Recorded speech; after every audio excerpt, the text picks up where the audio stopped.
You ask me, there's not to be gained from mulling over the implications of your story in the freezing cold. Let's head back to the Rising Stones. Alphino's probably worried sick about you. That or busy playing politics with the Ishgardians. Either way, he'll be delighted to have you hale and healthy. Speaking of which, no headache? Blurred vision? No reason. See you again.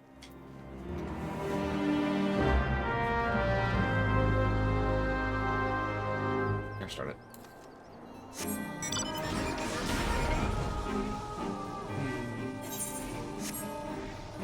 Good morning, camper.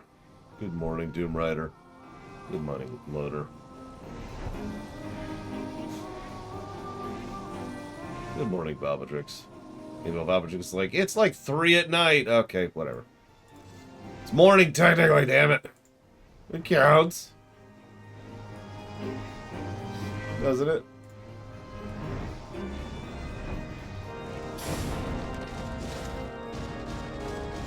Wow, that was actually pretty close. I mean, 12 hours off doesn't sound pretty close, but still. It's nice and even, you know?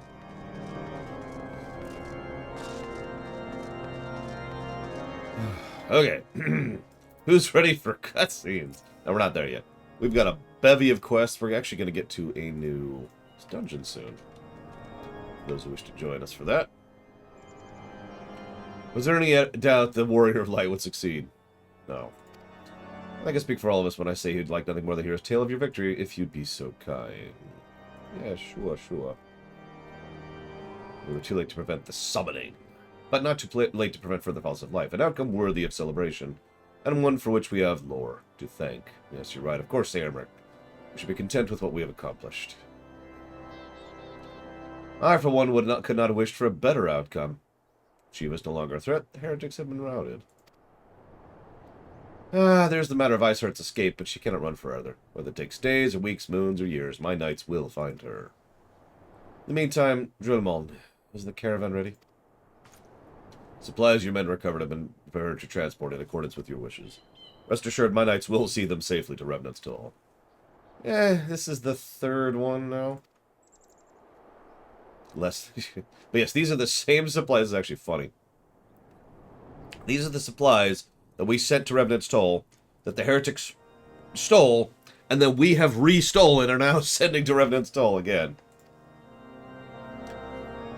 Yeah, sure, I'll join you at Dragonhead. A lord was most distressed when he learned of your intent to risk life and limb to stop Isart. Took half a dozen knights to restrain him. Ah, Lord Shield. Men give to vent their anxieties in myriad ways. Pray do not think of less of him. Trust me, I do not think less of him. Even Rabtudes didn't make fun of him.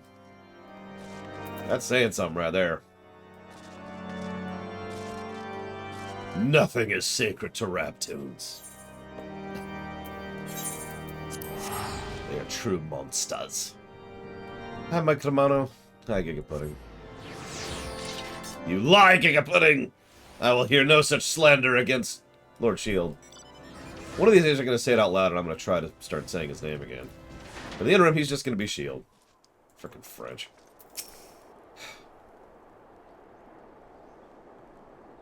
What are you thinking, Lord? Wagering your very being on a dubious theory that might allow you to enter Isart's lair, knowing full well she would have sufficient warning to complete her summon anyway?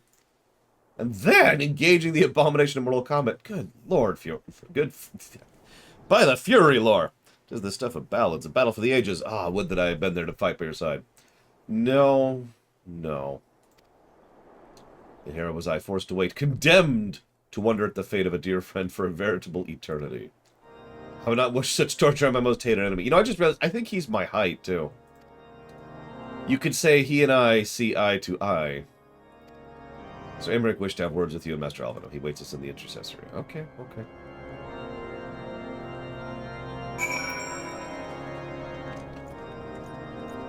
I haven't given him a plus yet.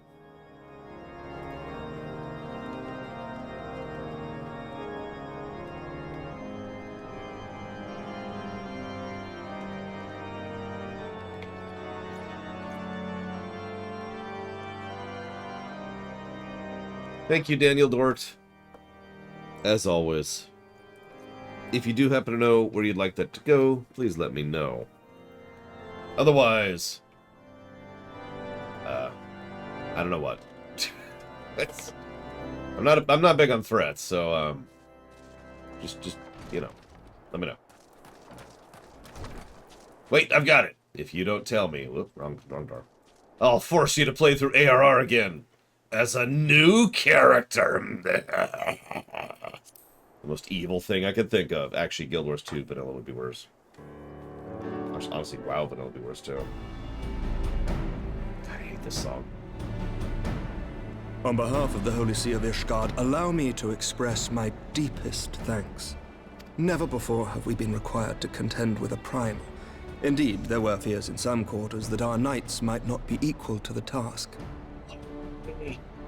From what we have now learned of these beings, I can say with certainty that we would have lost a great many men had the Scions not intervened. Then the argument for preemptive action should be self-evident. Perchance now you will reconsider my proposal that Ishgard move against Nautalon.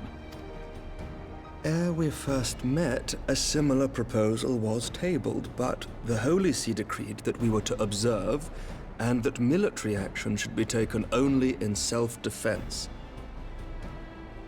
All things considered, it was not an unreasonable decision. Since the calamity, 2 vigils have fallen to the Horde, while Garuda has never shown any inclination to storm the gates of judgment.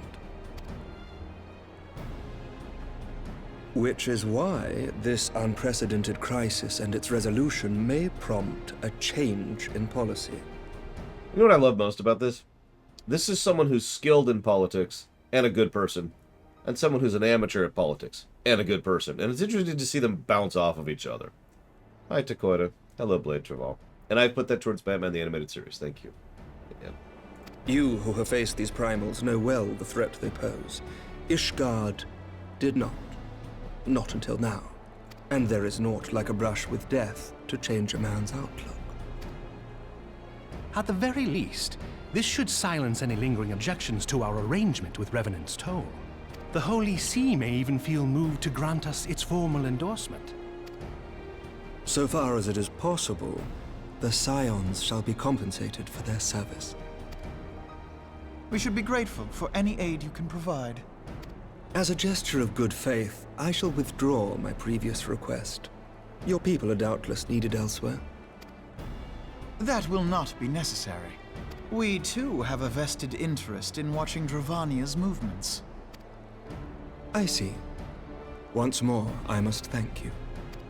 Sir Emmerich, if I may, do you truly believe that Midgardsormr could return? The heavens are a window unto truth, but those who interpret their movements are not infallible. I requested your involvement as a precautionary measure. But of course, you sought an excuse to compensate us from the first, mindful of what would happen if Revenant's Toll were taken by your enemies. Ishgard is not wont to aid its neighbors, but that does not preclude it from manipulating them to serve its own interests. Yeah, it's called politics, Alphino. I just talked... can you not hear me? Thank you, Jesse's Mask. I will put that towards Dragon Quest VI.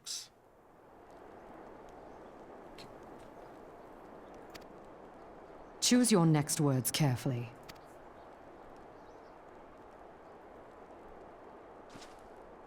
Do you know what sort of man becomes Lord Commander of the Temple Knights? One who comes from good stock. I did not. Yet here I am. Now, why do you suppose that is? Because I swiftly learned to tell the difference between words, deeds, and beliefs. You are correct, Master Leveilleur. Ishgard desires to see Revenant's Toll flourish, as it would present a troublesome obstacle to our enemies from the south. We are so glad to be of use to you. As we are to you.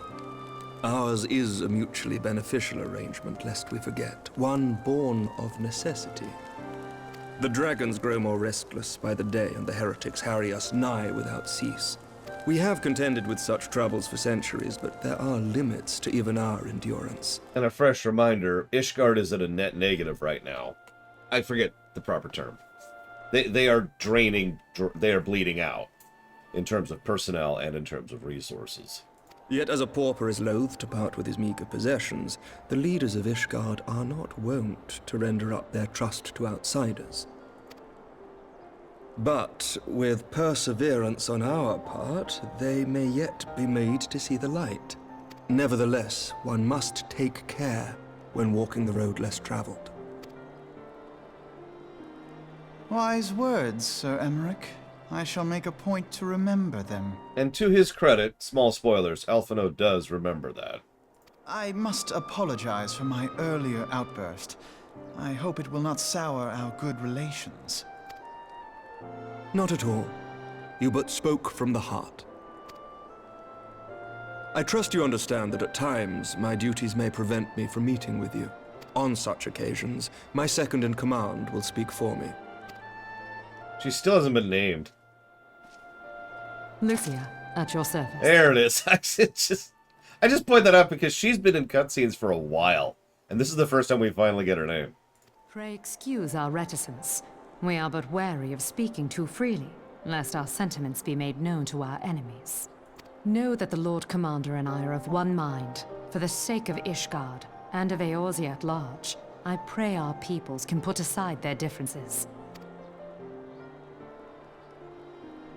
Those who dwell in the past risk losing sight of their future. Should aught befall one of our shipments, pray inform Lucia immediately. You may also relay to her any words you might have for me alone. Not being of Ishgardian birth, she owes no allegiance to any noble house, making her as near to incorruptible as one can find in my homeland. Suffice it to say, I trust her completely, and so may you. Which reminds me, Lord Orchefon, if you would be so kind. Orchefon. I can try that. Orchefon. Certainly.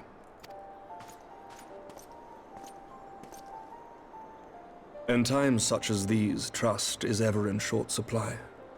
Mayhap this will go some way to rectify the problem. The results of our investigation into the heretics' recent attacks, as well as our interrogation of the merchant you detained. Sir Emmerich, I cannot thank you enough. Think nothing of it. Ishgard may be many things, but it is no friend to Garlemald. Nobody is. Did I not tell you to have faith, my friend?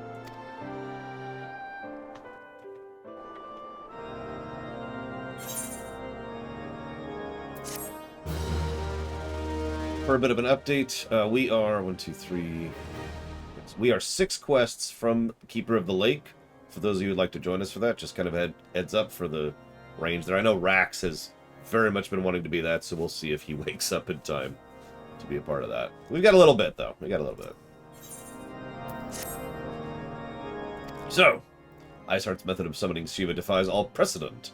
It necessitates a complete reappraisal of the primal threat and our approach to combating it. Moreover, there are grave ramifications if this incident reaches Imperial ears. The Garleans believe primals are an insufferable menace, that the mere existence is a threat to the star. As such, they deem any action taken against the beast tribes to be justified by default. Imagine then if it became known it was not only the beast tribes, but civilized people. Well, any objections to the Eorzean campaign would vanish overnight. Here's him pointing out something I've already pointed out. Well, before we had to contend with a single Imperial Legion, we could find ourselves facing the combined might of all of Garlemald.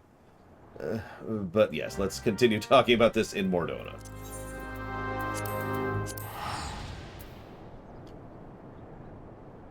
Sure.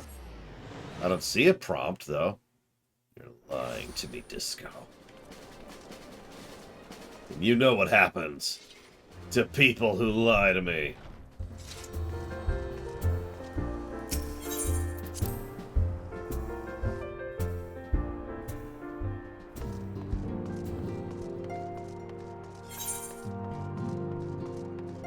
Oh, you're right, Giga putting nobody's on right now. Jeez.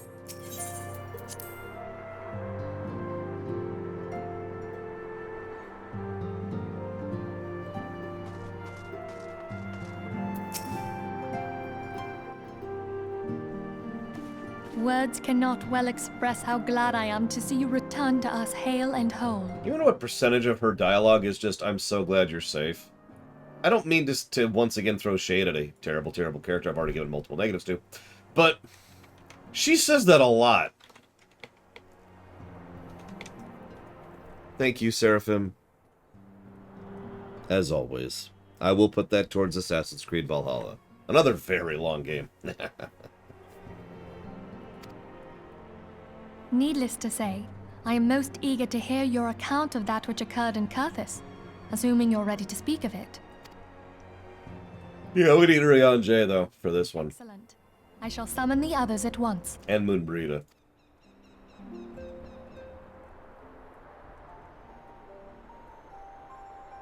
Explain, explain, explain.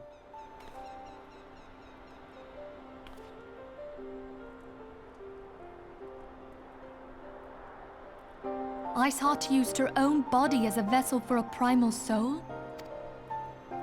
Master Louisoir's writings make no mention of such a possibility. Can we be certain this entity was a primal? As certain as we can be that good King Mogulmog XII was a primal, I should think. Both were ostensibly summoned. Let's not quibble over definitions. Of more concern is the implication that Iceheart retained her will, even after she was possessed. We are talking about a mortal, wielding the power of a primal. It can't possibly be that easy, can it? There must be some sort of sacrifice required. Or maybe she's just special? What qualities this woman possesseth, I know not. But full sure am I that she was groomed for this role. Few are privy to the secrets of summoning, and but a single party standeth to profit from their dissemination. Well, I wouldn't presume to comment on how the lass came to know about summoning, but I will say that what she summoned was a primal. The readings were the same, or near as damn it. Strange as it all sounds, it's really no different from what you've faced before. Then mayhap it is time that we re-examined our previous encounters. Pack your things, Ida. We're going back to Gridania. Yes, sir. About Iceheart's final words to you. Hear, feel, think. Hydaelyn speaks to her as well. If Iceheart is blessed with the power of the Echo, she will doubtless have used it to further her goals. Or could it be that it was a revelation granted her by the Echo which first set her on this path? She did say that the Ishgardians were blind to the truth. Do you think she has knowledge of the origins of the Ishgardian-Dravanian War? It would do much to explain her unwavering conviction.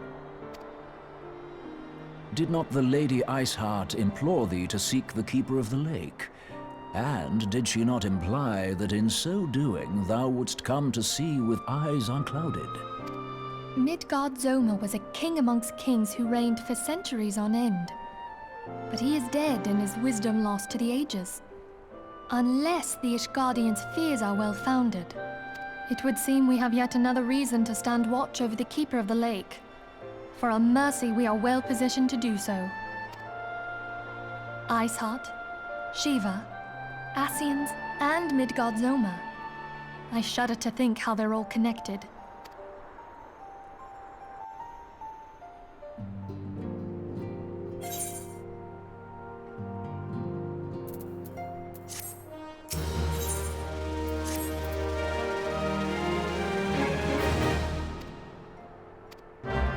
God, there's a commotion outside. By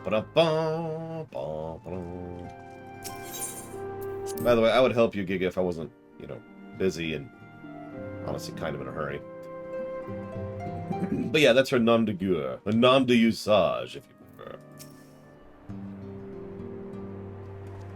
I'm sure everything's fine about this. Nothing bad's about to happen. Oh my god! The spy escaped! She'd been placed in a dungeon cell, but apparently combination was not to her liking. The turnkey was killed, along with 2 guards. Citizens report seeing her quit the city via the Gate of Nuld with a bloody spear in hand. She makes for the Meridianum. Captain Ilberd is hot on her heels. Great. So to answer Takoida's question, speaking of which, I don't mean anything by this, but I'm a little surprised to see you, Takoida. I'm happy to see you, but... arc words. I'm going to go ahead and give my opinion on the hear, feel, think words. As of now, and I stress the way I'm saying that, I think as of now, they don't really serve as arc words in any substantial manner. In other words, I don't think they're well used. More than anything, they're just an identifier, I think is how I would phrase that.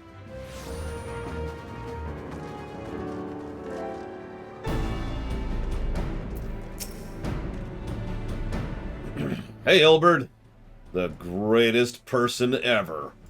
They say she has walked through the camp, and she walked through. You don't disappear. We have Raban's decision to keep the matter secret, thank for that. Bad for morale, he said. As a result, no flame in the garrison made any attempt to detain her. She must not be allowed to reach Castra Meridianum. What, Melvib? Riskbreaker? By the way, I hope Resident Ark enjoys Vagrant's story. I have such vague memories of Vagrant's story that if you asked my opinion, I don't think I could actually give it. I don't own it anymore. It was a friend's copy. Oh yeah, no, I understand completely, Dakota. I have been following the economic side of things rather thoroughly, along with a few other things. I'm doing fine right now. Actually, that's not true. I'm actually getting hit pretty hard right now, but that's unrelated.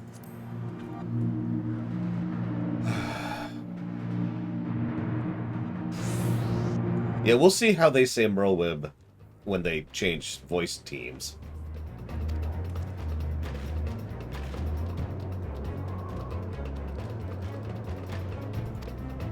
Man, she's just so evil. It's a good thing we've got Ilberd on our side. A true son of Alamigo.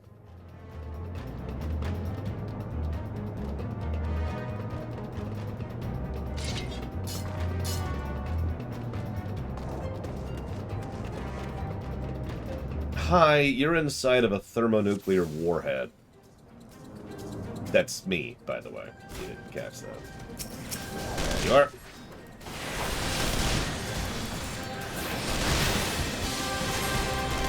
This is also part of why I didn't want to say Hoshifon's name, because even though they actually did say it, when they changed the studio that did the voice acting, they actually changed the pronunciation of several characters' names. Like Merlwyb, for example. But Aymeric is the same voice actor he will be in Heavensward, so I think anything he says, we could probably go ahead and say is that's the actual pronunciation. That's why I'm going to go and say Hoshifon from now on. Just because of Aymeric. Goodbye. Or you're invincible. Okay, cool. I like fighting invincible enemies. Hang on, let me kill your entire brigade over here. Hey, everyone. Come into the light. It will free you from this mortal coil.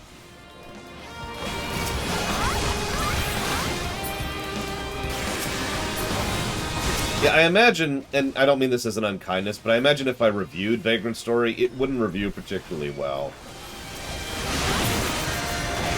At least on the gameplay axis. Which, of course, would drag down the score, because that's how that works.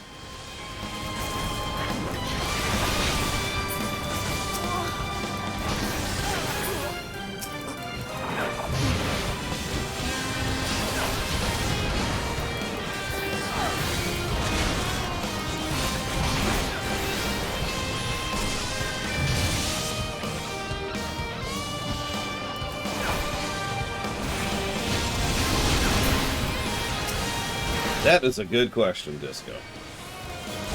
For another time. Yeah, I learned that trick from the Star Wars series.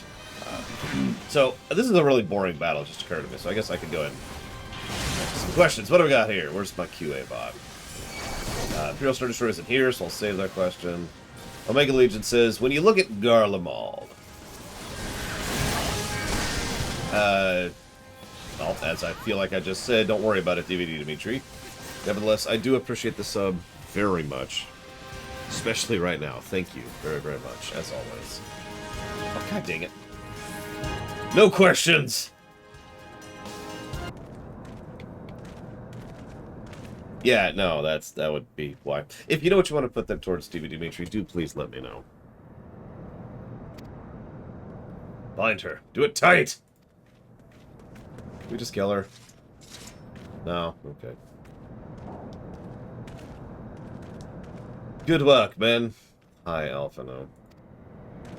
Dealer's choice, you got it. She and her Imperial cronies pushed us close, but we were better. No, they didn't. Actually, okay, I shouldn't joke. That fight we just did was actually kind of a pain in the arse to do at level, I will admit that. Mostly just because it's a gauntlet fight. Or, not a gauntlet, what do you call that? No, that's right, that's the right term. It's even an MMO term. A gauntlet fight is specifically a fight where you have to fight multiple things without pause or breather. That's the whole point of that kind of encounter. I admit I don't like gauntlet encounters in general. I used to, and then I started playing more games and studying them more, and I was like, you know, these are kind of dumb. They have their purpose. But let's just say that when we review WoW, TAQ is not going to get a very high score. Behold, a respected officer of the Immortal Flames. People looked up to you as one of the Order's founding members, one of its pillars. It saddens me to see you fallen so low. What would you know of low? You spoiled little lordling who's never known any want. People such as you take wealth and birth for granted. You think it's your God's given right to rule over others. You know not of our plight.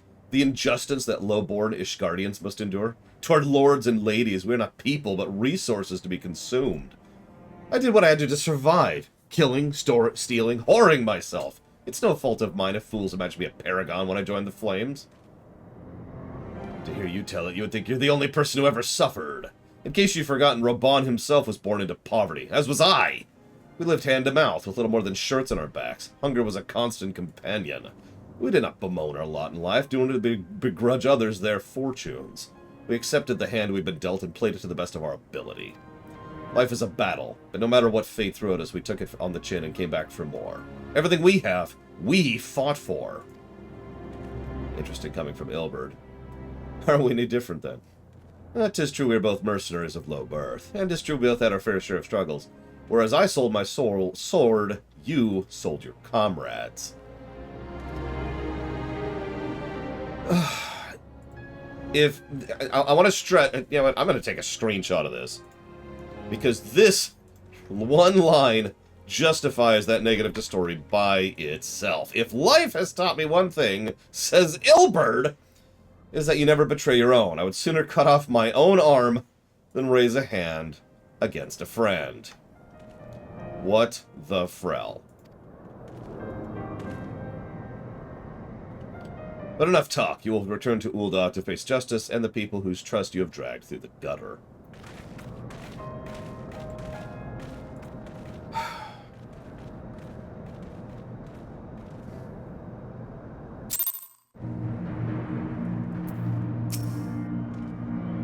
Not so much as a hint of remorse. Well, this sordid business is finally at an end. We hope we can choose our allies better than Roban's. Hint. Sorry. I have heard.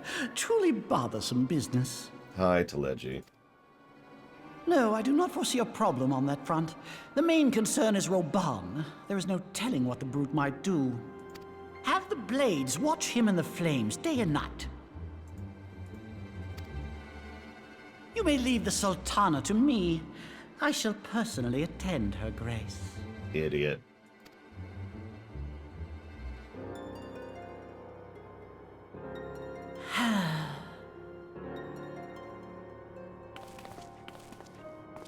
Sever one of the East Aldenard trade routes. That ought to keep Lolorito occupied for a while.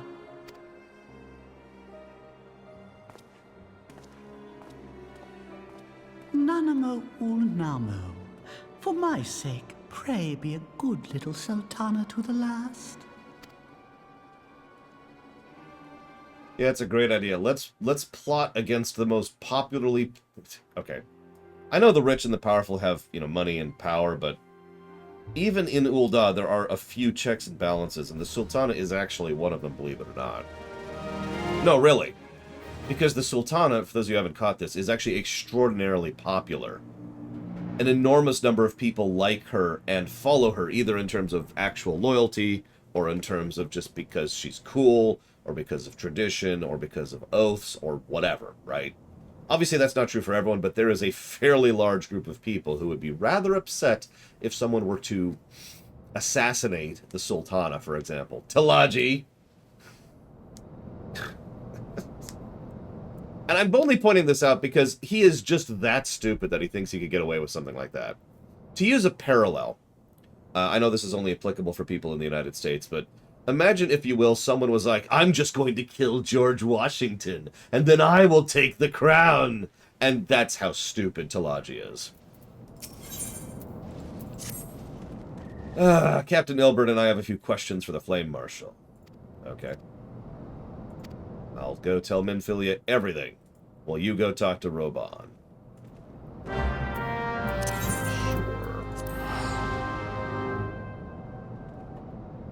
I'm not sure I could pick someone in other countries that would be an equivalent.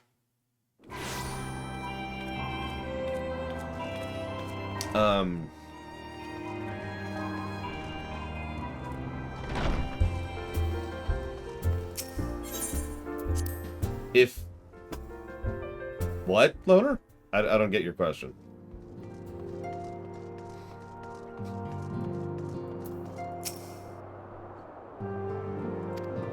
Aw. She thought she'd prepared enough food, but everyone was hungry. There's no food left for me. Do you see how huge I am? I'm literally like twice your overall body mass. I need food. Food. Okay. Taro, do you have any food? I was grossly misinformed regarding the average earnings of a street performer. No comment.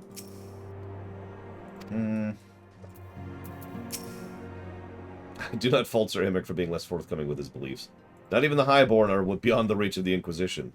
Yeah. The Charlayan scholars drinking us out of house and home. Which one? Moonbrita? Oh my god, it is Moonbrita. Oh my god! Look at all that booze! And poker cards, or more accurately, triad cards. Trying to tumble the table now. Don't give up, boy, Ida. Line them up. You two is your own business. And that's about all he says. Okay. So, alright, let me take my sentence back, Loner. I'll kill George Washington and then become the president! Is that better, Loner? A sip before practice, a sip after practice, and a sip during practice. I think Moonbreed having a bad influence on you. Calm yourself. It's just a sip after practice. Clears the cup. Hori Boulder. Hori, we need to... The reason I specifically used the word the crown was because there was actually a fairly large amount of concern / consideration that the office of the president, which at the time wasn't really actually defined, would become a crown. It would become a monarchy, either elected or hereditary. So we hadn't really defined the office of the president at that point historically. So it could easily have become a crown. And indeed, if someone as stupid as Talaji was going to try and take down George Washington, they probably would want a crown. So my statement was accurate, and I stand by that. But the point of the stupidity had absolutely nothing to do with that. It had entirely to do with the fact that I'm going to kill the most popular person in the country. A person who has an entire army, or 5, personally loyal to him, and everything will be great. Anyways.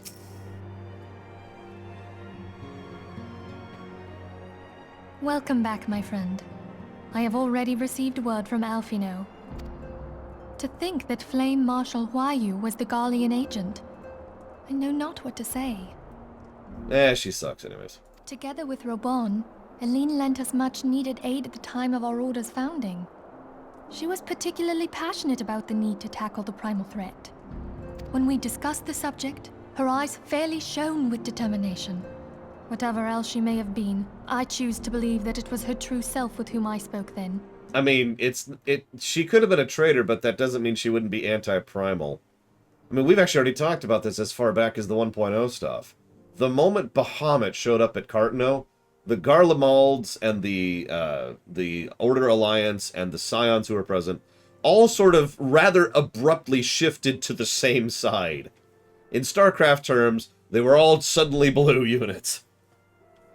So that's not that surprising. But now is not the time to dwell on such matters. I have an important announcement to make regarding our effort to defeat the Ascians. We shall begin as soon as everyone is assembled.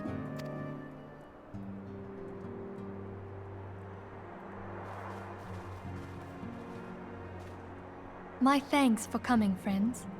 Moonbreeder, the floor is yours. By now, I'm sure you're all familiar with white auracite, the miraculous material that'll allow us to capture Ascian souls. Back at Snowcloak, we verified its ability to absorb vast amounts of ether. Alas, it leaves something to be desired in the area of stability. The stone can only store ether for a short while before expelling its contents. In addition to auracite's inherent limitations, we must needs be wary of our enemy's strength.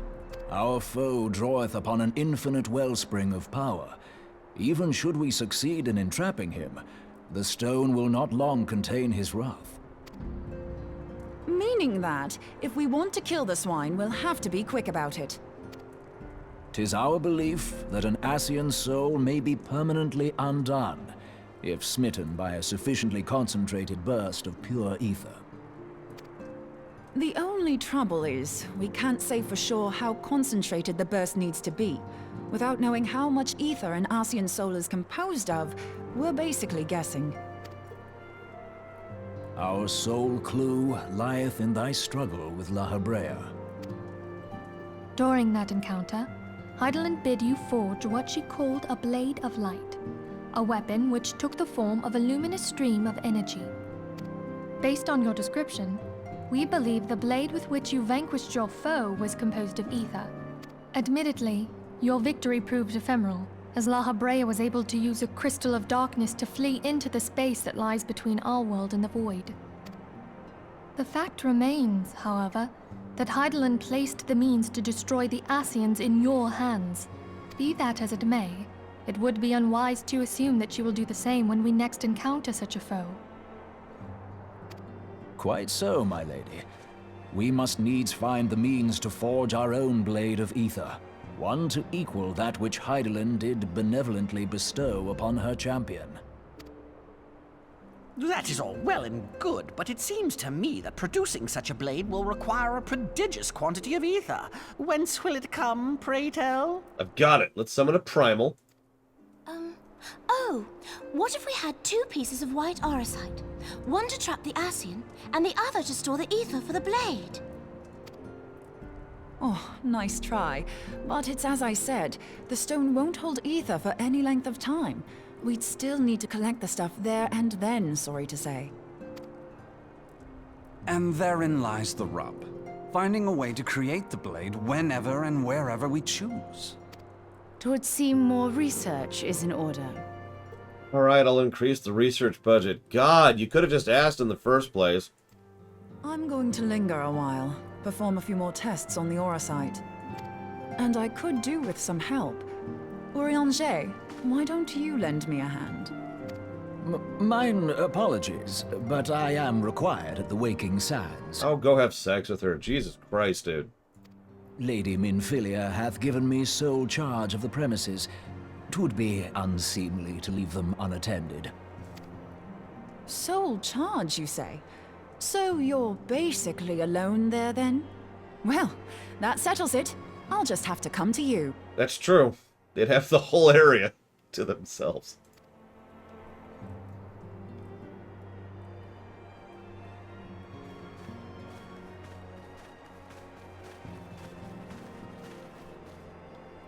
While you were afield, word arrived from the Sharlayan motherland.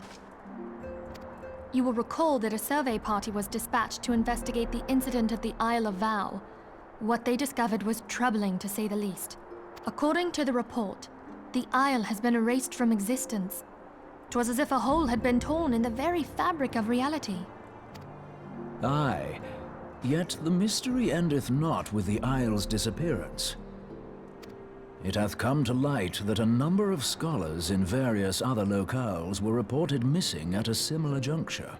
I get it, Eureka. God! What's more, they all had something in common with the head of the students of Baldessian. Every last one of them was researching a phenomenon called dimensional compression, or the rejoining as the ancient texts call it. I'll be damned if that's a coincidence. All indications suggest Ascian involvement, but I sense that a force greater still is at work. The entity the Dark Beings call the One True God. We must pray that my dear friend Kryl regains consciousness soon. If she bore witness to the Isle of Val's final moments, she may be able to shed some light on this mystery.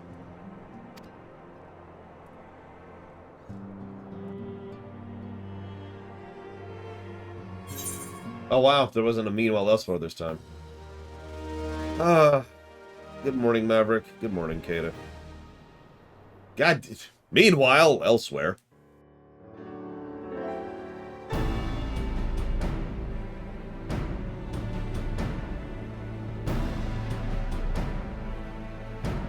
Following the calamity, the forces of the 14th Imperial Legion entrenched themselves in strategic locations across Eorzea.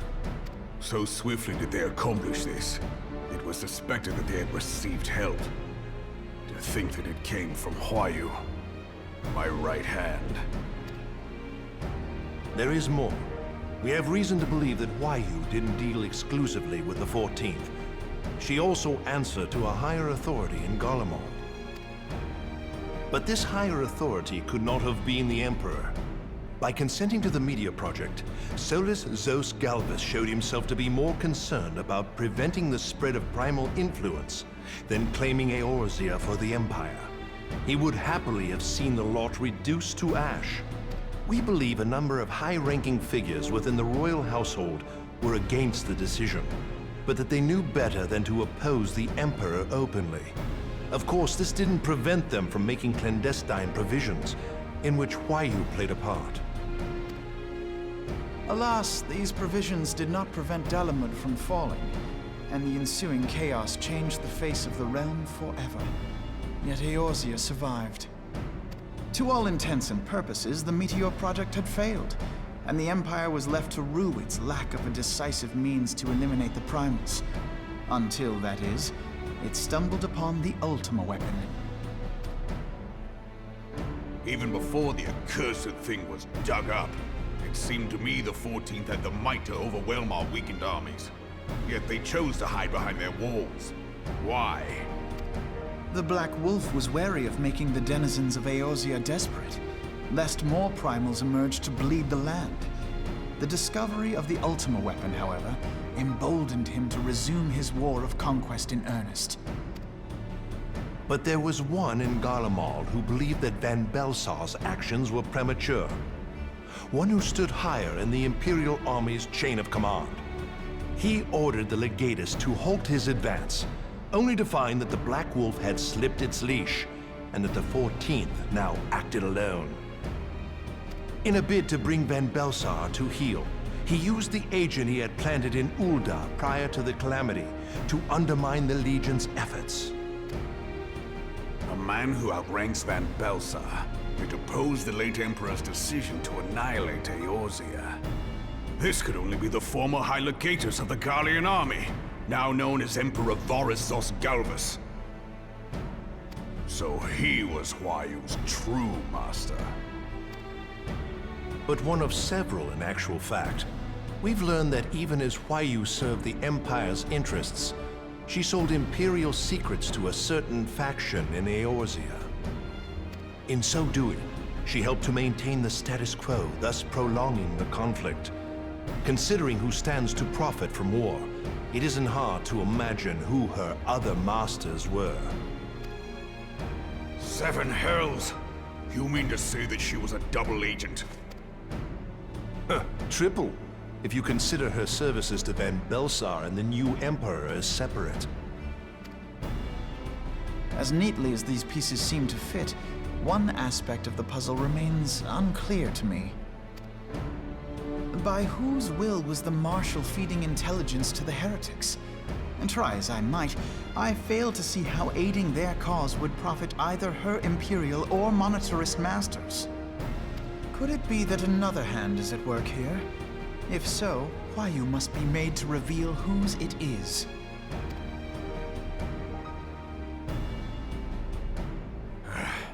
Not only have I lost a trusted friend, now I must interrogate her as a stranger. Not a pleasant task, I grant you, but a necessary one. Unless we weed out the ivy, root, stalk, and stem, it will simply grow back. Yep. I know that full well. Those closest to Huayu have already been detained, and I will question them alongside her. General, pray keep in mind that there may be unwitting abettors among them. All will be treated fairly. On that you have my word. Those who are innocent have no cause to fear. You have ever been a friend of truth, General. I hope the unpleasant task of weeding out falsehood will not detain you too long. Though it be for the sake of Eorzea, doubting one's comrades is poison to the soul. And with that, I take my leave.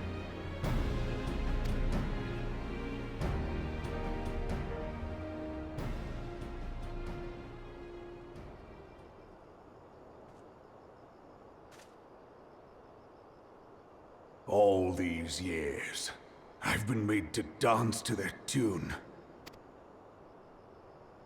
How could you, Huayu? How could you side with them?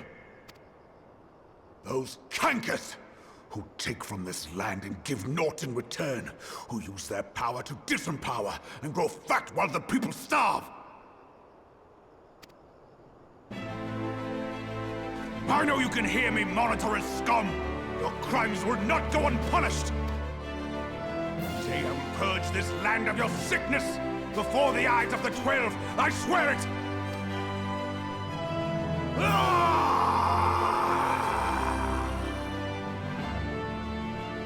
I value the sentiment, but I think the actor doesn't quite sell the scene. Thank you, Sakage. I've put that towards the Endwalker patch content. I shall have no further need of you this day. Your Grace.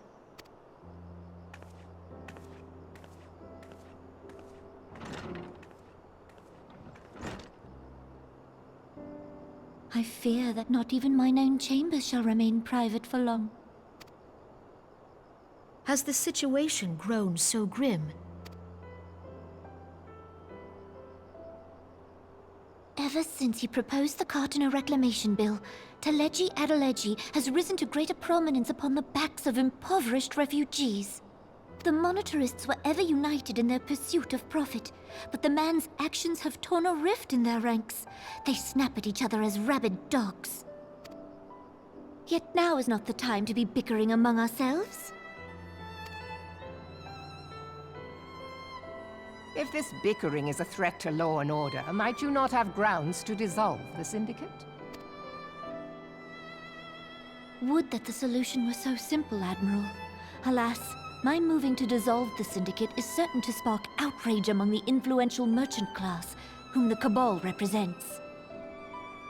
This would serve to exacerbate the current unrest, and peace would slip still further away. Be they rich or poor, natives or refugees, all who reside in Ul'dah have a right to pursue happiness. It is the duty of a ruler to protect this right. If I am to perform my duty, I must needs tread warily. It would not do to make enemies heedlessly. Were Lord Lolorito here, he would doubtless say that I have my head in the clouds. A ruler is required to take a wide view. Try as we might to cater to all needs, some will inevitably be overlooked. As such, there shall ever be citizens who feel aggrieved. It cannot be helped. But as you have informed us, the monetarists take no view but their own. They hunger for power while the masses starve. In the absence of a common cause, it seems beyond any one individual to make Ul'dah whole. And the presence of a Garlean agent within the Immortal Flames only makes matters worse. Even accounting for Ul'dah's historic reliance upon mercenaries, such a grievous breach of security is unprecedented. I fear this business will provide the monitorists with a rod to beat Rauban. Eorzea can ill afford for the immortal flames to be dampened now. Ere long, the Garleans will turn their ravenous gaze toward our lands once more. If we are to resist their might, our nations must stand together. Yet for this to happen, our nations must be whole.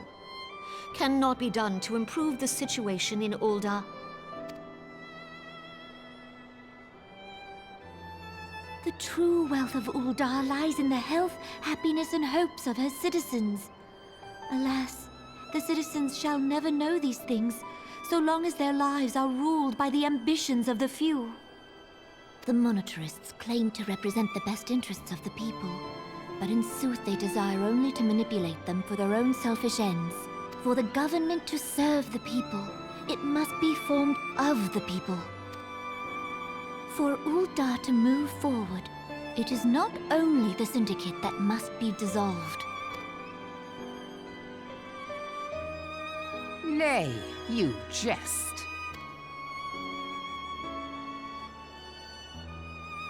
My friends, it was for no other reason than to make known to you mine intent that I requested your presence here. When I make my declaration to the people, chaos shall inevitably ensue. As the last monarch in the line of Ul, I make unto you this request.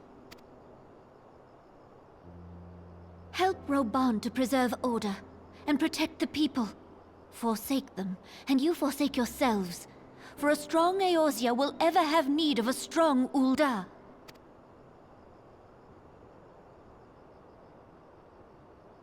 Your Grace, are you certain of this? There is no other way. When the time is ripe, the nation shall become a true republic.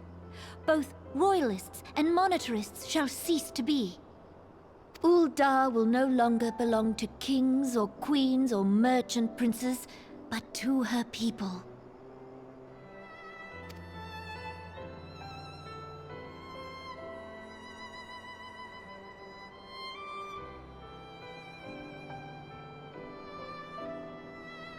Rauban, forgive me for casting aside all that you have toiled for in my name. Beyond this gesture, I am powerless to help my subjects.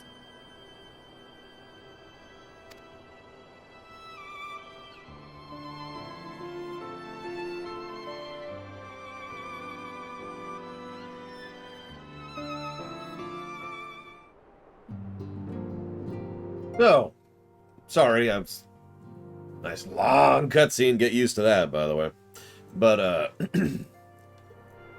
dissolving the monarchy and turning it into a republic. I'm sure that will go perfectly well with no issues whatsoever. Because I feel like it, I have to share this thing. We were talking earlier about Riol and her triple crossing. Whereas another agent, which someone mentioned in chat, is someone who has to spend every day pretending to act like you're not falsely letting in, that you're not unbetraying someone you don't purport to allegedly not work for, but really do. That's an agent.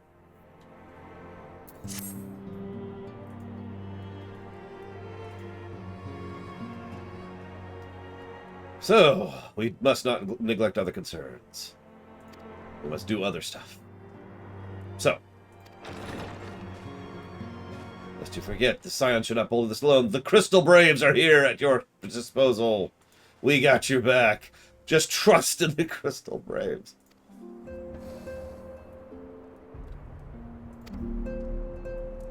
The Immortal Flames have been struggling to cope with the revelation that one of their highest-ranking officers was a Garlean agent.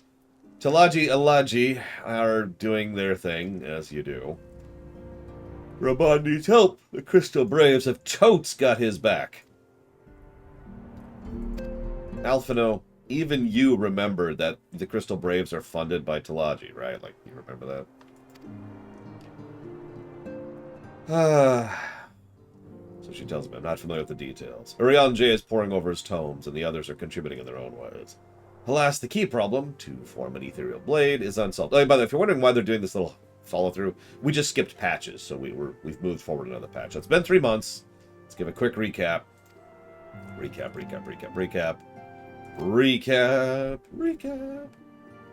Okay. Yep, Yep.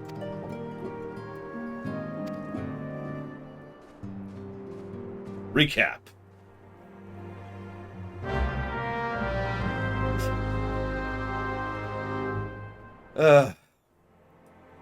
So, Omega Legion says, some time ago at this point, like almost an hour ago now, when I look at Garlemald, we are currently in 2.5. We just entered 2.5. Oh yeah, and you no longer have to do Titan, Garuda, or Ifrit hard. We already did those, so that's whatever, but those are the things that were cut out. I'm going to answer Omega Legion's question. Nothing can stop me. Omega Legion says, when you look at Garlemald, do you see the Gestalt Empire, the Scullian Empire from 6, or the Achaean Empire from 12? I'm going to be real, I've never thought of it as either. So if you put a gun to my head, I'd have to think about it. I've always looked at them as the Romans. The Third Roman Empire, if I have to go down into specifics, because they're so Roman. They literally have, I mean, even ignoring the Latin fixation, even the nature of how they treat people as having rights, depending on whether or not they are legally Garlemald, or if they are non-legally Garlean, or if they're of birth, or whether or not they have anyone else, and how they treat savages, / barbarians, and just, they're frickin' Rome. So I suppose what you're asking me is the Gestalian Empire or the Arcadian Empire more Rome? And I'd probably go with the Arcadians in that case. Hi, Real. How are things? Pleasure as always. You'll be escorting the commander to Ul'dah, I take it? Actually, I have another task for him. If you'd be so kind as to repeat your report for his benefit. Right, then. That's true. The Romans couldn't use magic historically. So, we've been making inquiries into the source of weapons that have been finding their ways into the refugee hands. It just so happens we caught wind of something promising, a rather large purpose of sharp and pointy things by a black marketeer near Highbridge. I doubt this man would have secured such a quantity of weapons if he didn't already have clients waiting. Clients that, for whatever reason, prefer this transaction to remain secret. It brings to mind that merchant that caught an arrow while talking to Lore. Generous fellow he was, doling out swords and spears to the downtrodden and the disgruntled. Which isn't to say that his clients have the same mischief in mind, but if you want to be sure, it might be prudent to intervene before they collect their goods. Savvy. Seizing the weapons before they fall into the wrong hands would be for the best. However, if we strike at the appointed hour, we might capture the black marketeer as well. What do you say? Sure. Then it's settled. Rendezvous with Captain Ilberd. And I'm going to Ul'dah. I expect good tidings. I know, right, Loner? Pathetic, really. The Garleans. Wow. The Romans also historically had to contend with monsters and beasts. Elephant. So, Disco says, improvise a story, gameplay, positive, negative of your choice for a made-up game. The latest indie darling, stab bad guys with cards. A card-based roguelike with a cartoony art style. So the first positive I'm going to give is for the fact that they actually bother to make it so that the different cards can be used in combination when you're fighting them. Just, and it goes up and, oh god, it hits them, but because that person has armor, I'm going to use these other 3 cards, which actually detonate when combined, which is going to blow up the armor and expose them. That's cool. I like that kind of combo gameplay. What I don't like, however, is the fact that as I'm fighting them, the game just seems to completely ignore the fact that everything I did in combat happened. It's like there's a complete segregation between gameplay and story. So I'm like, all right. And then you know, they die, and I slice them into ribbons, and then the combat ends. The cutscene comes up, and they're sitting there in armor, just like, oh man, but you'll never beat me. And then they go and they do something, and I just stand and stare at them. So it's a combination of gameplay, story segregation, and cutscene incompetence. Sorry. My scouts have been keeping close eye on him. We must go. Kill. Destroy! By the way, this is weird, but we're actually only 2 quests from the Keeper of the Lake. Just a heads up on that. We'll make for the Burning Wall. The first unit will make sure they do not escape. Okay.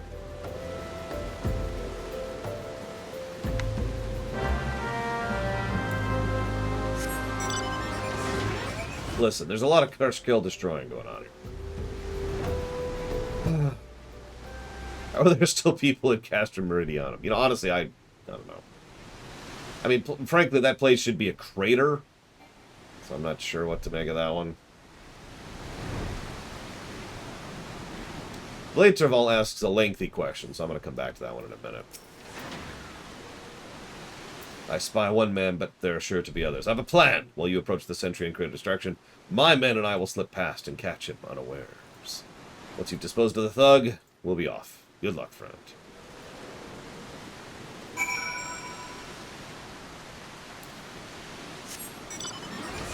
Disco also says, do you think the Monetarists would bring in the Garleans if things turned worse in the war? Quite frankly, I think the Monetarists have already been trying to sell out to the Garleans. I'm guessing they just haven't succeeded for whatever reason. Maybe they can't find anyone who is buying what they're selling? I don't know. Who goes there? An adventurer? Damned fool. You never should have come here. Oh, God! Oh, God! Oh, God! Billy! What'd you do to... Thump. Oh, my God! They killed Billy! Oh, my God! They killed Billy! Oh, God! Oh, God! My spleen! We're done here.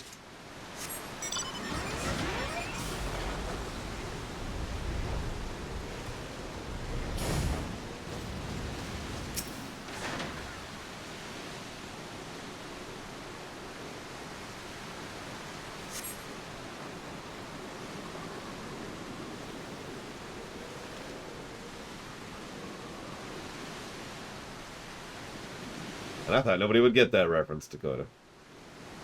I understand. What's this about? Yeah!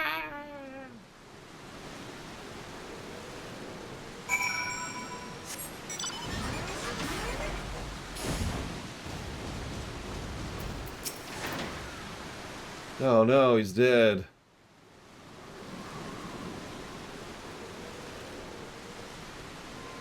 As you can see, it is a fine mess. When I tried to restrain him, he drew a hidden blade and lashed out. But before I could disarm him, one of my subordinates panicked, and this is the result. How foolish of me to underestimate the bastard and bring an inexperienced recruit. The commander will be most disappointed. Damn it all, a golden opportunity wasted. Gosh darn willikers. I'm sure sad that this guy ended up dead and nobody can interrogate him now. Oh, well. At the very least, we have secured the weapons. Yay. Happy ending.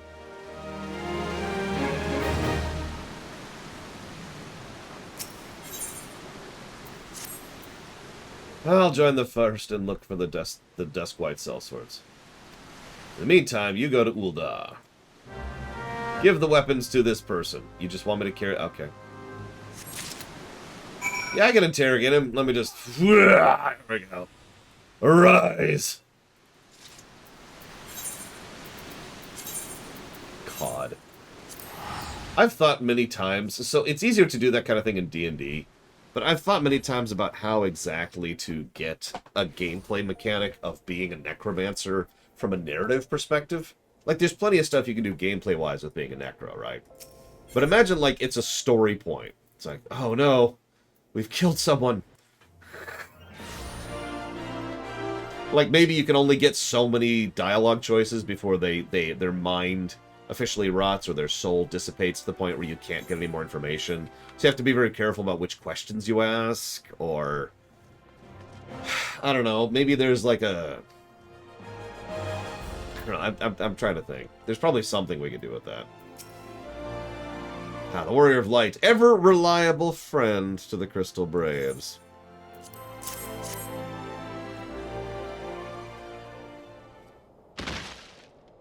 Have some weapons that I was just carrying on my shoulders.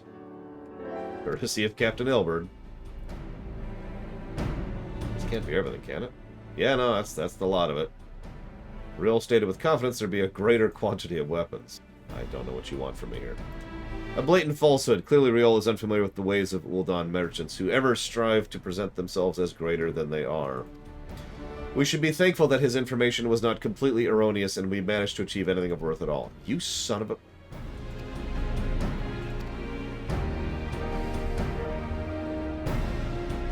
You caught that, right? She's... I'm sorry, I'm just going to give something away because it's necessary to really analyze these scenes. She's not in on it. Because obviously not all the Crystal Braves are in on it. And Riol isn't in on it either. So Riol gave us the intel about all those weapons, and she's like, where's all the weapons? And the frickin' Lalafell there, who is absolutely in on it, is like, oh, he's just terrible. I wouldn't even worry about it. It's interesting to see which person lies where just based on what they talk about. How?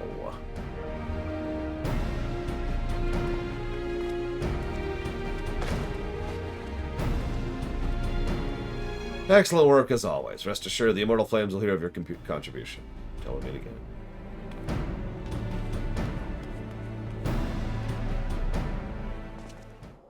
Hey, Riol. A word if it pleases ye. Nah, not here. Look for me in the Sapphire Exchange. No need for whistling this time. I know, right, Valvedrix? Just back to frickety back. And that's not counting all the class quests and job quests and crafting quests, which also had evil Lalafels, which was a not insubstantial... Oh, also the Beast Tribe quest, which also had an evil Lalafell in it. The main villain of the Beast Tribe quest was that one.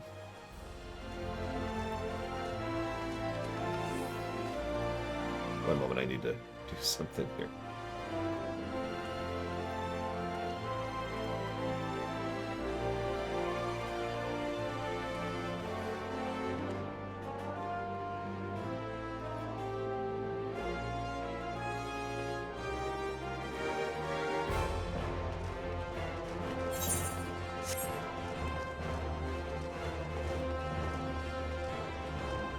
Yeah, we haven't formed a group for Keeper yet. I'm kind of saying if Rax is going to show up, because he did kind of play dibs on this one. But we will at least need 2 more people for that.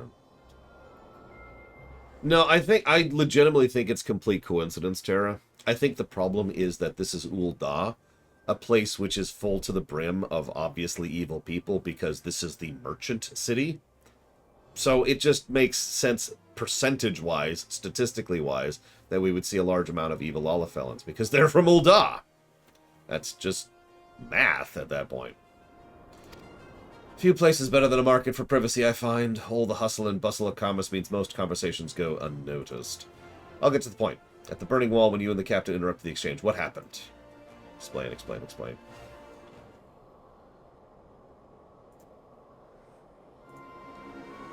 That's not quite how the first told it. The Dusk Whites were chasing. Latest word is we lost the trail. But you never saw them yourself. Not before the fighting started, not after. Something ain't right. I don't know what it is, but I can feel it in my bones. I'm not daft enough to be misled by some merchant's drunken boast. Our information was reliable. I know he purchased those weapons. Yeah, by the way, as I already kind of gave away, Riol is not in on it. As if I've never deciphered a moneylender's books, or had to follow a transaction back to its source.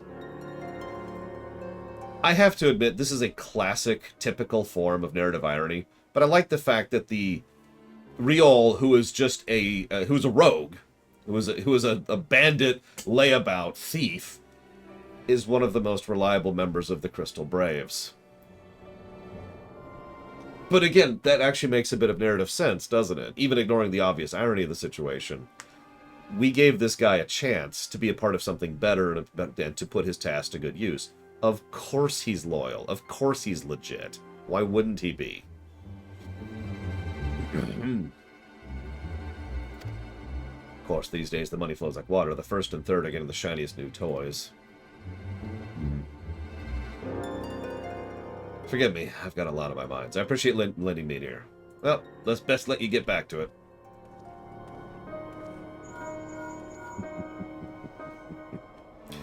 Lore, this is Tataru.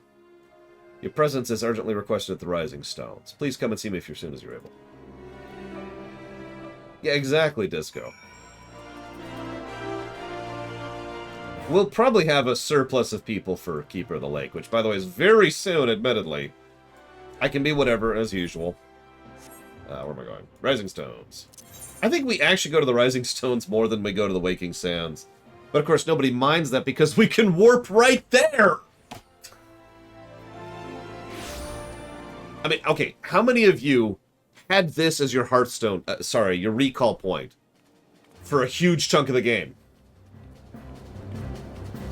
In fact, this was my recall point until I unlocked Doma. And then I moved it to Doma.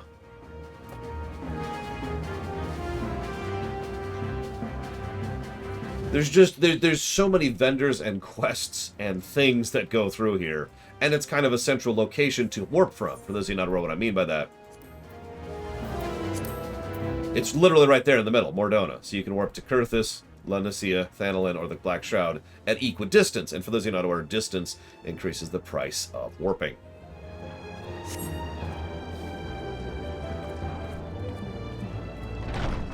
Hey, it's a wandering minstrel. What's up? Aw, I can't talk to him in New Game Plus mode. Damn it. Oh.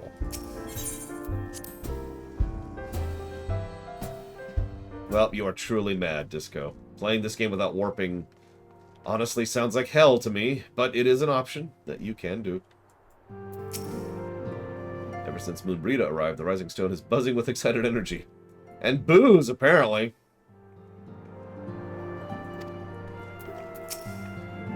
Moonbrita's charged us with acquiring some rather esoteric manuscripts. Oh, sorry, I should read this one out loud. I'm unfamiliar with the dishes of the lands to the north. Maybe once Moonbrita has conducted her research, she might deign to share with me her culinary knowledge. When the city of learning was abandoned, a great many tomes were scattered and lost. How smoothly our research might proceed were we able to pursue the archives of yesteryear. We need a rare ore to modify the Aerosite, and Thancred solved the problem using only his Link Pearl. I mean, that's great and everything, but where's the fun in that?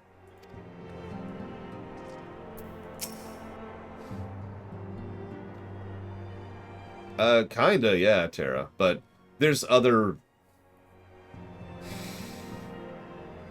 When one is in need of precious commodities, it helps to have friends in right places. Fortunately, I'm well acquainted with the charming daughter of a successful Ul'dah import merchant. Thanks, Thancred. He's real light, as you can see. So the thing is, Terra, well, you're not wrong, and I should probably mention that there is a castrum right there. The problem is that this is... I mean, I'm sure there's real-life equivalents of this. This is a point of geographical significance, but also tremendously terrible geographic terrain. In a strategy game or a management sim, this would be a place that simply moving units through would involve literally taking damage to do so, right? And, as Inamisho also points out, it is also equidistant to everyone else. So if you're on the hill, well, everyone's going to try to knock you off the hill. So, quite frankly, what they did, which is set up a castrum over here and just kind of hunkered in, is probably one of the better ideas they could have had. Especially since everything over here, next to the Crystal Tower, is actually terrifying. I know that we kind of brushed through that, but in lore, all of the enemies and terrain around the Crystal Tower are really dangerous. We were but a stripling adventurers the night we saw fire rain from the sky and a pillar of light scorch the heavens. Hori and I were in the eastern Thanalin when colossal shards of Dalamud pierced the ground. We stood witness to the subsequent explosion of ether and watched dumbfounded as the swirling energy solidified into the twisting crystal structures we now know so well. Yeah. They do have the Phantom Train. Wait, no, they don't. Lie, stab. Thank you for coming so quickly, Lar. We've had a guest from Ishgard who wished to speak to you. A most determined lady by all accounts. Our guest is with the antecedent. Okay. Yeah, I should also mention that the dungeon we're about to do is literally right here. We're going to be going through the wreck of an Imperial airship that was destroyed here. But Tequila does bring up a valid point. The problem is they have actually thought about this particular point. Remember, this is just one legion that is cut off from Imperial supply. They don't have that many airships, and they don't have that much fuel to keep them in the air. So resupplying someplace with just airships just isn't financially feasible. They don't have the resources or the availability. So if they're going to use airships, they need to use them very carefully and precisely. Now, I bring that up because later on we're going to encounter an actual Imperial ship. Not a ship. An imperially supplied legion? I feel like there's a better way to phrase that. And we'll be seeing a lot more airships with them. But for the 14th, they're cut off and barely managing. Which, once again, reemphasizes how silly it is, how much damage they've been able to do to us. And by silly, I mean, makes perfect sense. At this point, it would be more unnerving if he spoke plainly. Unexpected tidings from the north, borne by the Lord Commander's second. What manner of wind bloweth this day?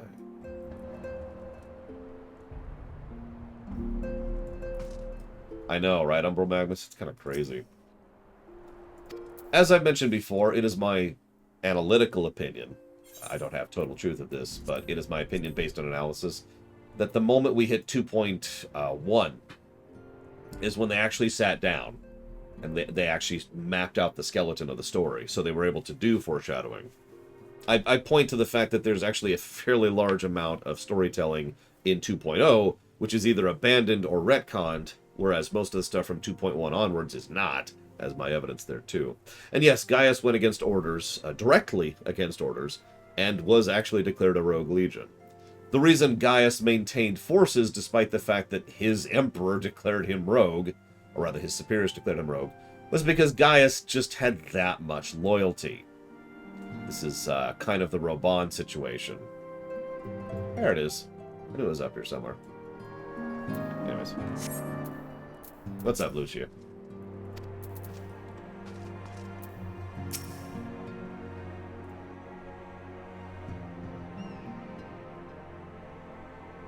We have a guest from Ishgard who wishes to speak with you. Yeah, I caught that, thanks. I believe the two of you have met. We have. I had hoped to speak with Commander Leveilleur as well, but I cannot afford to wait any longer. The Lord Commander sent me hither to request your aid in a matter of grave import. You see now why I had Tataru summon you. Now that we're all assembled, perhaps you would be good enough to elaborate on the nature of the matter which brought you to us. The Observatorium's astrologians have sounded the alarm. Last night, the Dragonstar burned with an intensity not seen in 15 summers.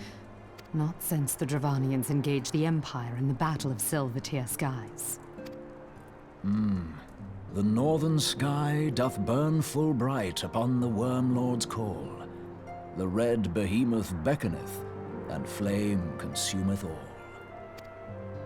The old Curthan rhyme, aye. The brightening of the Dragonstar is said to accompany the roar of a great worm. The astrologians believe that it was Midgard Soma himself who cried out on this occasion. After an absence of centuries, the King of Kings did return to lead his kind against the might of Garlemald, only to fall in his duel with the Agrius, proud flagship of the Gallian fleet. Devoid of life, his corpse remaineth entwined about the Magitech monstrosity even unto this day. Ariange has the right of it. Whatever this alteration in the Dragonstar portends, the Great Worm has shown no sign of life. Tataru, have the Domans reported aught out of the ordinary?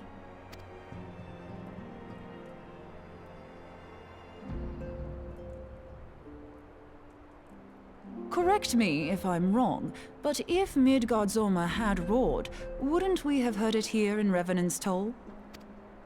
Roar is but a figure of speech. Dravanians can communicate in ways beyond our ken. It is for this very reason that we are forced to look for signs in the heavens. We cannot say with any confidence that a great worm roared at all, much less that it was Midgard Soma.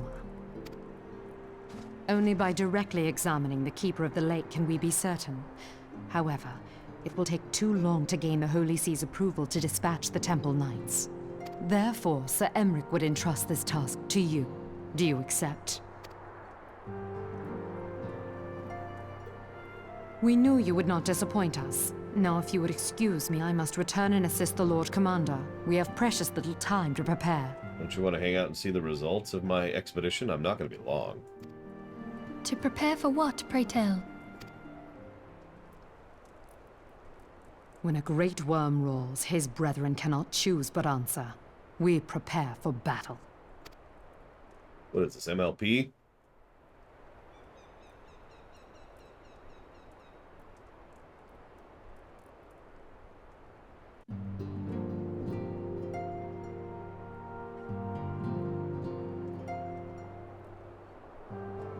Forgive me if I state what you already know, but I'm sure you know the nature of your destination. The only good dungeon in ARR. I have said several times it'll be interesting to see how it holds up upon analysis. An unlikely ally came to yours' aid that day. Midgar's armor, legendary guardian of Silvertear Falls, burst forth from the waters and led a host of dragons against the Garlean airships. We've actually already seen this cutscene. It's played prior to now, in this run. The Agrius was a really big airship. It was the flagship of the entire Garlemald fleet. It took down the worm, but the worm took down it. In accordance with Samric's, our Doman allies have standard watch over the Keeper of the Lake. Be wise to speak with them before investigating the wreck itself. I sure hope not, Kata, because I gave Snowcloak a negative. We'll see. I mean, there's an upcoming trial in just 3 quests, actually. By the way, we're going to be doing Chrysalis in a minute here. That's probably going to be a negative, honestly.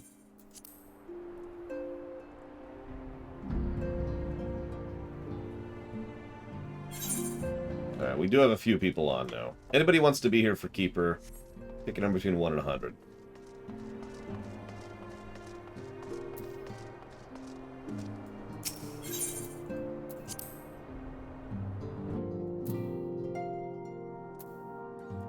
No, we know how to do Chrysalis. I had to do Chrysalis recently, so it's fresh in my mind.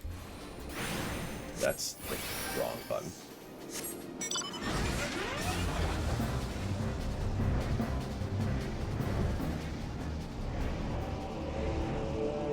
Okay, Act.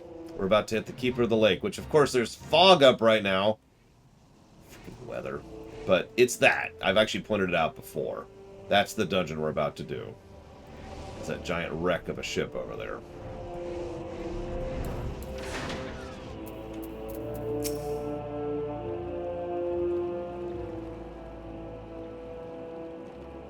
You're in luck, sir. I was about to send word to Revenant's Toll about the Garleans. Whoop. Of late, I've seen small airship. Hang on. I think I skipped something. Nope, okay. Of late, I've seen small airships, likely from Castrom's Sentry, come and go from the Keeper of the Lake. Although I cannot say certain at this distance, I believe they're salvaging something.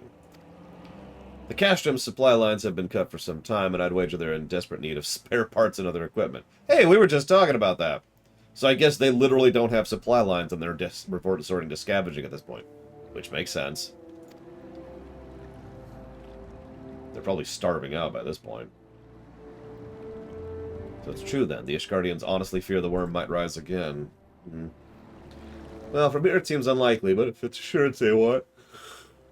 You have no choice but to inspect the corpse in its entirety. Easier said than done, given the creatures who inhabit the wreckage and the aforementioned Garleans who won't take kindly to your presence. They're sure to fire upon an airship, so I'd advise a more stealthy approach. Take this boat, and some of your friends. So we're actually doing this with a group, holy crap. And we're here. So it looks like Rax does not get to here. Yeah, I know, I'm really irritated that there's fog up right now, because this is kind of cool looking. But I've shown it off before. Looks like Rax does not get to go, because we are officially here, and he has not responded. So, looks like we're going to bring Zydella. I don't even know who that is. But you get to come.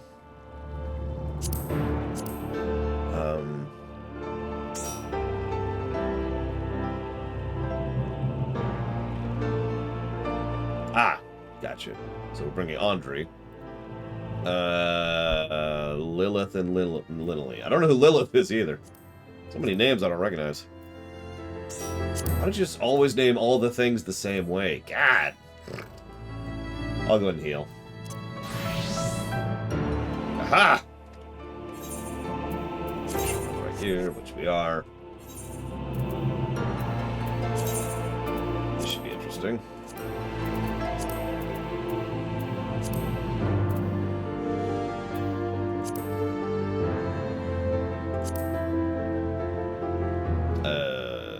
Up there it is. Should be right here.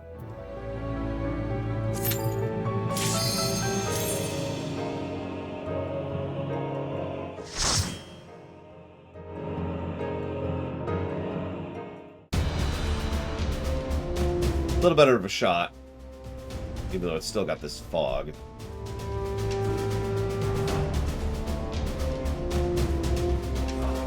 Damn it, Valvatrix. No!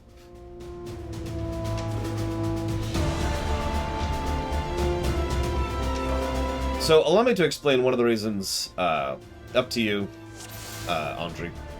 Let me explain one of the reasons why I kind of mentioned that this was, by memory, the only good dungeon in ARR. It's because, by memory, it's the only dungeon that had design to it. Now, obviously, as we've gone through, we've actually changed that opinion a few times. We've actually found a couple of dungeons, I believe literally like 3 dungeons, that actually had a degree of design to them.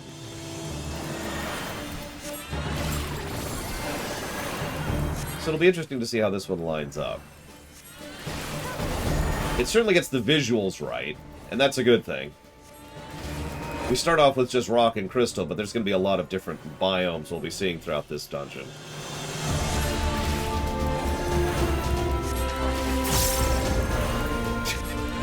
You have an AoE? Literally one. They start doing something, I don't remember if they've done this before. No, they have. They started this in the patch content, but something that will start to become a very regular, whoops, wrong button, very regular feature of dungeons from Heavensward onwards is going to be their proclivity. Let's just go and do this, and then this, this, and then this, yeah, and then this again. Then we're gonna pop this for the inevitable, and then we're gonna do this. Okay, so anyways, their proclivity for doing a thing where they would tie progression to trash completion. That's gonna be irritating. Oh my god, stop dying. I'm running out of instacast. In fact, I'm out of instacast. Yeah. Yeah. Yeah. God damn it. Yeah.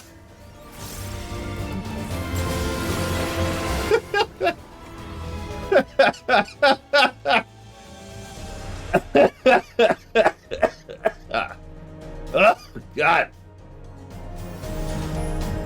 Oh, God, you're literally killing me. They have a tendency, and this is something they took fully from WoW. Not in a bad way. I actually like this design. Where progression is tied to trash killing. And I know that sounds like a weird thing to praise, but what it effectively does is, A, it kind of forces you to kill trash, which, you know, is a good thing if the trash is well designed, at the very least. B, and arguably more importantly, it prevents wall-to-walling. It prevents things from getting out of control. Let me use a comparison example here.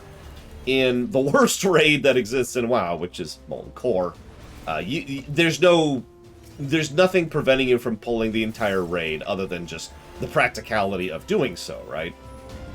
That's significant for even a normal playthrough, though, because it's easy for a fear or a knockback or just someone running out of the way to accidentally whoops, and now you've pulled a second pack. Stuff like that, right?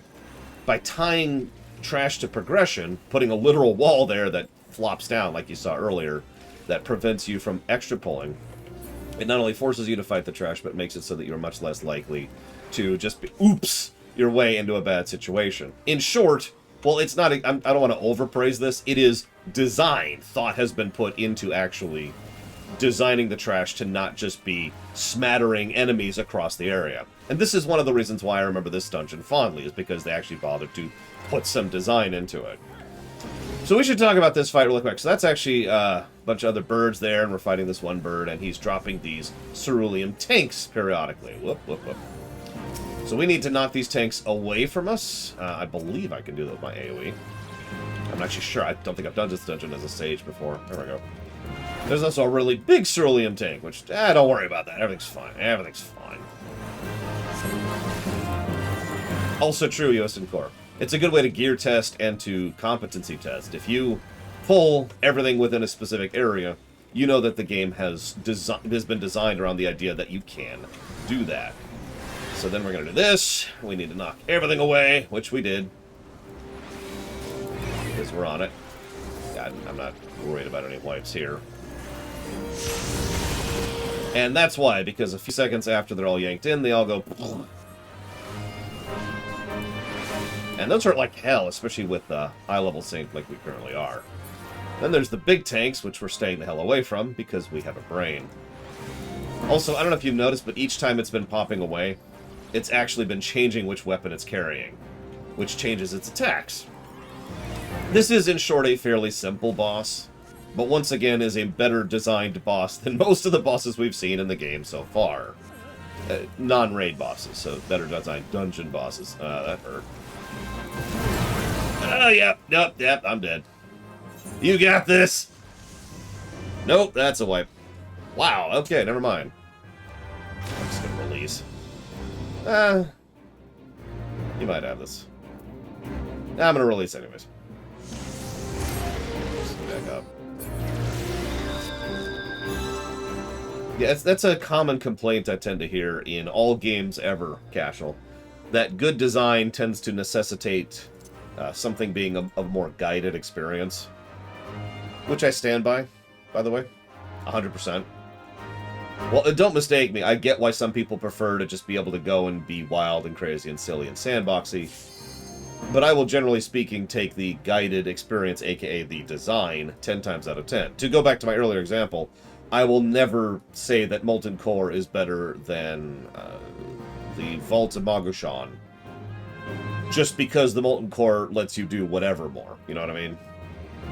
Now, there is a bit of a gradient in between there. Obviously, it's not a binary yes-no kind of a situation, but still. I tend to lean towards design myself. Always have, always will.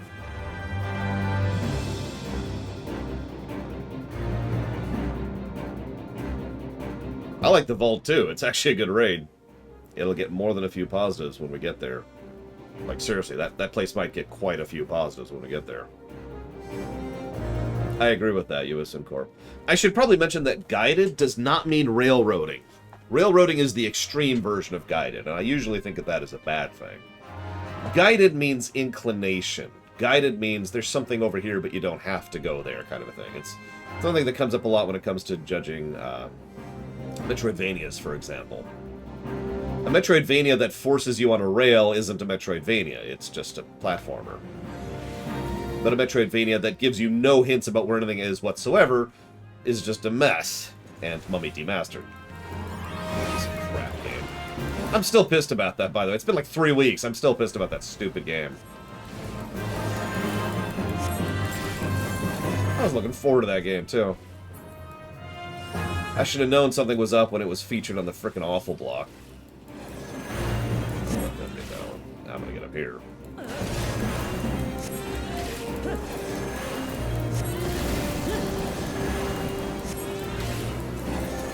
Yeah! They made shooting undead not feel cool. What the crap?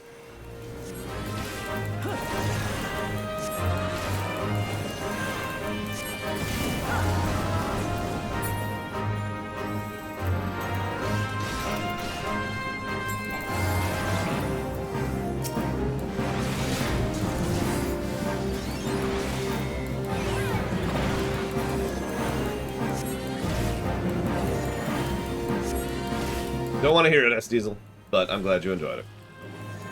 I should say I don't want to hear it about the music. I haven't listened to any of the music I didn't listen to Sunday. I'm reserving that for next Sunday, and probably the Sunday after that. And honestly, probably the Sunday after that, too.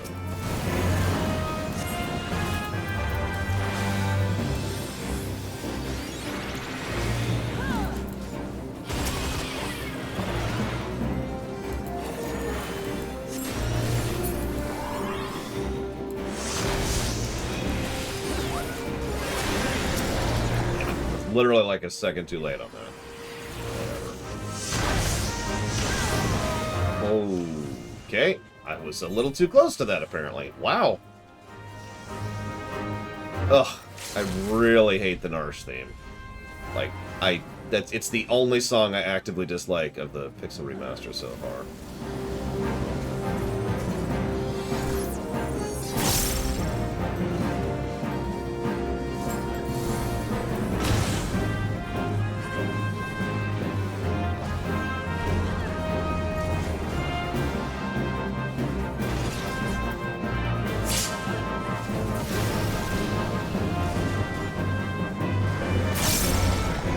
I don't hate jazz, I hate that song.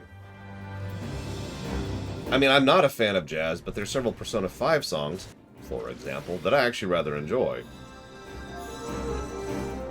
Just to name one example of that. But the Narsh song was just bad.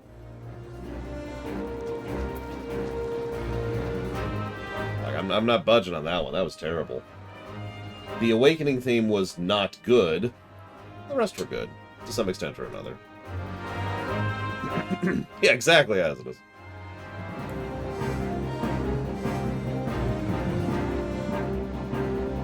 You know, this is an irritation that will go away as of the next expansion, but it kind of irritates me in ARR how the boss music just plays the moment you start a boss until the moment you kill a boss. Which means every wipe, you're just hearing the same song over, which again isn't an issue in later expansions. But for the early boss songs, this is just irritating. By the way, that wipe was 100% my fault.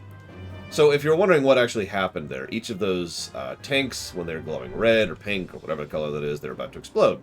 And they pretty much kill you right next if you're too close to them. Now, there was a tank to the left and a tank to the right, so I was trying to gauge the in-between, standing in between them. I gauged wrong. I was literally like 3 feet too close to it and got hit by it and died. So that is actually on me. I will admit, with the advantage of hindsight, other than standing further away, I'm not sure what I could have done. Maybe sprint away in general, towards the middle of the room? I don't know.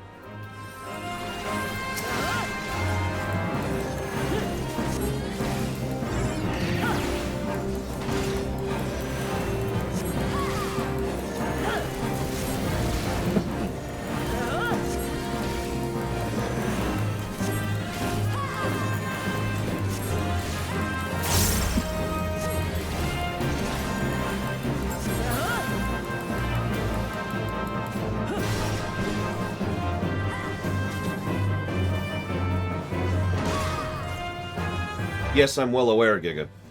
But later on, the boss music doesn't suck.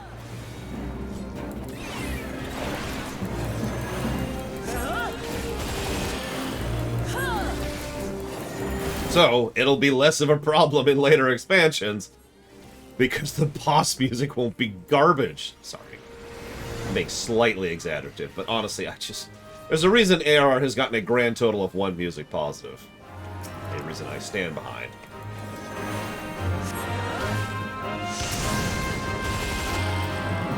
Okay, I disagree with that one hitting me, but whatever.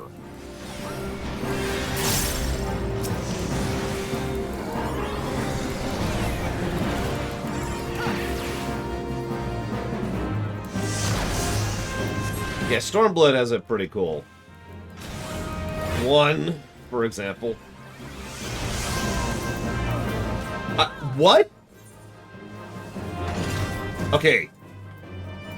Maybe there's a mechanic going on here that I literally don't know about, so I'm gonna go look this up. Let's see here.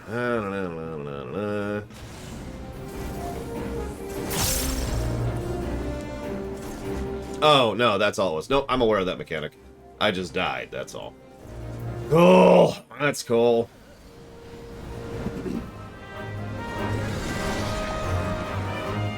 So, in case you're wondering what killed me, the large tanks you can't dodge. They just explode and hit the whole raid.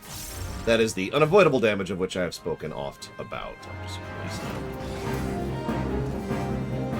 That is your healer tax, which I was not keeping up with. I have my gear on, right? Yes, no, I do.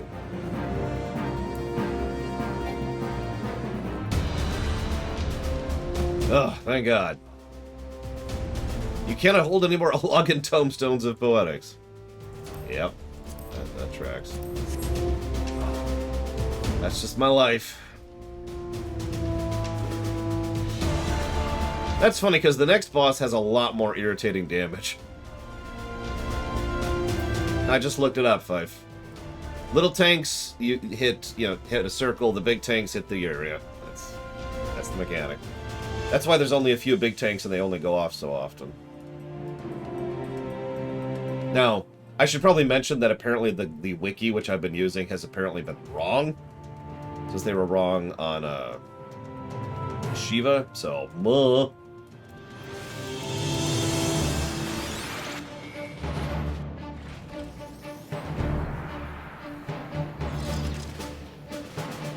Meanwhile, Garleans, we've been fighting beasts up till now.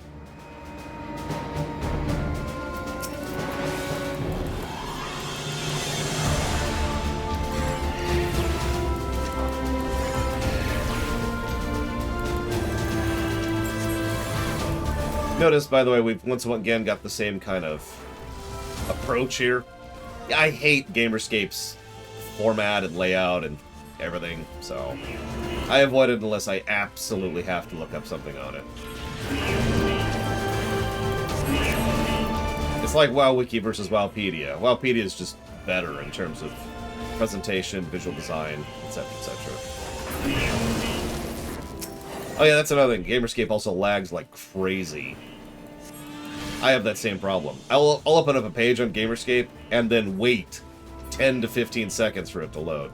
Anyways, going back to the earlier thing. This is something we actually saw in the Castrum, in the Praetorium. And trash drops an item. Item unlocks a thing. We progress. I'm just pointing it out because they're continuing the same level of trash design they did earlier.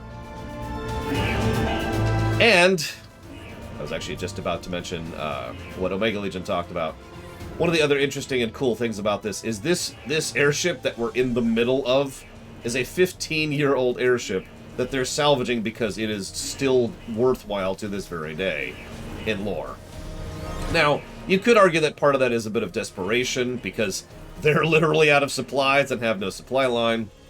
But it's worth noting that this stuff could be, at the very least, made to work. So, just mentioning it. Well, I say 15 years old. I don't actually know when the airship was built. It's probably older than that, if we're being honest. Okay. Okay, that needs to stop happening. No! No! No! No! That was a really badly timed exhaust. Managed it!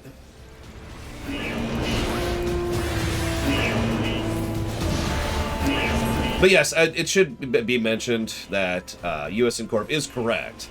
Gamerscape will have more accurate information if you can parse it and get it to load and blah, blah, blah, blah, blah. So, in other words, if you want accurate information, that's the Wowhead equivalent. It's just not nearly as well designed as Wowhead. Which is a damn shame, by the way. It's always irritated me. So, okay, let me give a mild, slightly unrelated complaint here. One of the things that's always irritated me is the fact that WoW is the only MMO with a Wowhead. For those of you not familiar with WoW, or perhaps more accurately Wowhead, Wowhead is an incredibly well-curated, very well-designed, extraordinarily well-built website, which has all the info. If you want to know what an item looks like on your character, with your suit or another suit you're building, or what exact damage your abilities would do with these talents and this gear, or where you can get this gear, or the exact drop rate percent of everything in the entire game, it is the source of information for WoW. It is extremely accurate, very well designed, no lag issues. You can sign in and actually support it financially if you want to. I do that personally.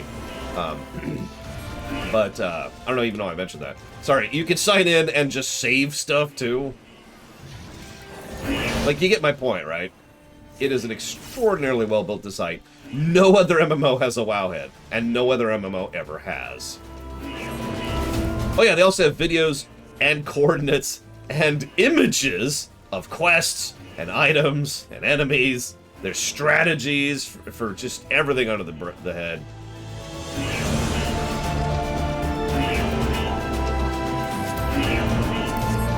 Anyways, it's obvious why there is no such thing for other MMOs. It's because other MMOs are not WoW. And I don't mean WoW's better, I mean WoW has more people, right? So there's more demand, so there's more likely people to keep that thing as well curated and designed and blah, blah, blah, blah, blah, blah, blah. You get the idea. But FF14's been slowly getting there, just it's not quite there. Okay, don't pull the boss yet real quick, I want to talk about something. Sorry. Wait, no! Ah! No! Alright, that's cool. Anyways, I can do this. I can do this. So what I was going to say, prior to pulling this boss, that I totally pulled. Whoosh. Yeah, so this is the damage boss. I actually complain about this boss. It is the only... Okay, it's going that way. This is the only boss in here I would argue is just kind of boring. Because it's just fire. It's just fire. That's the boss. Fire. It has a gigantic flamethrower attack, which hurts like hell. And it shoots for a while. Like, it's just fire, fire. Like, if you're in that, that's gonna murder you. And it just picks a direction. It actually picks a person. Which it's me this time, so I'm gonna go over here to demonstrate, and it just leaves. Go! It just leaves fire. It's just fire. It's just fire.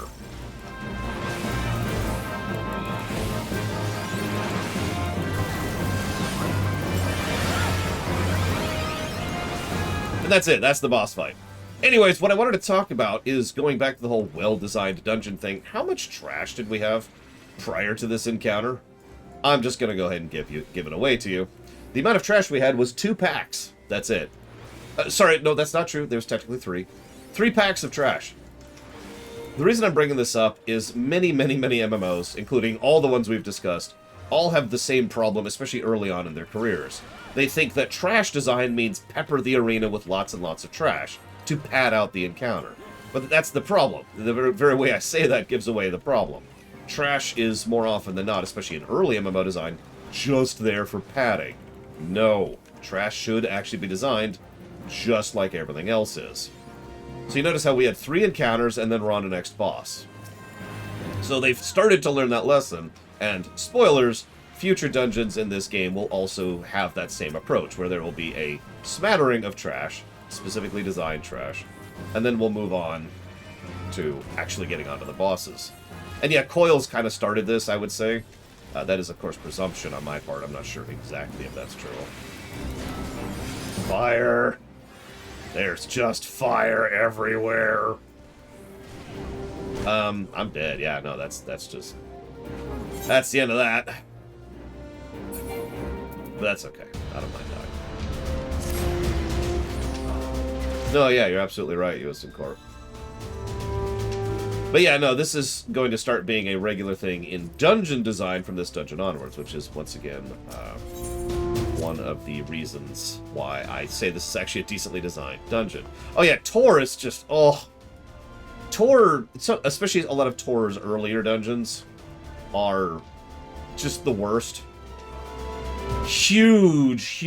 We talked about this. We actually reviewed this on camera when we were doing the Sith Warrior line. There are huge swaths of trash. Just dozens of packs of trash, all of which are irritating and frustrating and have way too much health and hit way too hard.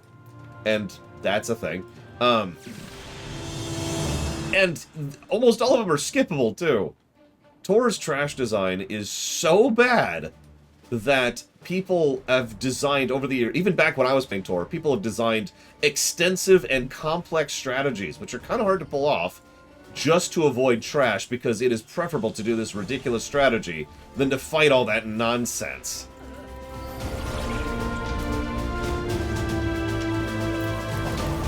Whoop. Have that up. That's my bad. I thought it was up. It's not up. Yeah. There we go. Throw this out just in case we need it.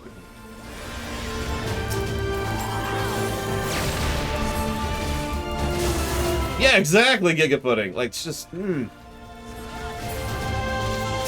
I still, to this day, remember the route through one of the dungeons. I don't remember the name of the dungeon, forgive me. It's one where you're, like, on some overhang, and there's like an awning, and it's a bottomless pit. You can knock enemies into it, and you have to like go down a really long elevator, and then to the left, and then forward, and then left, and there's a whole bunch of trash. Then you go left, and there's the boss. Anyways, that dungeon sucks. With a capital O.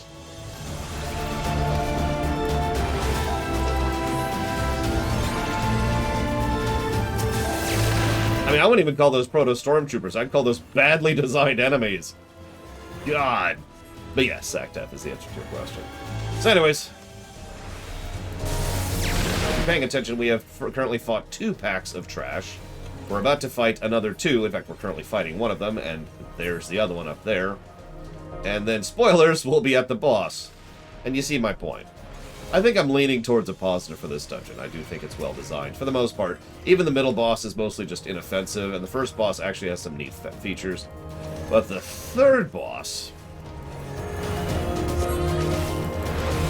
this will be interesting to talk about when we get to the third boss. We're also going to have a bit of a cutscene, unlike most bosses. While I'm here, I need to do some HUD design.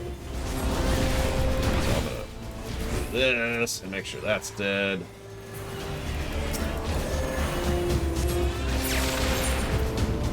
Okay, you can live for a second. We're going to do something different with this specific... I've been thinking about doing this for a while now.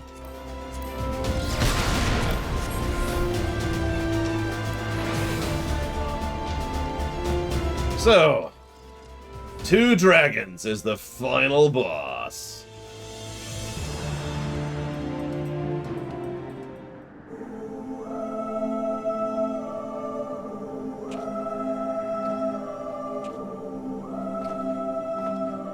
Who treadeth now upon my bones, and waketh me from slumber sweet?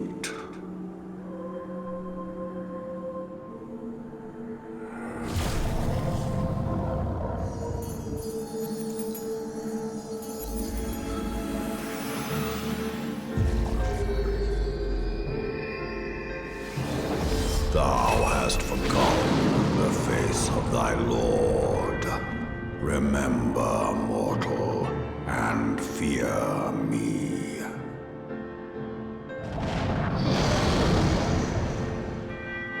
Well, shoot.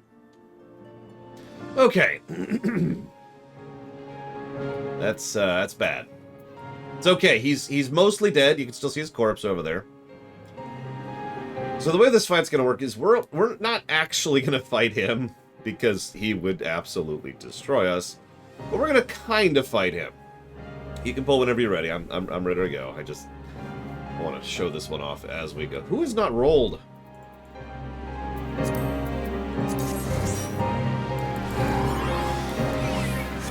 So, fight starts off with some fairly standard attacks. Nothing fancy.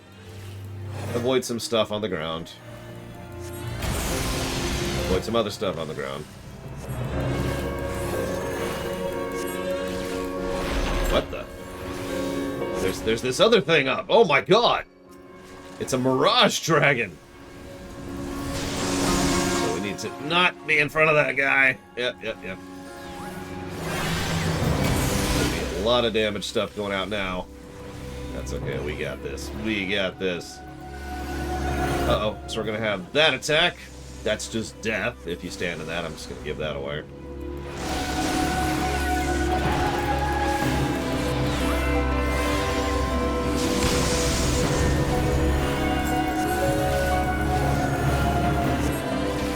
Back here. A little bit. I'm pretty sure that in later FF14 we could actually fight... Oh, there it is. Midgar's armor, but not at this point in our career. So we need to kill this thing ASAP. This is actually technically a DPS race. Once we kill it, it's going to drop a thing. And then that's going to happen. That hits the entire arena. It will kill us to death if we are not in this bubble. This bubble prevents all damage taken. From everything. I've actually talked about a brief story here where I had a pug who didn't understand how that worked. God damn it. Ah! Stop digging, damn it! Ah! I don't have the abilities I need right now. So we're just gonna spam Z for a minute. We're just gonna spam C for a minute. There! Okay, okay. So I was doing this with a pug. And the pug didn't understand how the bubble worked. So the pug was like, oh, there's a bubble. I should go jump into that. And then a telegraph showed up in the bubble. And he was like, oh no, I should run out of the telegraph. So he ran out of the telegraph and died.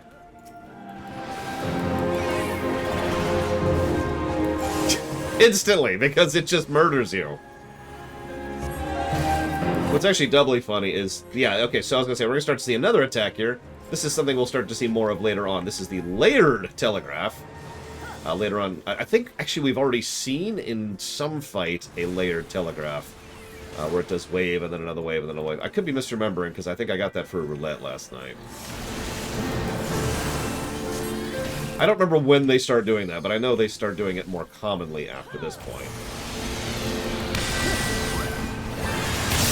As you can see, the design concept that they will eventually start using in all their fights is really kind of coming to the fore. Whether this is exactly the first dungeon or raid or whatever where they did it, or whether this just happens to be when they've codified it is, of course, debatable, but you can definitely tell they're in the mentality of establish a mechanic, establish another mechanic, establish a third mechanic, and then start staggering them. And then start stacking them, and just staggering and stacking and stacking as each mechanic gets worse and worse and worse. You notice the range on some of these attacks is getting larger as we go, and the speed at which they show up is increasing. And the positioning is worse, so we have to do more to dodge them. And they also start to do the thing where multiple attacks start coming at the same time, etc., etc. So, in other words, it's a good boss fight, is what I'm trying to say. And it's good to know that it is, in fact, a good boss fight, even upon analysis. Down you go.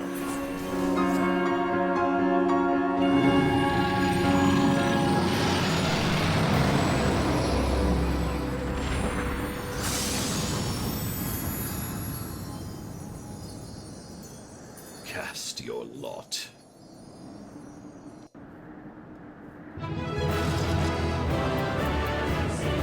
Okay, so before we watch this fairly extensive cutscene, first of all, thank you everyone for joining me. Here's my gameplay stuff. Let's see here. Yep, okay. I think I stand by my statement. This is the best designed dungeon in ARR.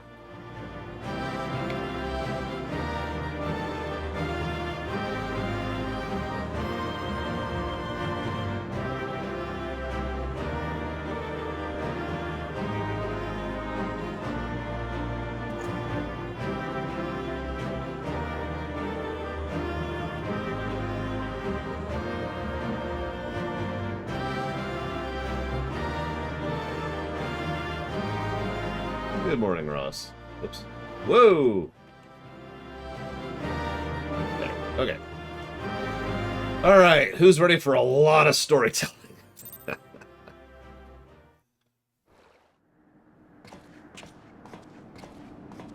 By her gifts hast thou earned a moment's reprieve.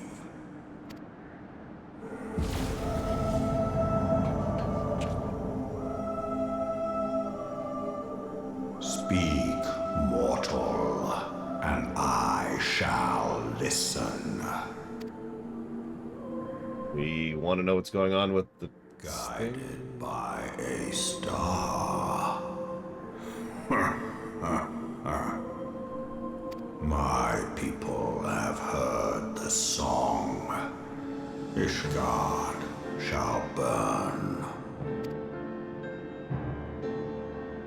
Sons must answer for their father's misdeeds. But that's stupid. We do not forget. We do not forgive.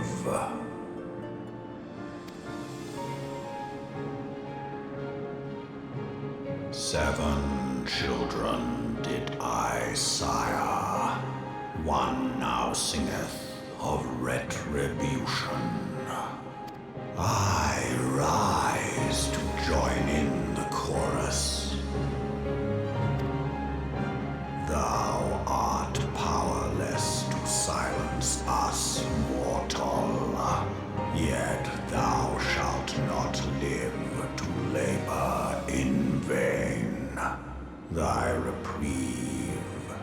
at an end. So I just realized why he sounds familiar. This is Alan Cordoon? I'm probably pronouncing that wrong. But he voices Gurman in Bloodborne, the old hunter.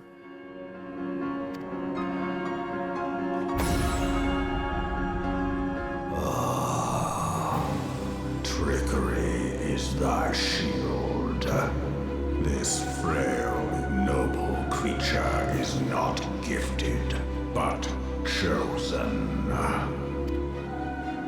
Hearken to me, Hydaelyn. I remember, and I consent.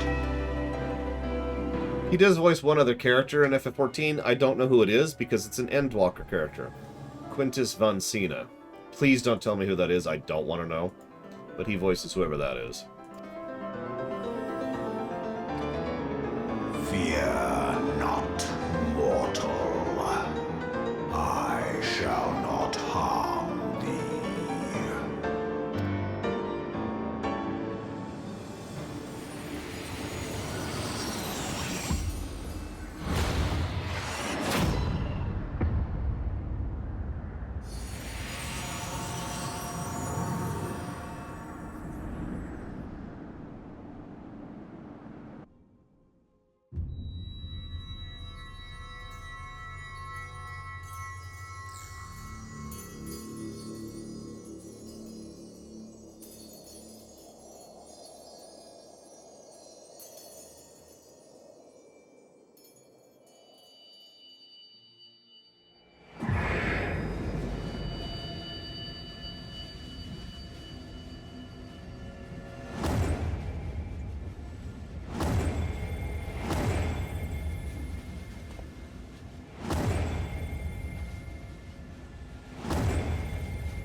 Well, shoot.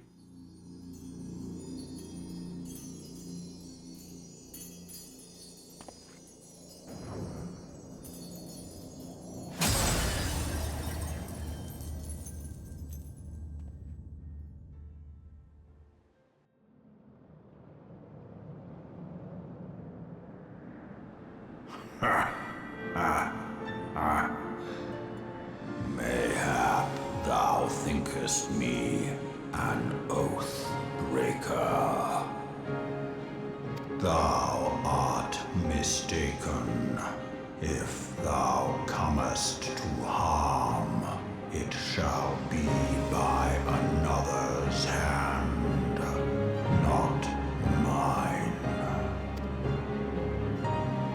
I did but strip thee of thy mistress's feeble blessing.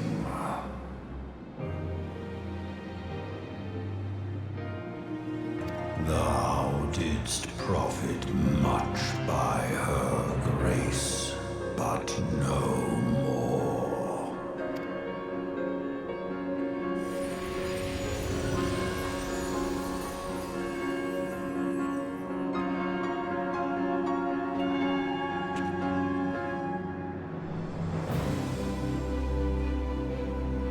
The covenant binds me to thee. I shall watch, listen, and wait. Fight and struggle, if it be thy will. Man hath ever coveted that which lieth beyond his grasp.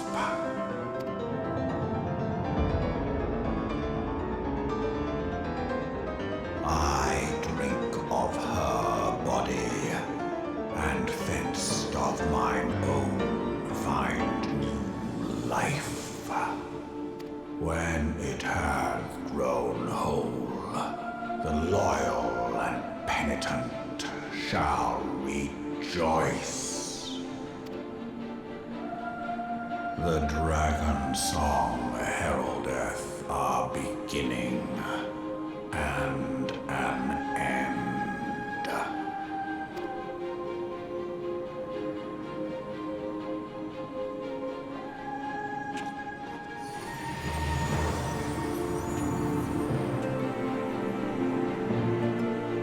Alright, let's go to Ishgard with Midgardsormr himself joining us. I'm sure nothing bad can ever come from that. I was beginning for the worst. Were those explosions I saw? Yeah, there were a couple. Ah, but you shouldn't waste time talking with me. Alphino sent a message to return at once. Oh, crap. What's going on now, Alphino? So I'm going to go ahead and admit something. I don't, to this day, understand why it was necessary to strip us of Heidelin's blessing here. Like, I don't get the narrative purpose in doing so. So... Ma.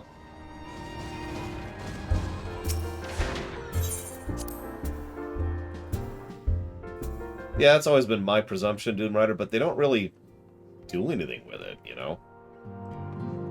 Like, I'm probably misremembering. There's probably somewhere where it comes up. But they never really do anything with it. It's just, yep, you no longer have Heidelin's blessing. Okay. Business as usual. Yeah, exactly. It doesn't impede us at all. And spoilers, we are going to fight some primals after this.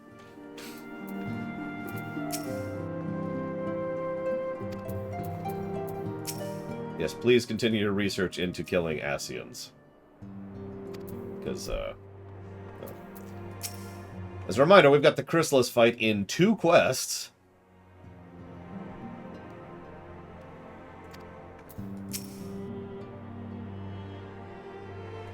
Wait, what? Okay, I'll read this one. So you remember Thancred contacted a lovely woman in order to get a resource? Well, Ida says, I traveled to Ul'dah to meet with Thancred's friend, the one who promised the rare ore, and she began cursing me with words I've only ever heard from the mouths of pirates. I still have no idea why she was so angry. In hindsight, maybe sending a lady in my stead was not the wisest of decisions. I don't know if I'd call Ida a lady, but, you know.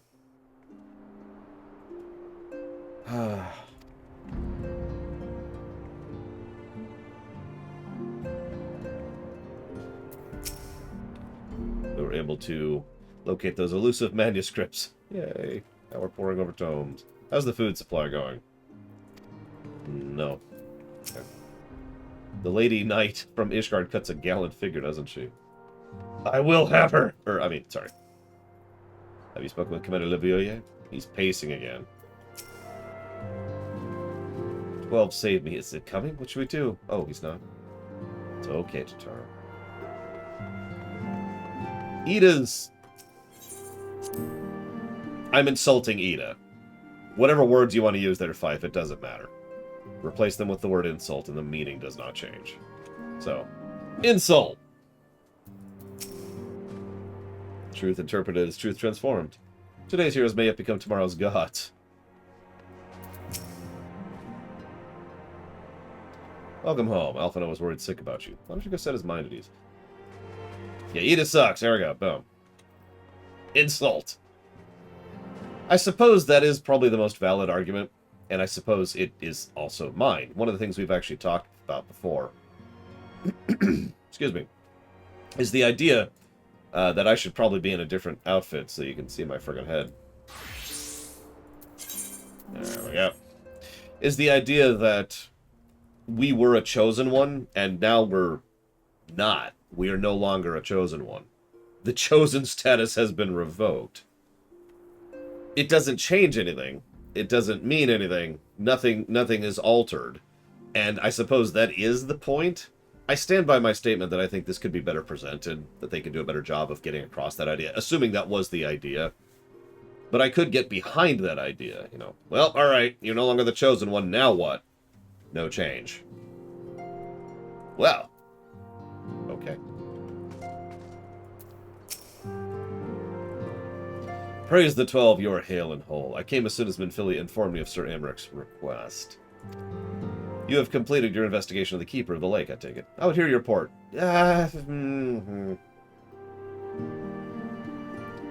Probably casual.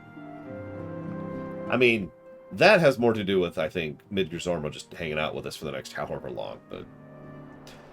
conversed with Migris Armor? If anybody else would make such a claim, I would regard it with considerable skepticism. Yeah, don't tell our dragon-hating friend out there about that. Are we to understand the Wormlord did not perish, and has in sooth lain dormant these past 15 years? Less a resurrection and more rejuvenation for he who dwelleth in eternity. You know what's actually funny to me, Umbral Magnus? If my theory is correct, please do not confirm or deny it. It would be interesting if, someone tries to temper us and it still doesn't work, even without Heidelin.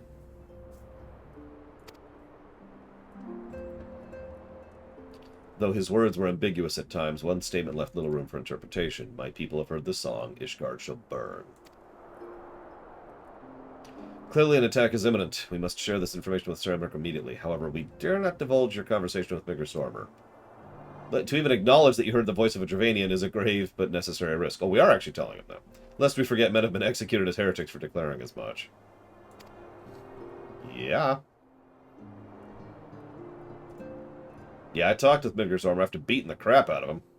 And by that I mean I gave him a nice, nail file kind of a thing.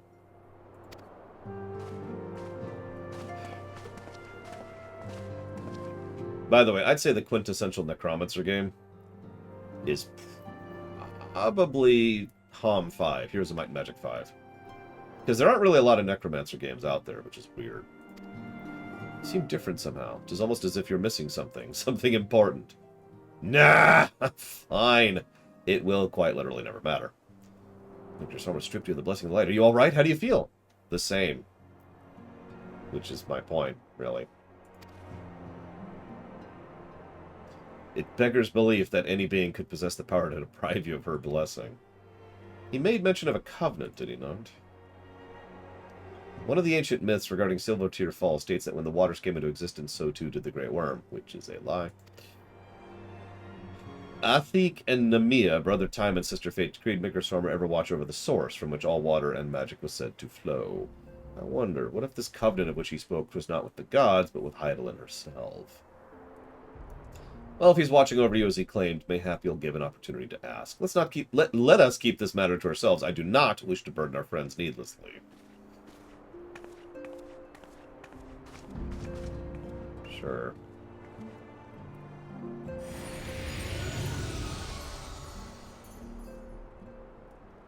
Art thou pawn or master of thy fate? That's a good question. What hast thou wrought by thine own hands? Mortal. That's a valid question. Let me show you my crafting.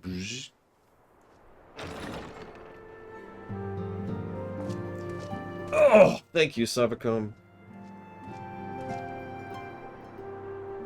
My friend, I can scarce believe it. You confronted the Wormlord and lived to tell the tale. And I'll put that towards tweaking and tactics.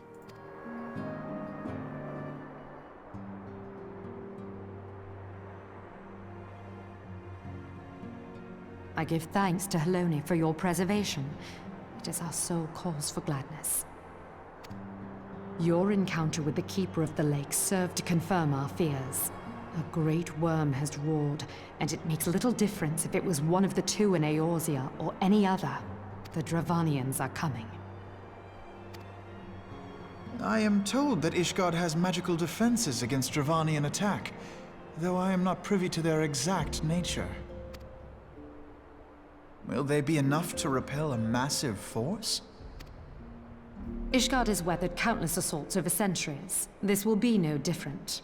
And now that you have confirmed the threat, none can ignore the Lord Commander's calls for the wards to be strengthened.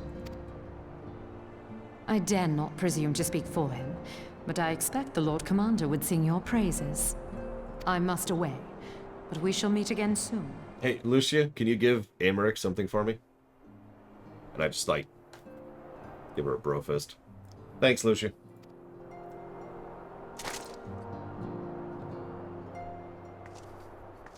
I like to picture that scene as she's like, he bid me to do this.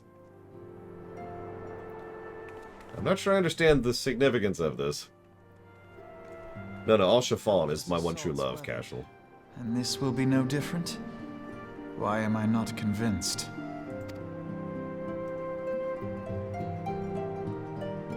Yeah, just tell Amber. Wait. Where's my Juliet? Or not Juliet. God, what's her name? Ladyface. She was just talking to me. Lucia. There we go. Lucia, can you do me a favor? Put these on when you see Amric. Okay. And do this.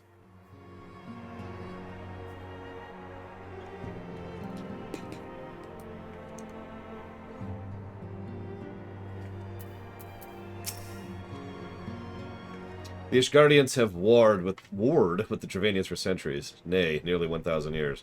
In all that time, not once have their enemies breached their defenses and entered the city proper. Yet regardless of how strong the magical wards are, I fear that the Ishgardians are underestimating the gravity of the situation. Though it was not Midgar Sormer who roared, a call to arms by one of the first brood cannot be ignored. Until such time as they choose to request our aid, however, we can do naught but observe the situation at a distance and pray our fears are unfounded. Narrator, our fears are founded.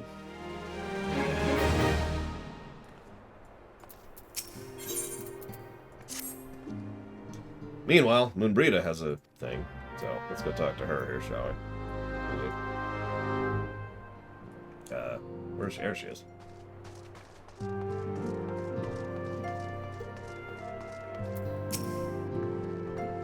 All done with your talk of dragons? Wonderful, because the Ascians are on the menu. Let's head to the Solar, shall we? Yeah, I could agree that both Guild Wars 2 and Guild Wars 1 do Necromancer playstyle quite well. I would say 1 does it a little bit better than 2, because it's a little bit more minion-y. But 2 is still fun. In fact, one of my mains in Guild Wars 2 is a Necromancer full Reaper build. And if you're wondering how full Reaper build works, it's like this. Everything dies! And that's kind of the build in a nutshell. Oh, and every time you kill something, you heal for it. Which also makes you kill more. So. Now that everything's calmed down a bit, relatively speaking, I mean, I thought it might be a good time to share our progress on the weapon. I believe we're on the verge of a breakthrough. Well, don't keep us all in suspense.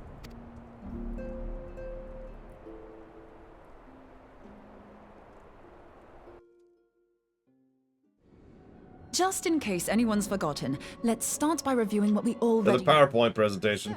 An Ascian is an immortal because its soul doesn't return to the ethereal realm when its host is defeated. Instead, it flees to the place that lies between our world and the void. Therefore, the first step to permanently defeating an Ascian is preventing its soul from making this journey. And if you recall, when we last gathered here, I had verified that white auracite has adequate capacity to entrap the beings, albeit only briefly. Which left the small matter of their extermination. Aye. To unmake an Ascian soul, one must needs smite it with a concentrated burst, or blade, of purest ether. However, we wanted for both the data and the means to forge such a weapon. Short of experimenting on an actual Ascian, you see, there's no way to gauge how much ether its soul is made of. As such, we don't know what etheric density our blade needs to have in order for it to work. So we'll just have to make the densest blade we can and hope for the best. Though that would require a lot of ether. Hang on a minute! Why didn't we think of this before? White auracite can hold an absolute heap of ether, can't it? Please tell me you're joking. God's sakes, Ida. I feel as though I'm reliving the same scene over and over with you. How many times do you need to be told that white auracite cannot store ether for long periods? Being intangible matter, ether is given to dispersion. Only in its crystallized form is it a stable source of energy. I will test you later on this, so see to it you do not forget. Right, yes. It's all coming back to me. Ida. So our hopes rest on good old crystals again, do they? While they are certainly reliable, they leave something to be desired in the area of portability. Indeed. I am reminded of the quantity of corrupted crystals required to thwart Leviathan, and the extraordinary lengths to which the Lamentsons went to transport them.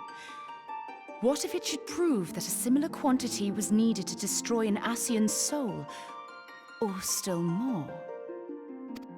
I do not envy the poor sod who has to lug all of that around, on the off chance that an Ascian appears. That's the very problem we set out to solve. And I reckon we've found the answer. If it isn't practical to lug around the ether we need, we'll just have to draw upon another source. And the only viable source is the land. If you mean to tap the Great River of Ether, know that it will entail considerable risk. Meddling with the currents may well induce a surge like to the one which despoiled Mordona. Give me a bit more credit, will you? Why would we need to tap the river when there are veritable reservoirs jutting out all over the land? I speak of corrupted crystals. It might be that their aspect is out of balance, but a crystal's a crystal. It contains ether, and we can help ourselves to it. While corrupted crystals are indeed abundant, there is no guarantee that they will be in close proximity at a crucial moment. But what if we don't need them to be? What if we could tap their power from afar? A malm away, say? If we could do that, we'd have ready access to ether aplenty in almost every corner of Eorzea.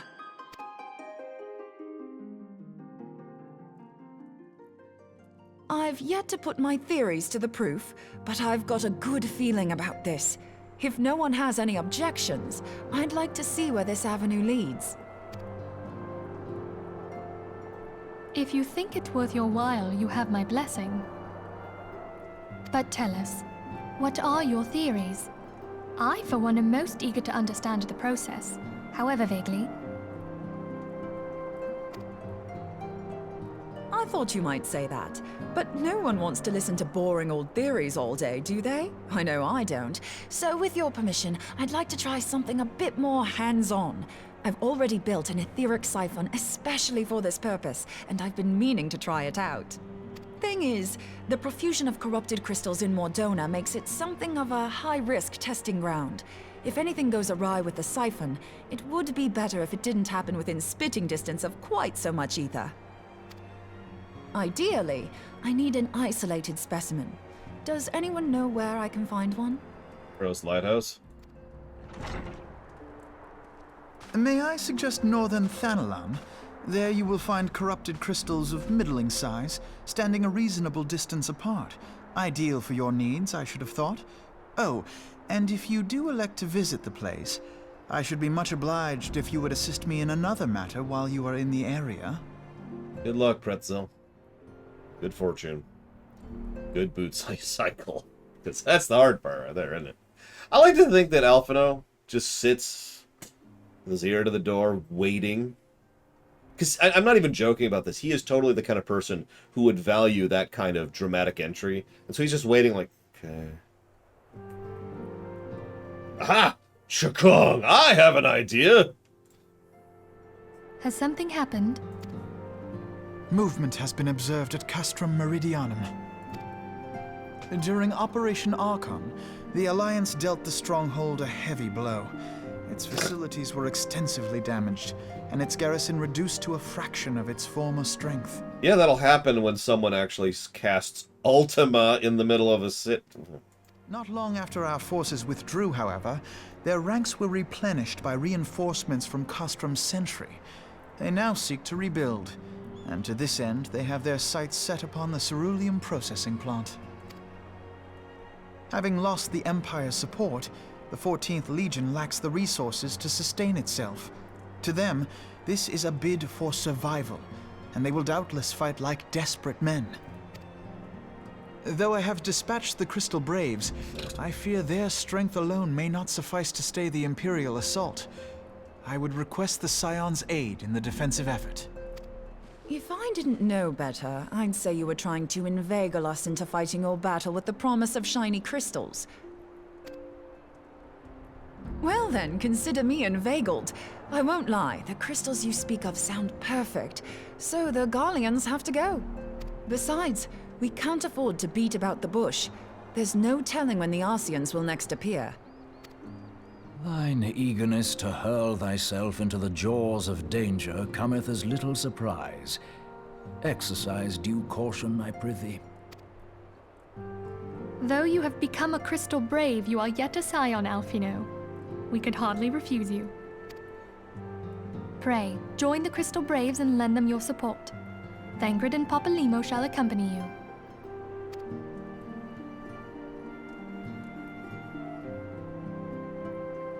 Ida and Y'shtola, in the meantime I would have you assist Moonbreeder. Scout out the crystal clusters, that the testing may commence as soon as the Gallian threat has been eliminated. If it please you, I shall continue mine own experiments on white orosite. Thank you, Urianger. Everyone, pray see to your preparations and depart as soon as you're able. Go well, and be safe. Sorry, Giga. That got a chuckle.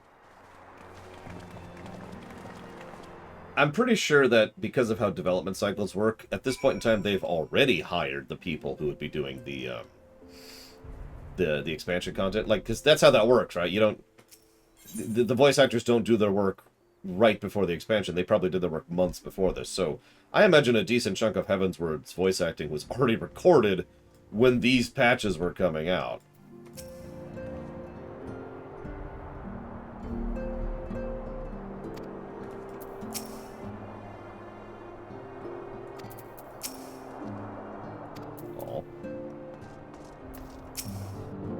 For a small organization, we chew through a prodigious amount of food stuff.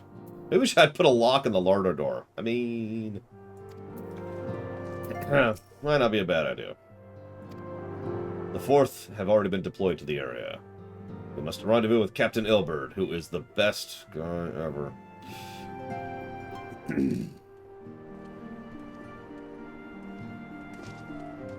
Hoary Boulder. What's up? We are going to the Rising Stone... no, it doesn't say where they're going. Oh, Philemine travels to Ul'dah, and you're going as her escort. Okay. We are beset on all sides by civil unrest and imperial machination, threatened by primals and dragons. We need allies. Okay, well, good luck. Take care. Don't die. Yes, you're very proud of your daughter. I'm not sure why, to be completely honest. Woe betide the blackguard that so much glares in your direction, milady. Hoary Boulder's got your back! And I was able to fight with the Warrior of Light for like 5 seconds. If that doesn't sound impressive, then you haven't seen this dude. He just punched some respect into Midgar Zormer.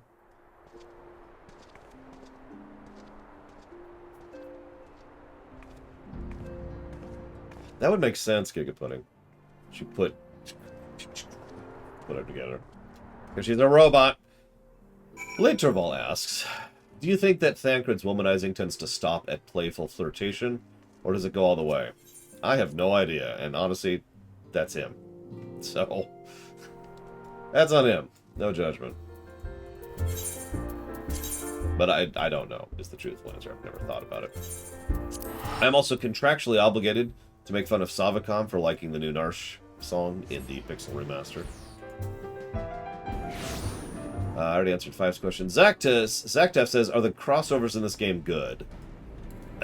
So the only one I've ever really encountered is the Nier one, which I would not call good. Actually, no, I guess I did the Monster Hunter fight, which is just kind of there. So, I don't know. Those of you who've done more of the crossovers, are the crossovers in this game good? I mean, there's the one with 15, but that one was just...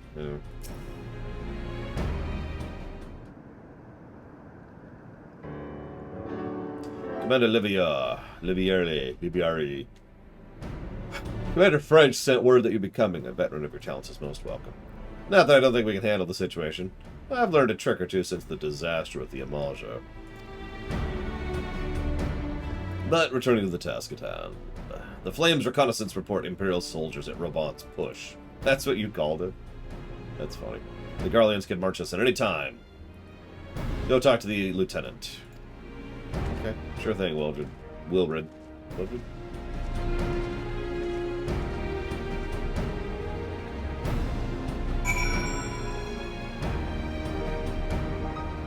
Oh, and for the record, I'm not into Emmerich like that. I mean, Emmerich's awesome. He's one of my favorite characters. We all know that Haute is our one true love. Captain Runner, my soldiers tell tales of your deeds during Operation Archon. Would that we could sit and reminisce for a while. But I fear more pressing matters require attention. Civilian draftsmen, you see, have come across several highly suspicious crates. They were boxes of explosives. So you must kill them horribly. Okay, I can do that. I'm good at killing boxes. Hauling boxes, looting boxes. The likely amount of swift assault. They've decided to take the serious. Okay, cool.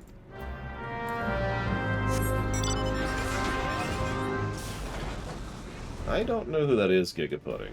And I feel like it's a spoiler because that's why you said it that way, so... Do me a favor and tell me when whoever that is shows up, because I don't know who you're talking about. Have you seen Moon swinging her axe? Yeah, yes, thank you. She's a warrior, I get it. Oh, okay. Nope, that makes sense, Gigapudding. You're truly insane, but it makes sense. Isn't she a beauty? A lady merchant in Revenant's Toll simply gave it to me. Said she was investing in the future or something. Nice axe. Considering the weapon she wields, I don't believe the lady's in need of additional protection. Be it a squad of soldiers or majestic monstrosity, I shall allow no foe to harm the lovely Moonbreeda. Sorry, she's taken, buddy. Listen, I've seen your fashion, Gigapudding. I've seen that helmet. Glad to have you with us, Laura. As I'm sure little Lady Edelstein has explained, the Garleans have deployed a small force from Castor Meridiana. The main column assembles to the north near Dalamud's Talons, but we've also spied several squads attempting to conceal themselves in the approach to the west. They wish you to rush forth and commit to battle with the main column, leaving a detached force free to raid and plant and pillage supplies. Not much of a strategy, but these are desperate men. Captain Ilbert.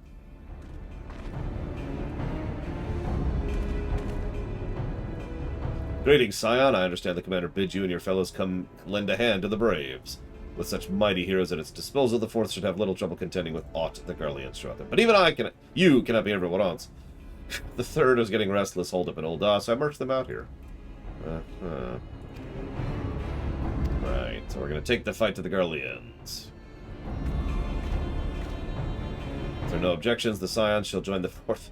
I mean, honestly, what they should probably do is just kind of march into the Castor Meridium and sort of genocide all the Garleans in there. Nice, slow, sloggy thing until they're all dead, you know? Because, look,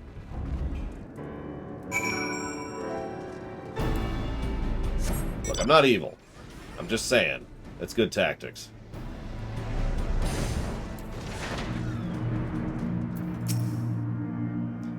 A pleasure to be fighting on your side again. Yeah, sure thing, asshole. So, I'm sorry. I need to read that all out again. Our operations invariably succeed when you're around, and victories are wont to pave the road to greater coin.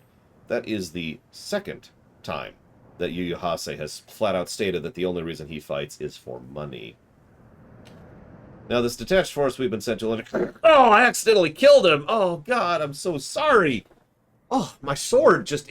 my sword has this thing where it just gravitates towards assholes. Seeing as you're an army unto yourself, I've assigned you your own areas to scour clean and blah, blah, blah, blah, blah. Kill Garleans. Okay.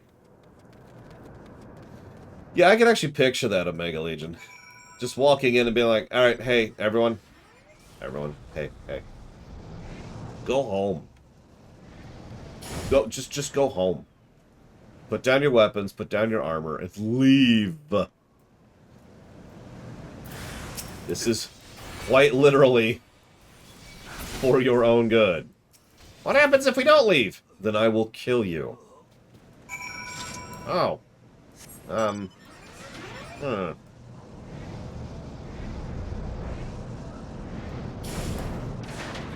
Tough choice. But no, I haven't heard the Japanese voice acting of anyone, actually. Which is why I didn't get the joke Raptoon said about Hush of Falls. Not French. God, Lord. Japanese voice actor.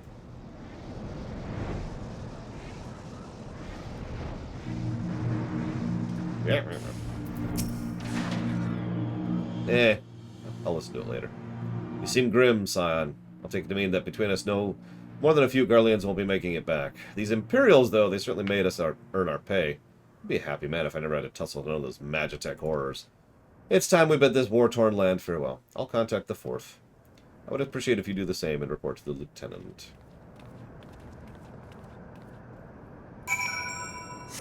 Well, that makes sense. He is our one true love, after all, Omega Legion.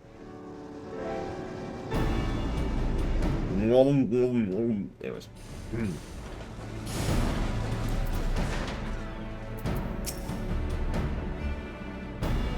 Captain Runner, what news of the Garleans? Yeah, we're the Sword of Light, he's the Shield of Light. It just fits, right? It's a perfect fitting. The Emulsion engineers will be most happy to hear that the plant is no longer in immediate danger. Thank you for your assistance. I don't know if I'd say he flirted in English, he just crushed. Which I know sounds like it's the same thing, but no. He's just, I say just, he's fanboying. Like, really fanboying. And I mean, let's be real, can you actually blame him? No, really, think about it for a second. We just show up one day, hi, and we just kind of push our way through all the politics and all the everything to help his friend, Lord Francel, and resolve the entire situation and uncover a false inquisitor. And then we just kind of say, yep, so anyways, we're here to find an airship. Right? And it's Kong, Kong, Kong. Then we leave for a bit, we come back, and he's heard tales that we've been off killing primals by ourselves. Well, he's been manning a desk. Someone compared him to Talia over in Mass Effect. And yeah, that tracks.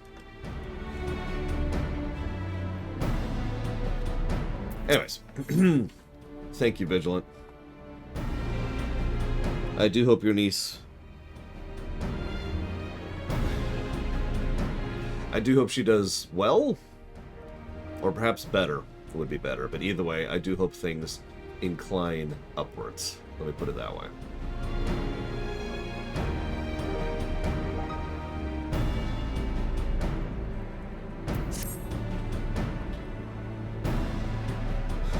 You must be anxious for word from your fellows.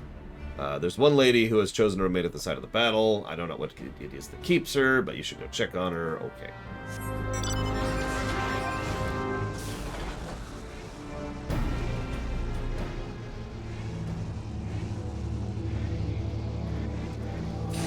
What are you doing, Librio?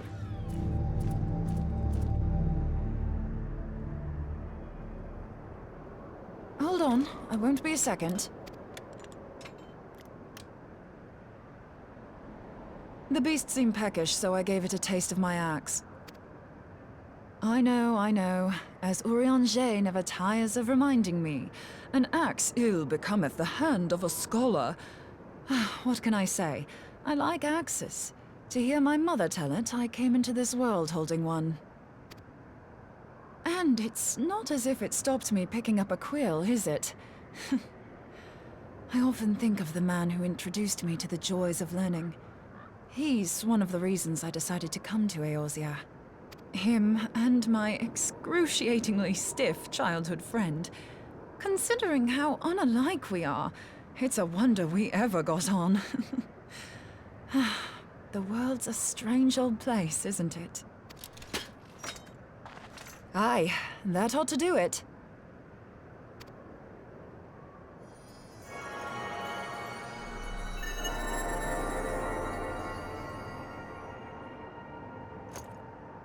So far, so good.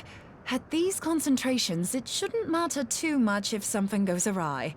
Just enough ether to make it interesting. Did you see that? The way the crystal glowed? The siphon works, I'm happy to say.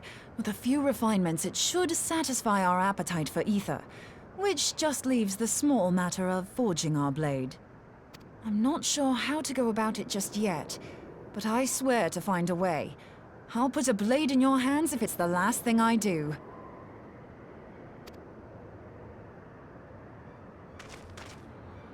He senses me.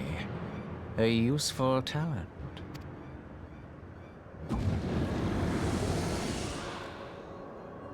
And Ascian, are they onto us?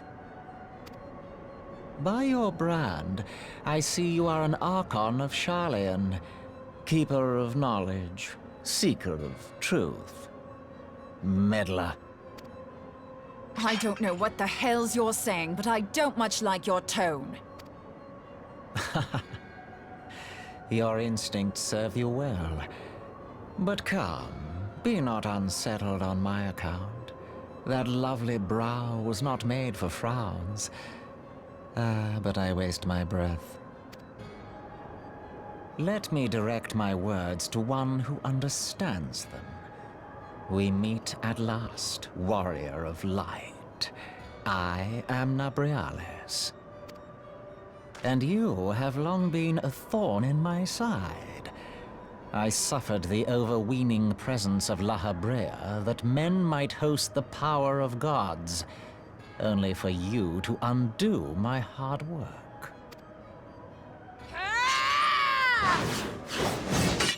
Oh, bugger. Do settle down. You must concede that I acted in self-defense. But what's this? I do not sense the blessing of light. Oh dear. Could it be that frail Hydaelyn has forgotten her champion? This I did not foresee. Shorn of light as you are no longer a threat. And better yet, the seal is broken. Now is the time to claim the staff. With it in my grasp, I shall rise above them all and take my place at Lord Zodiac's right hand. I can think of two people who might disagree with you on that, but let's not talk about that.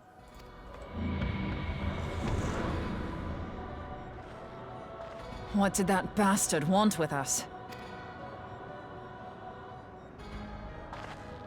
Nabriales, he calls himself. With charm like that, I'll bet he has maidens falling at his feet. Unconscious. But this staff... You say just talking about it had the bastard grinning like a brat on his name day. Must be quite a staff. Oh, gods. He means Tupsimati, Master Louis Soir's staff. Minfilia's in danger.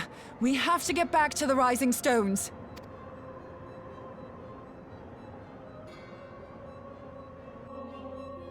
As a reminder, we are on the quest that is going to lead to the upcoming raid, for anybody who wants to join us for that.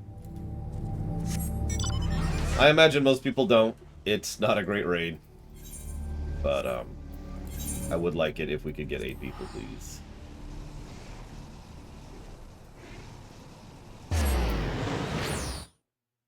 While we're here, Zactef says, I got a friend who's playing Trooper Story. I'm so sorry. Was there any problem with some of the Havoc Squad going rogue? Excuse me, you said Rouge, so I should say Rouge.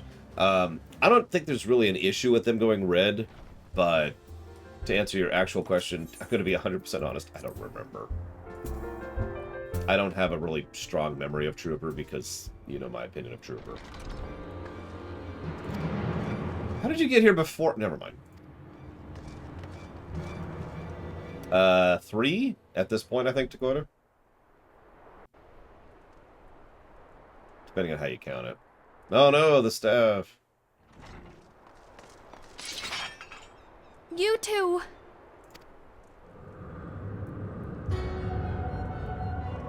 So, you were able to divine my intent. What now, warrior of light? Ah, but that name is no longer fitting. You have become decidedly dull, and quite incapable of barring my entry. I mean, I can still kick your ass. You're not a hard fight, you're just a bad one. What do you mean? You truly do not know. Then I suppose it is only right that I enlighten you. The blessing of light kept you and your fellow meddlers safe. It was that which prevented my kind from entering your domain. Yeah, that's what I thought. Sorry, that is Gideon Emery. It's weird hearing him try to do what I can only refer to as a bad, sniveling accent. My kind, I say, though it had no power over the likes of Elidibus and La Habrea. Being of this world, they could come and go as they please, while I could only look on. But I need look no longer. Now that the seal is gone, I mean to act. Unlike the others, I am not given to waiting. I shall take that staff and bring about the next rejoining. Rejoining? Then it was your doing. The Isle of Val, the scholars, all of it.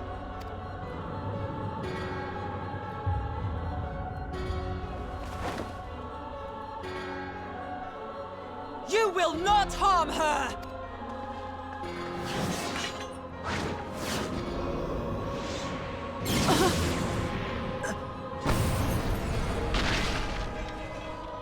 Moonbreeder! Why must you insist on forcing my hand?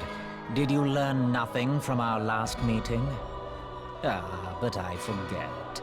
My words fall upon deaf ears. The staff is but a broken relic, a memorial to the departed. What possible use could you have for it?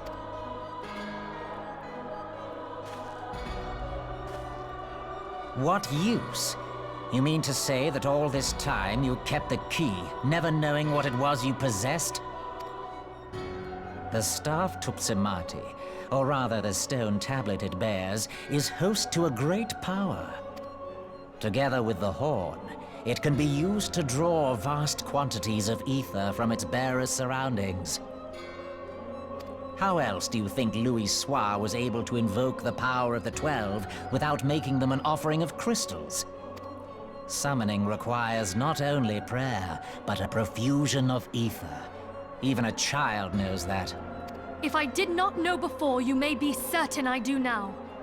But above all, I know that we cannot allow this staff to fall into your hands. I will die before I let you take it. Insufferable woman.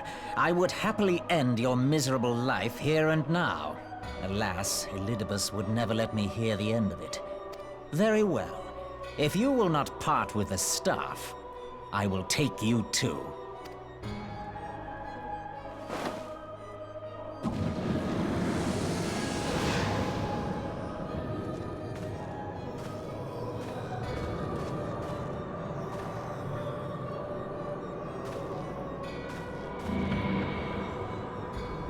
By the way, there's the answer to your question, Gigapudding.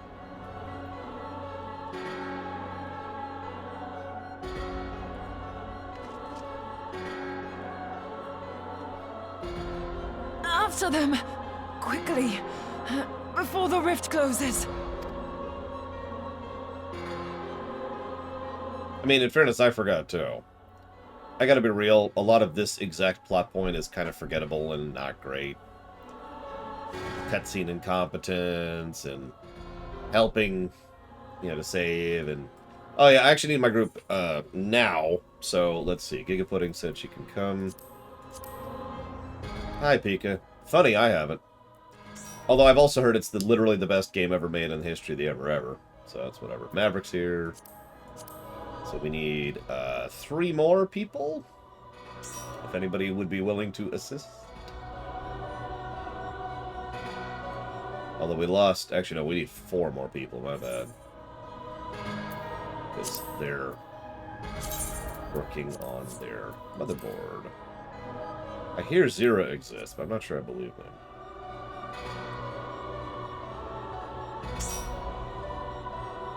So now we need 3 people.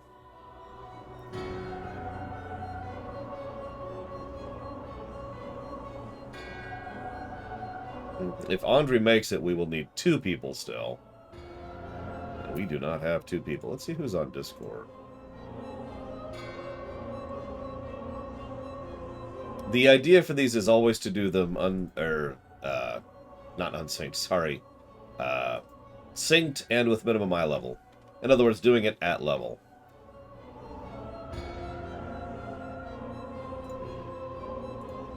Now, if we can't, then we can't, and that's just life.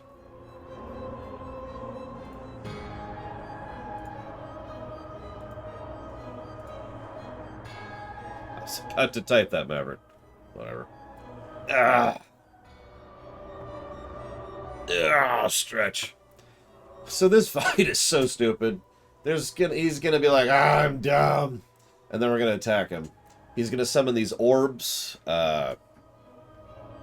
You need to take one color orb, then the other. You don't want to stack orbs. You want to swap back and forth. Yes, Terra. You can be a level 90 in endgame raid gear, and if we do it at minimum eye level and synced, then you will suddenly, magically, be as if you are level 50 with the appropriate item level of the raid. So anyways, we want to swap between the orbs. There's a couple of dumb mechanics that I don't even feel the need to comment on. Let's see. And then we're going to beat the pants off of him. He's going to be like, oh no, my pants! And he's going to warp away to another universe. And we follow him into that other place. And while we're there, the tanks will have to go running around gathering up meteors. So the meteors are going to fall. And tanks need to stand in the meteors in order to soak it. Otherwise, it'll hit the whole group. Meanwhile, the DPS will need to destroy a rift. We will actually have to literally save the DPS's limit break in order to kill this rift, because this is a dumb fight. And that's it. That's the fight. There's really not much to it. It is lacking. It is quite literally less complex or interesting than several of the dungeon bosses we've had already.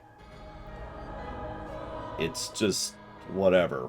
I'm going to take a very, very brief break, mostly because I am completely out of water. So I'll be right back.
But yes, Gabe Newell. Oh, goodness. Is, the Valve guy. I don't know what to call that, really. Right, where's Terra? I see no Terra. There's a Terra.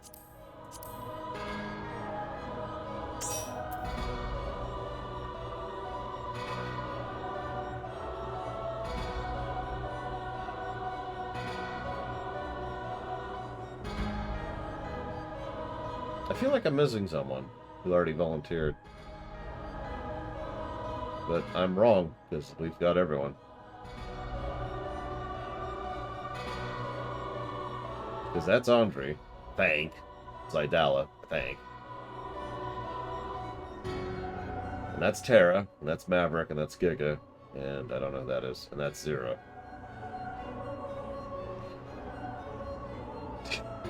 I mean, I'll give it a couple minutes. See if anybody pokes on here. Let me pull up my Discord again here.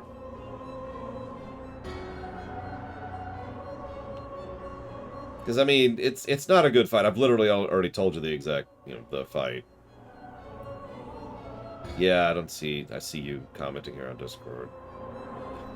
It's okay, I sort of knew this was coming. This is going to be doubly funny because we have another raid coming up. Not too far from now. But that's okay.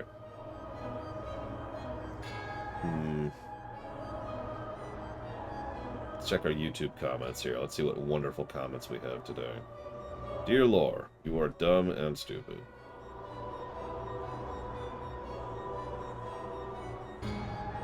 You know what's funny is I almost never get this fight in roulettes. But every time I do, we wipe. 100%.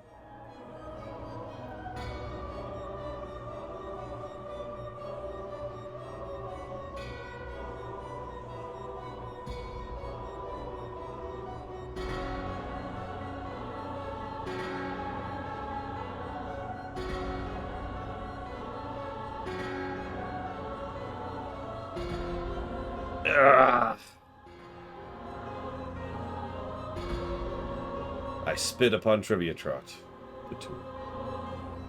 Alright.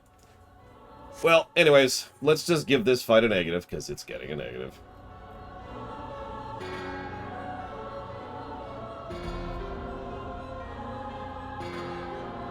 Because it's a dumb fight. Well, the problem is I can't give it a second negative, because we're not doing it at level. I can't judge it in fairness without doing it at level. That's the whole point of doing this. So I can only give it one negative, in the interest of fairness.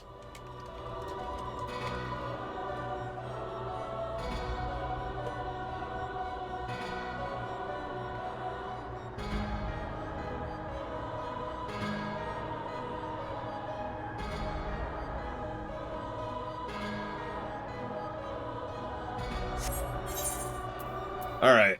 So, do that, do this. Confirm. Go over to here. Get rid of this, go down here.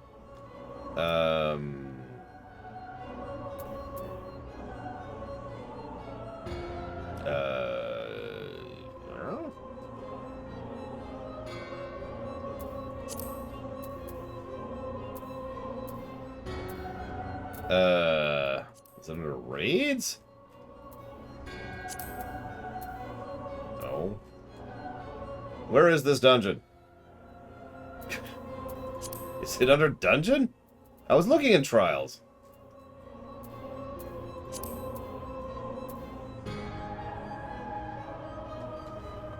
Point out Chrysalis to me.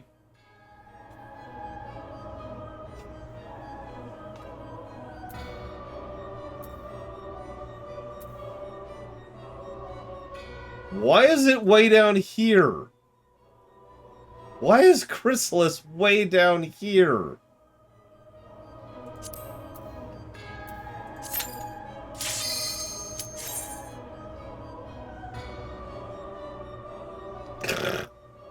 Chrysalis is right above Cape Westwind.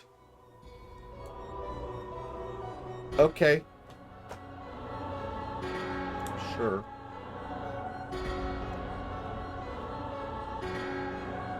Somehow that does not surprise me, Tara. Believe it or not.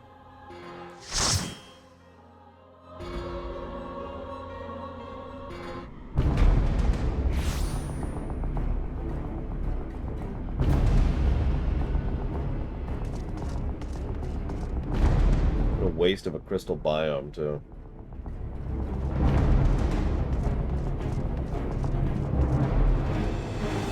Oh no, it's... Minfilia. God, that took me a second.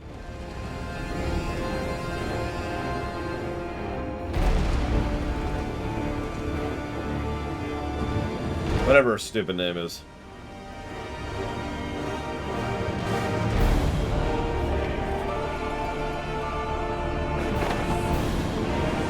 My favorite thing about Nebrialis is he has mutton chops. You see it when the camera zooms in. It just adds to how pathetic he really is. Thank you, Nemi. As always, much appreciated, especially now. Thank you. I will put that towards dealer's choice. Alright, so anyways.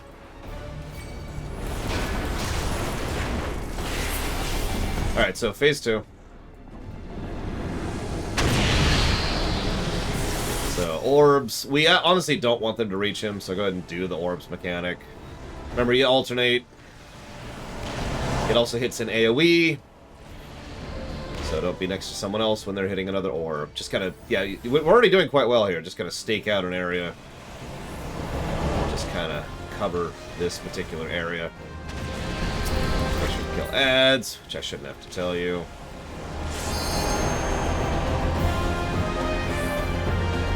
You have to type !Q, Pika. But no, I am actually dreading it. I'm probably going to hate playing it. Is that all of them?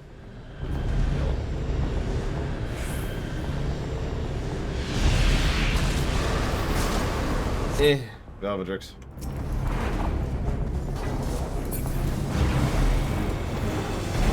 Wow, that drill erased him. Alright, so then we do this again. I mean, as you can see, the difference between unsinking it and pugging it is almost minuscule. Really. It's actually kind of funny. These things don't do that much damage, really. He does not deserve this battle song.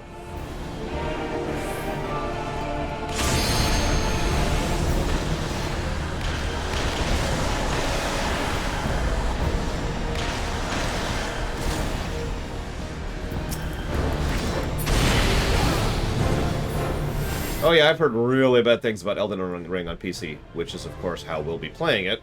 I already own it on PC.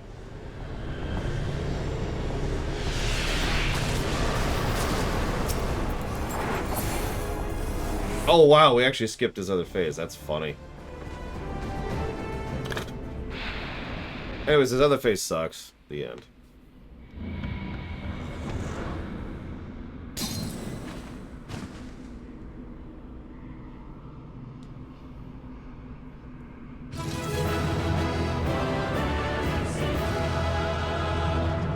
Yeah, Twin Tanya. Now there's a horrible fight, honestly. We did it! It was really rough, but we did it. Good job, everyone. Yeah, it's in addition to the other reasons that fight sucks, it's an HP barrier boss, which you know how much I hate that.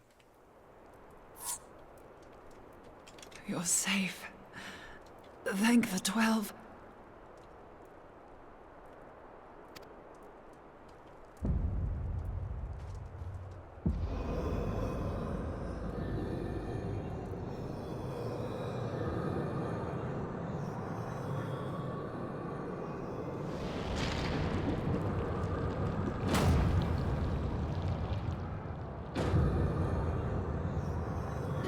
You may have bested me this day, but what of the next? What of all the days to come?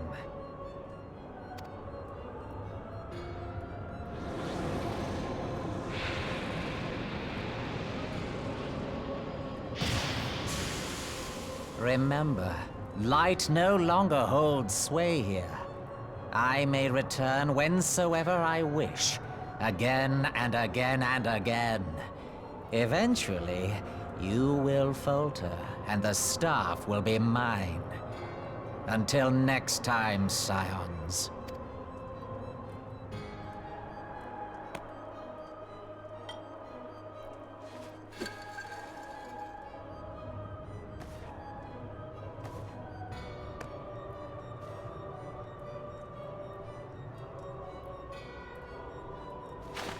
There will be no next time. This is the end.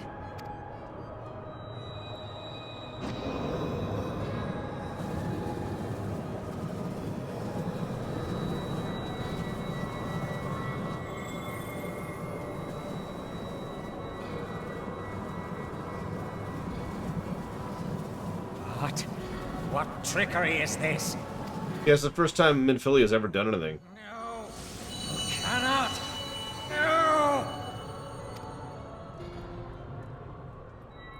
wonder what it feels like being absorbed into an ether crystal. Use Tube Samati to gather ether. Quickly, before he breaks free!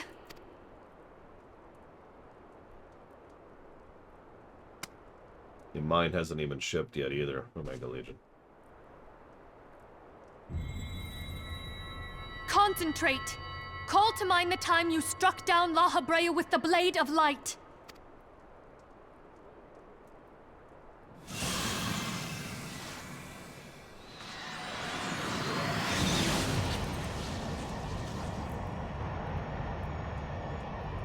Why won't it work?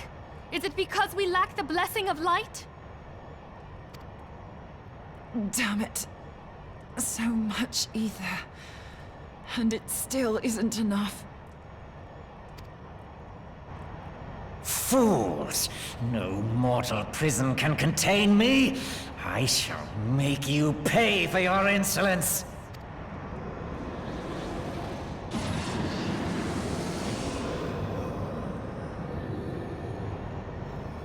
Please, Mother Heidelin, hearken to our plea.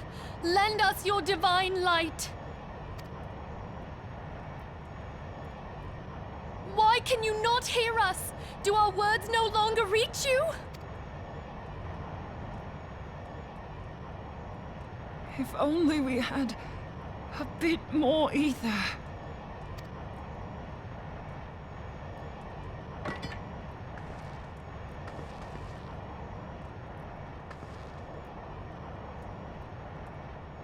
Moonbreeder, what are you doing? Master Louisoix, I understand now the choice you made. In death, there is life. Farewell, Urianger. You damned old coot.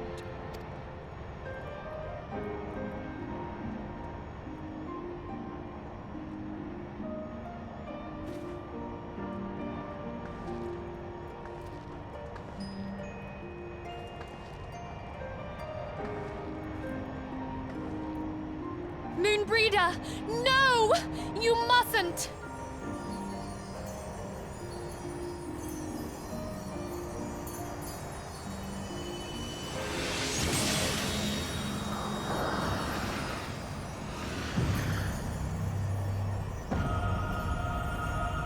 What? No! It cannot end! I am eternal! I am immortal!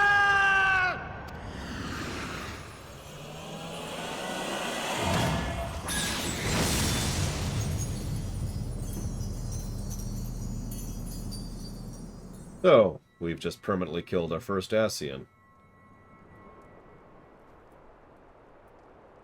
Moonbreeder.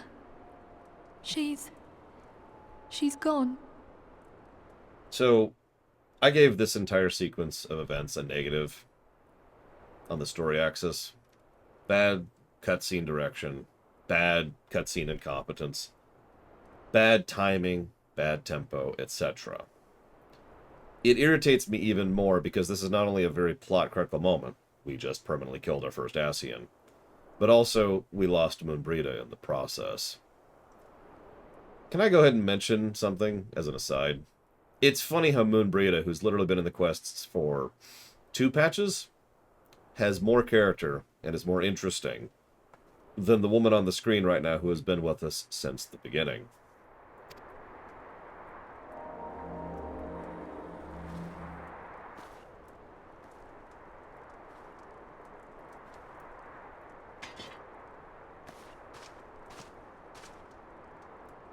And yeah, You did it, my friend.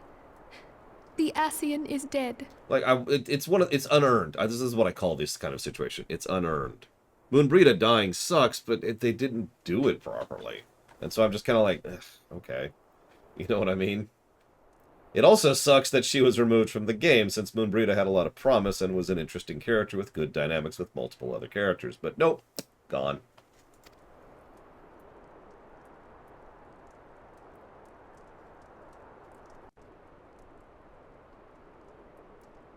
This device is a legacy of Moonbreeder's toils and sacrifice. I shall hold on to it for safekeeping. Ma'am, I wouldn't trust you to hold on to a burger. Minfilia, are you all right? I am. So, yeah, Omega Legion mentioned something in chat that I actually said independent of streaming years and years ago when I was first playing this. Why didn't they sacrifice Minfilia instead of Moonbreeda? Not only would that have been less bad, because who gives a damn about Minfilia, but to be perfectly blunt, Moonbreeda was perfectly positioned to take Minfilia's place narratively. Instead, they get rid of the new character and keep the old, and continue to not do anything with her. This is actually, arguably, from a purely narrative perspective, this is arguably one of the worst things they could have done in this situation. Oh, we were surveying northern Thanalan when we received the distress call. We returned as swiftly as we were able. It seems you have everything in hand, however. Oh, yeah, everything's fine. Killed an Ascian, by the way. What happened here? Where is Moonbreeda?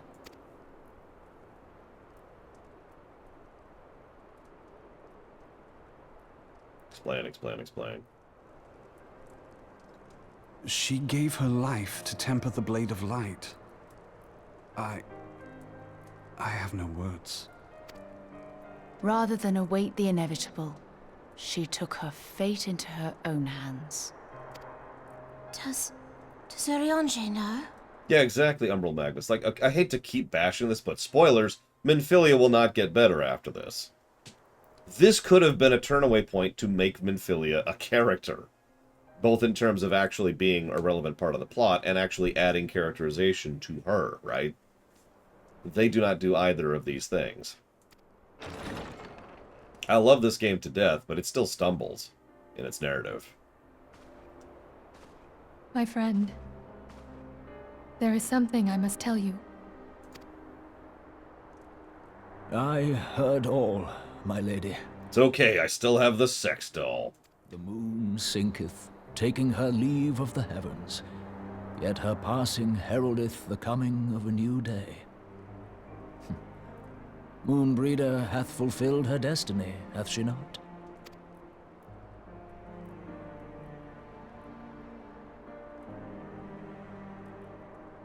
Long ago, far across the seas in the Sharlayan motherland, Moonbreeda and I did study under the sage tutelage of Master Louisoix. Full oft did he impress upon us that knowledge existeth to serve the greater good. This sentiment, however, was contrary to the nation's policy of neutrality, which censured intercedence in the affairs of foreign lands. Raise eyebrow. In spite of vehement opposition, he founded the Circle of Knowing, and journeyed hitherto the heart of Eorzea. Through his noble sacrifice was the realm spared its doom. Yet this great soul, whom all should rightly have honored, was branded a pariah in his own land. His peers did accuse him of forsaking his duty as a man of learning, and of meddling in the course of history. When he left Sharlayan behind, Master Louisoix gave no word to signal his intent to Moonbreeda. Close as they were, as master and disciple, she was deeply wounded by the sudden exclusion from his confidence.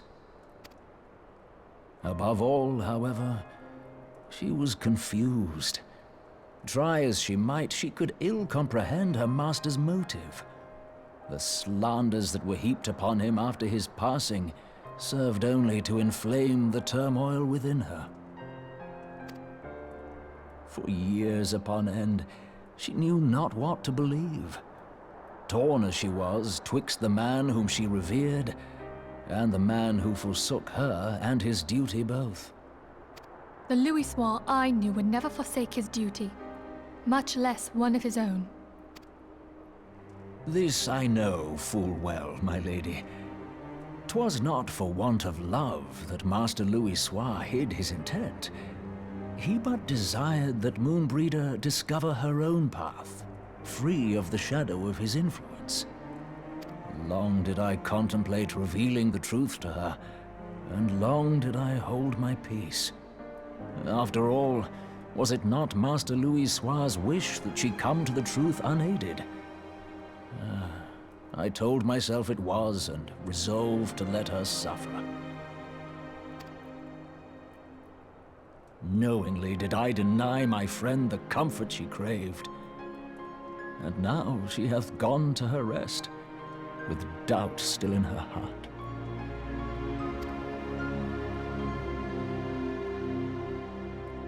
Speakest thou in earnest? Did Moonbreeder truly come to understand Master Louis Soir's will before the end? The realization hath set her free. She may now find the peace which hath for so long eluded her. Oh, Moonbreeder, my dearest, how I shall miss thee. Moonbreeder gave her life that we might possess the means to defeat the Ascians. Her sacrifice must not be in vain. Let us continue her work on the Blade of Ether and see it to completion. My lady, I would mourn Moonbreeder in mine own way. I beg your permission to return to the Waking Sands. Of course, my friend. Take all the time you require. We shall be here should you have need of us.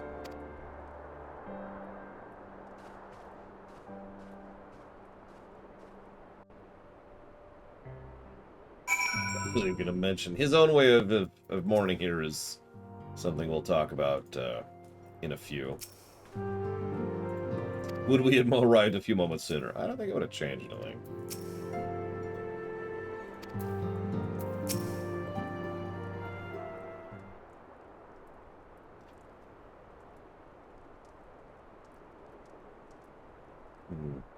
Based on the timing, we'll probably hit the Steps of Faith before the lunch break. For anybody curious about joining for that one. I would really like to do that one synced. Never have I seen Urianger so utterly defeated. No one should be made to suffer such grief. We shall gather in Charlayan Manor to celebrate her life and mourn.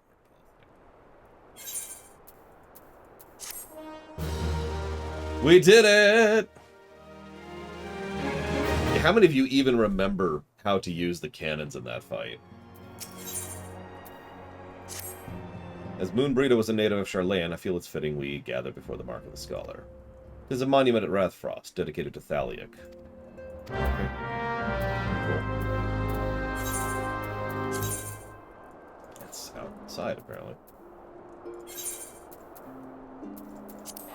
I've used the cannons because I've done this at level, and this fight used to be hard. It'll probably be hard for us, because we'll be doing it synced, so that'll suck.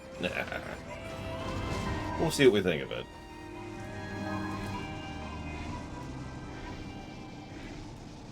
Yeah, I was saying, I actually did do that fight before they patched it, and... Ooh. Yeah. Yeah, I remember spending, like, a couple hours, I want to say, when I pushed through it the first time. And I didn't have a prefab, I was just pugging it with packs. As I was doing everything, because I didn't have a group. So I was like, hey, oh god! Ah! Ah!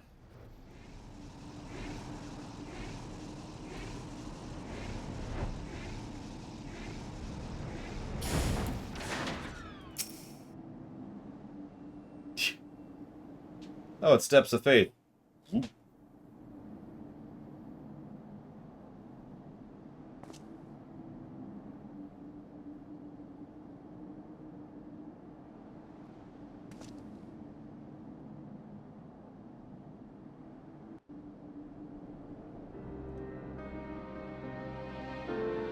It's a shame we have this stupid ether fog going on. It's a great view if it wasn't up right now. Go away, weather.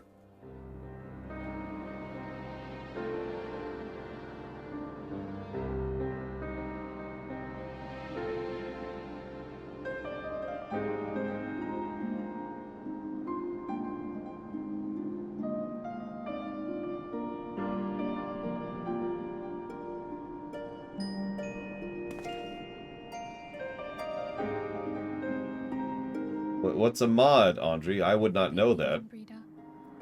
Had I been quicker, or wiser... Or an actual character. Or having any kind of, you know, power of any kind or sort. Gaius was right! But I was not. And you paid the price. But you would not suffer us to wallow in our sorrow, would you? You would tell us to pick ourselves up and get on with it. And so we shall. We shall defend this realm and her people to the last.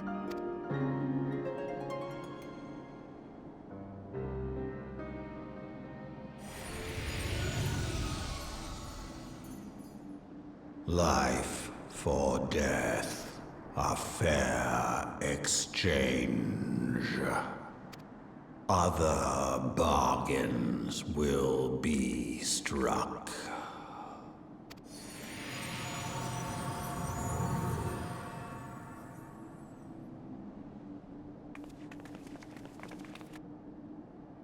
I will admit there is at least one relevant narrative purpose behind her death, which I actually can't spoil. But we'll talk about it when we get there. And we'll give all the negatives for it. And meanwhile, the Warrior of Light is just like, is this just how it is now? Is this where we're at? Okay, whatever. But anyways, as a fully legally abiding person who would never dream of using add-ons in this game. By the way, you ever wonder why the lower left is kind of this big empty space? Anyways, point being, I would never use add-ons in this game. We all know those are against the TOS. Terrible, terrible, terrible things for evil, awful, toxic players.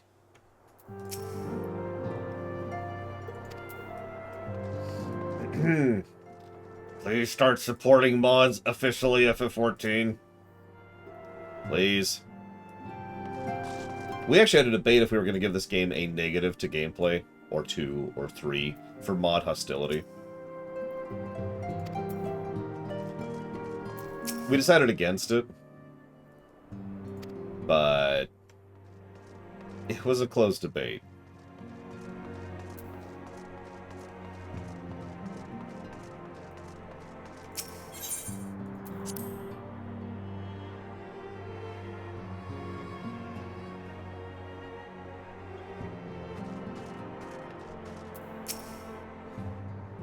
We said our farewells. The pall of sadness has diminished a little. Forgive me, as antecedent, 'tis my job to be the pillar of strength. You?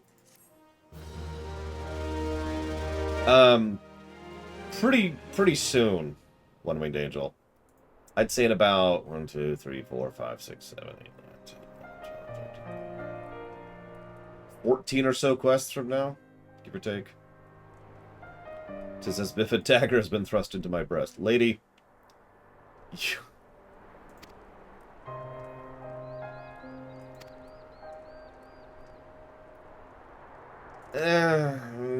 I don't think I agree with that, Von Falkenstein. But I've seen too many MMOs that are mod supportive, and that's where that attitude comes from. I have seen in action plenty of MMOs that are mod supportive, and it works, and it's cool, and it's awesome. And then I've seen several that are, let's call them not mod supportive, but not mod hostile. And that doesn't work. So instead we end up doing our own mods. I have mods in Guild Wars 2 as well, and Star Trek Online. Both of those do not support mods, by the way. No, I'm 90% certain the real reason they don't just officially support mods is because of the PS4.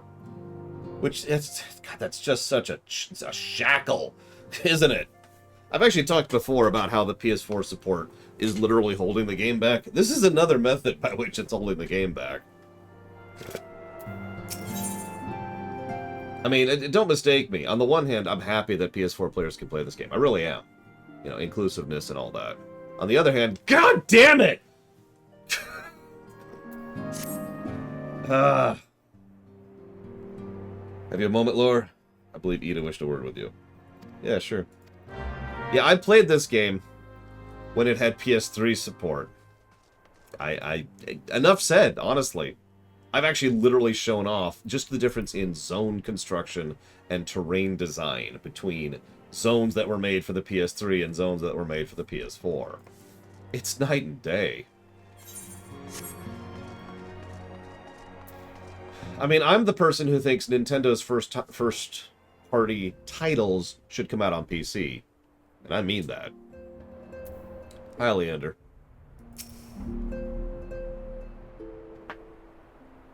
But MMOs are a little bit different, if I might be so bold. And that's, let me just say this as bluntly as I can. If I was to design an MMO, it would be PC only.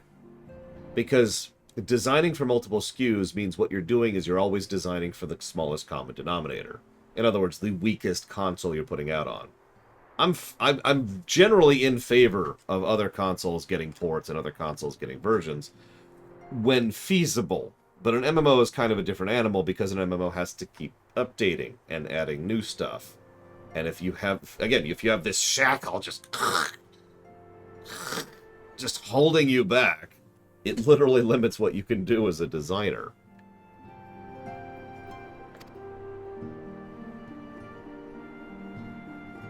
Oh god, you're right. Cities were split into two until Stormblood.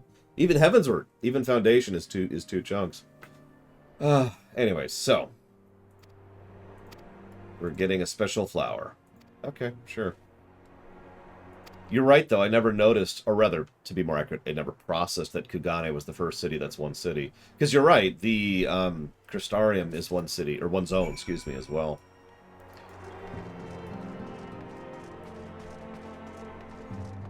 I agree with that, Omega Legion. And again, I'm not saying that's a good thing. It's why I'm so torn on this particular topic, because it's like, I really do get it, and I really am in favor of inclusion, but god damn it.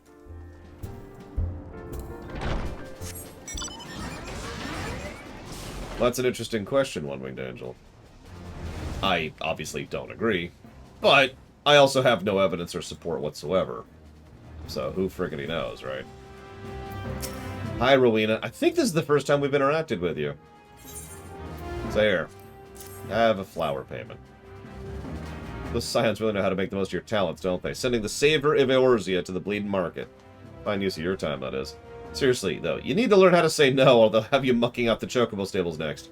Anyone remember that quest? Anyway, Moon Daisy, here you go. Tell Ida I've got a wide selection of headwear in stock if she ever decides to replace that dowdy old mask of hers. Good, God knows she needs to. Or God's no, whatever.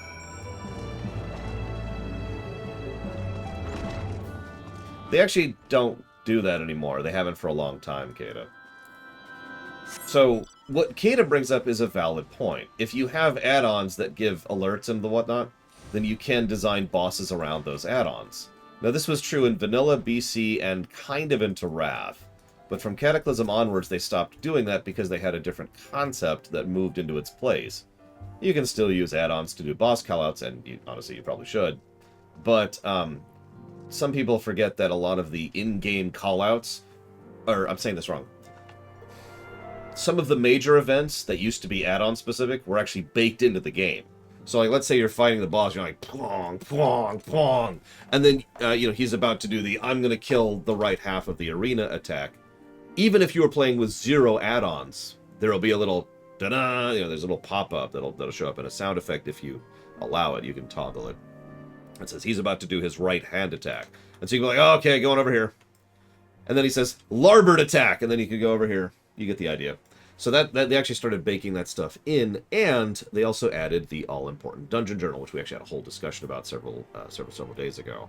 So I agree with you, Kata, but they did fix that. They stopped doing that, and I'm 100% in favor of that.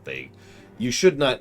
I'm really big on mod support. I always have been. It's why mod support is almost always a plus to gameplay.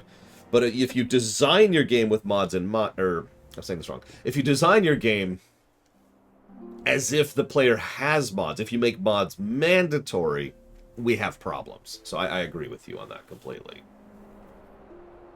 You have to type the exclamation mark before the Q, Pika. But I'll go ahead and answer you right now, you are correct. I do not like Souls-like games. There's only one Souls-like game I have ever liked. Wait, hang on. Where is this? Aha! Yeah, I was going to say, Skyrim or Fallout 4 are good examples of games that they deliberately, I shouldn't say that word because I don't know for certainty, that I suspect they deliberately decided to leave aspects of the game undesigned, presuming mods would pick up the slack. Whereas Oblivion and Morrowind are perfectly serviceable, functional games, even with no mods, as I've demonstrated before on camera. They did do that, Wenlock, and I'm in favor of that, too. So some of you may or may not know this. Back in the day, several boss mechanics didn't have... They were not... The information about the boss mechanic wasn't reaching your client in a way that add-ons could pick up on.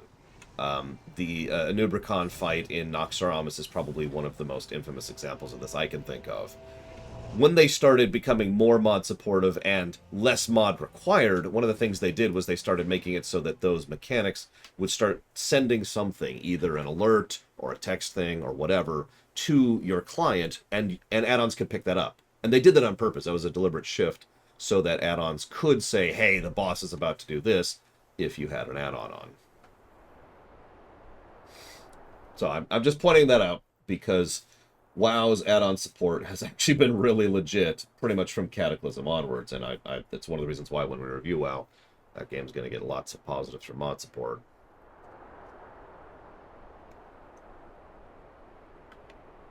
See, that's why I'm not sure about that loader. That's why I had to pull that back. Oh, hey, check it out real quick.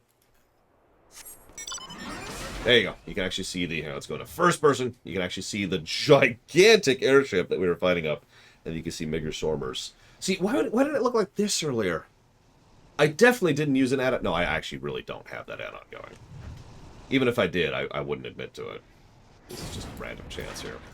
Anyways.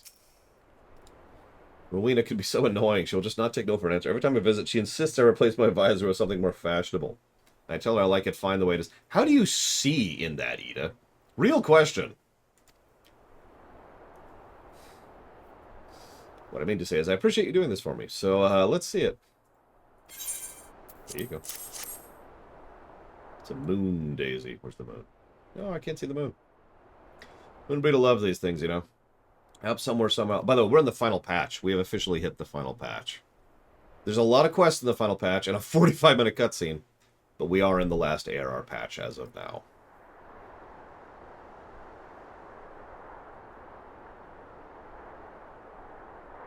I'll never forget you, Moon.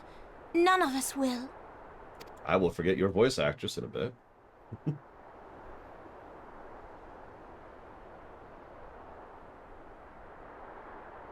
The song riseth to a crescendo.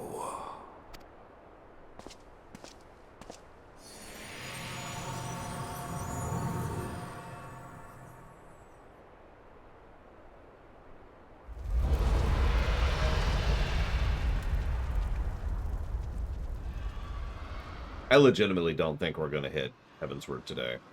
Even though we're in the final patch, there's a lot of story in this and a raid. So yeah. What I think it is. Crescendo event. Exclamation mark, Mr. Red. Can you hear me? I never want to do ARR again. I'm so sick of this goddamn expansion. We have received grave tidings from Ishgard. Pray return to the Rising Stones at once. I accidentally go to the Waking Stones out of habit.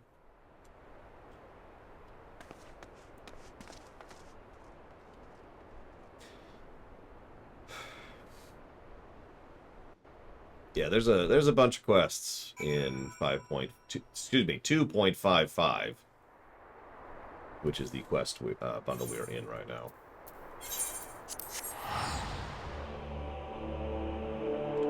But you could be right, Loner. I don't know. It's entirely possible that they just suck.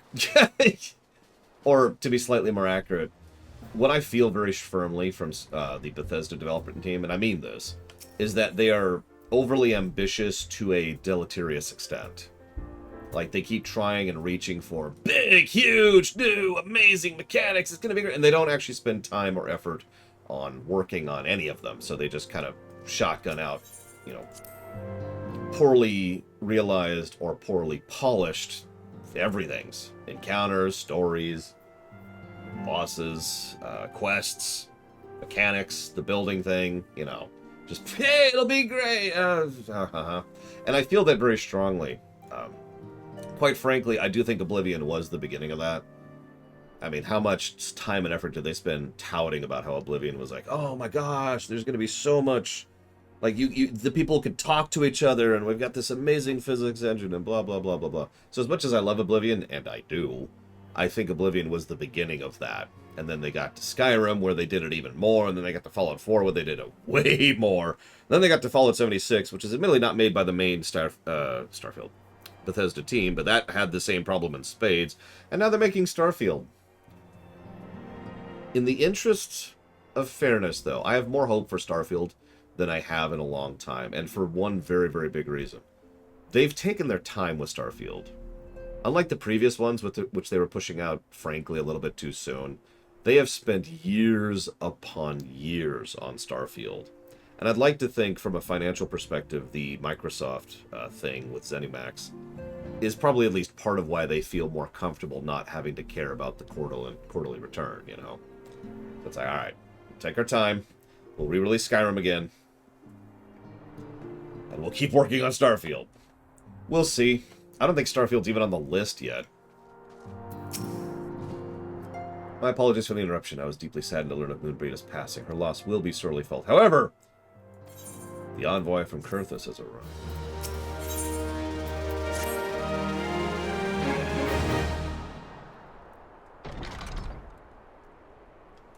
The envoy is here. And the envoy is... well, her, obviously.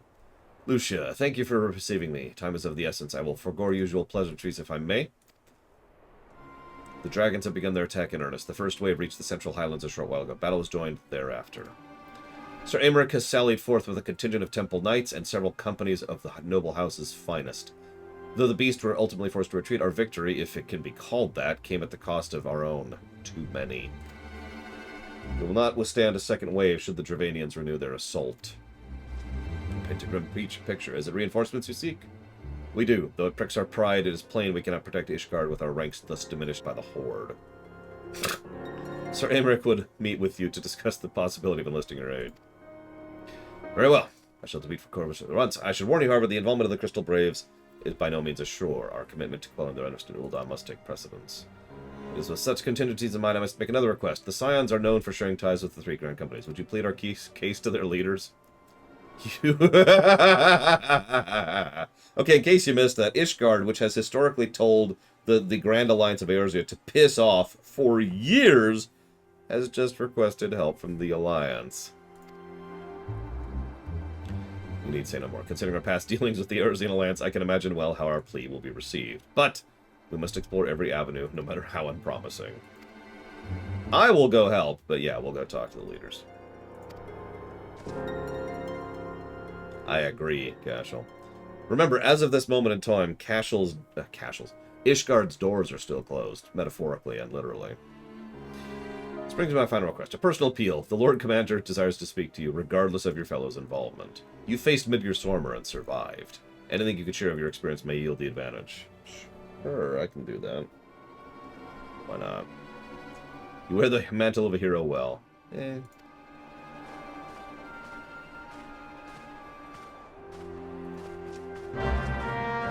Let's see.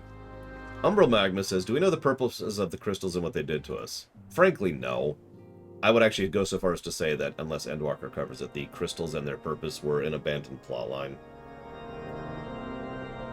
It's Ocarina of Time. Go get the crystals. That's it. So there's the bridge.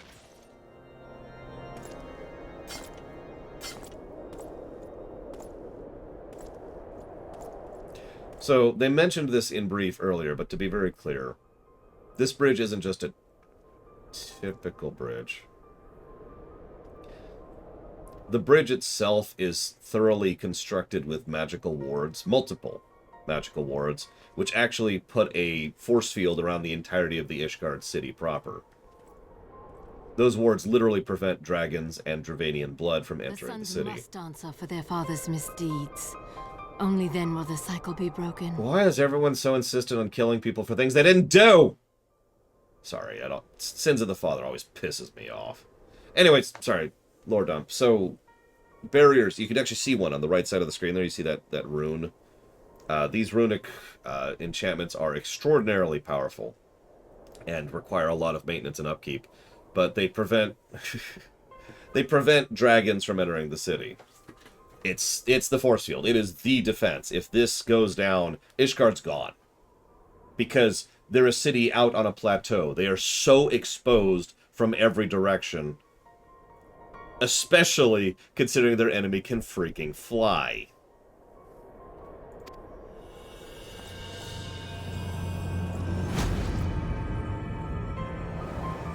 Yeah, even Needhog can't get in. This will come up later.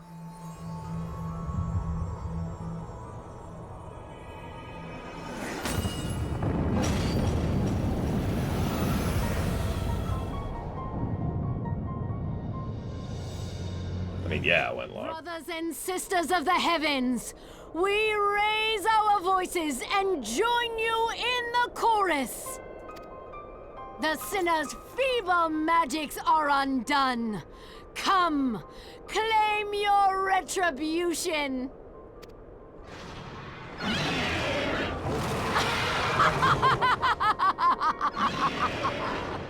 Hashtag not evil.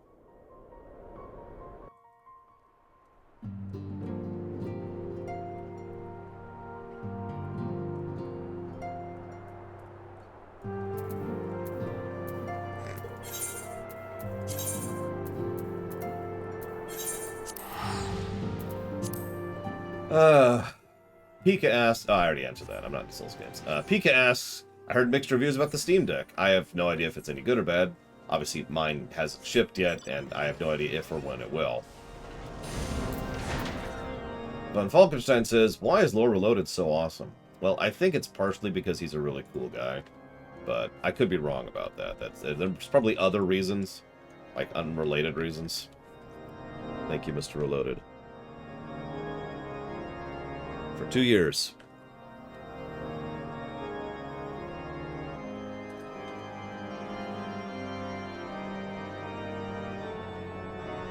Yeah, Iceheart is not the only character that gets retconned in Heaven's Word.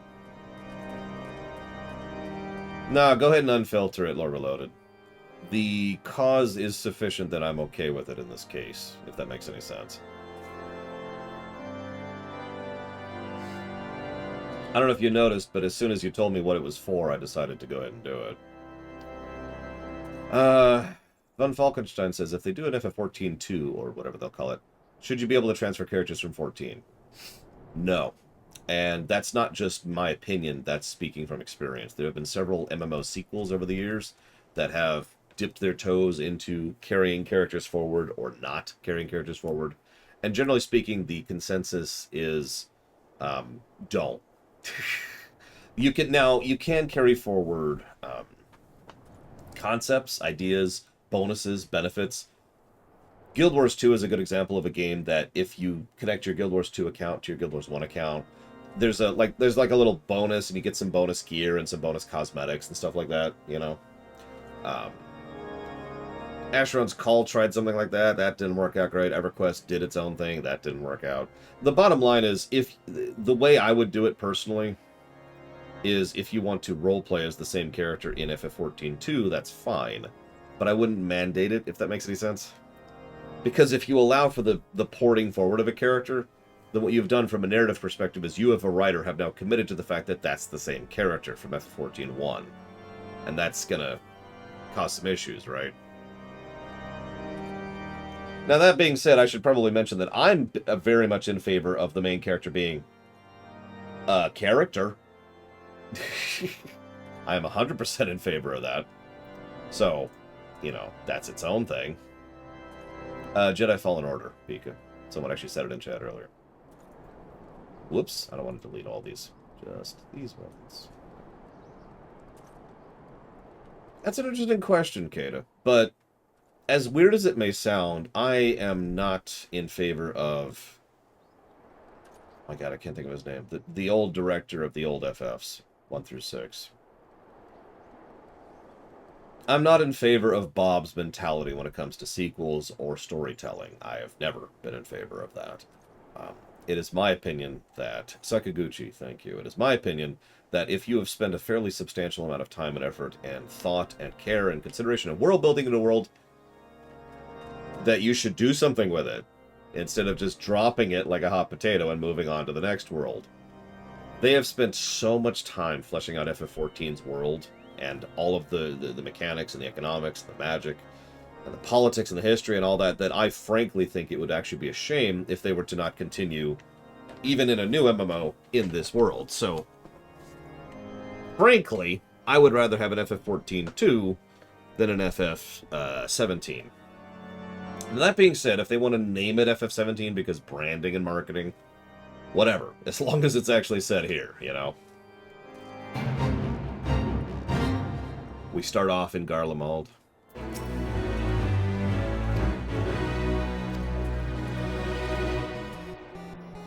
It would be FF14-3, but, I mean, nobody cares about technicalities. And frankly, I'm not even sure they should call it FF14-2. That's also possible. That's still the same setting, too, Leander. It may not be the same planet, but it is the same setting, and so everything I just said still applies equally.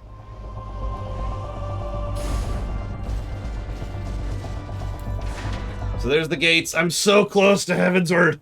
It's right there. Right there. All right. We're not even gonna hit it today, probably. It's literal. That is literally the. I could just walk through that gate right now, because you know, obviously, I have that unlocked. I can just go. Blah blah blah. So the people are all upset because the Dravanian heretics are being evil. They're telling us about the magical wards, which I actually already told you about, which is why I'm just kind of skipping through some of this stuff.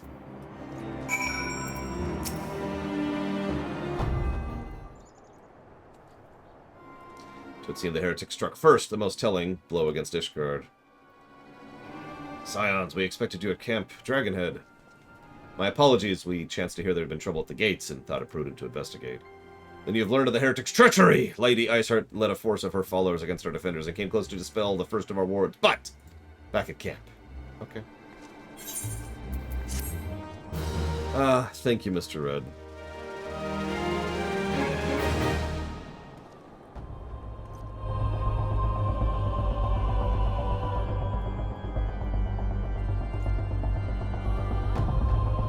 As ever, I do appreciate. Even though I was thinking about paying you, I still probably will. I'm just gonna have to look up a few other things.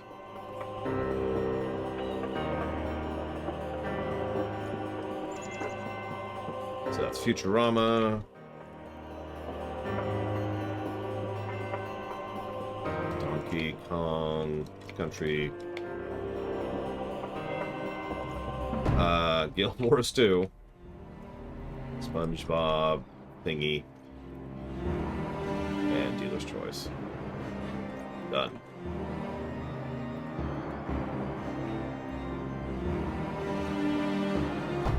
See, the problem is usually those kind of things are charged per hour. And 14 hours is a really long amount of time to spend on a project when it comes to, you know, financing. And I don't have that kind of money. If I did, I would already have hired you full time.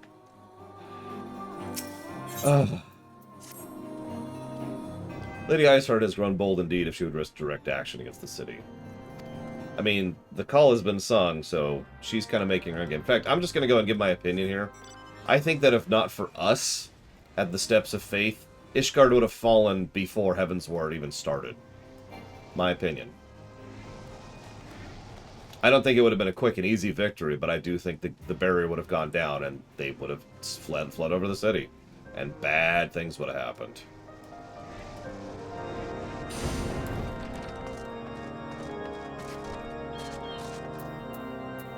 Come on, there we go.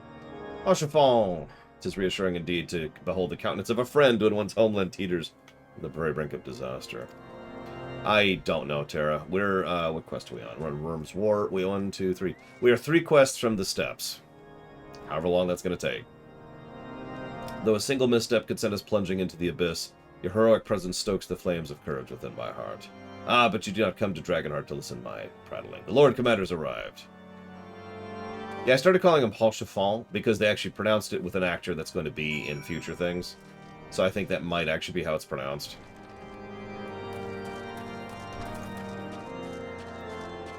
I think he would have kept going, Doom Rider.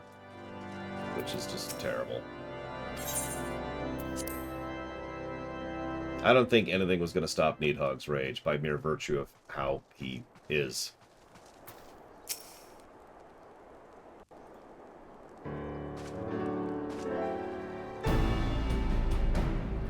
Thank you for coming with such haste. God, I hate this song.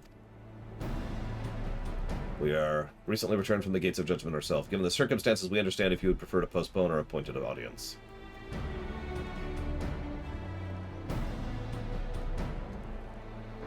On the contrary, I think it more important than ever that this meeting take place. Rest assured, I shall return to my post in Ishgard's walls the moment our meeting is concluded. Before we move on to the subject of reinforcements, I would have you introduce a close friend and stalwart ally, Estinian. That's not Estinian. That's Estinian. There he is.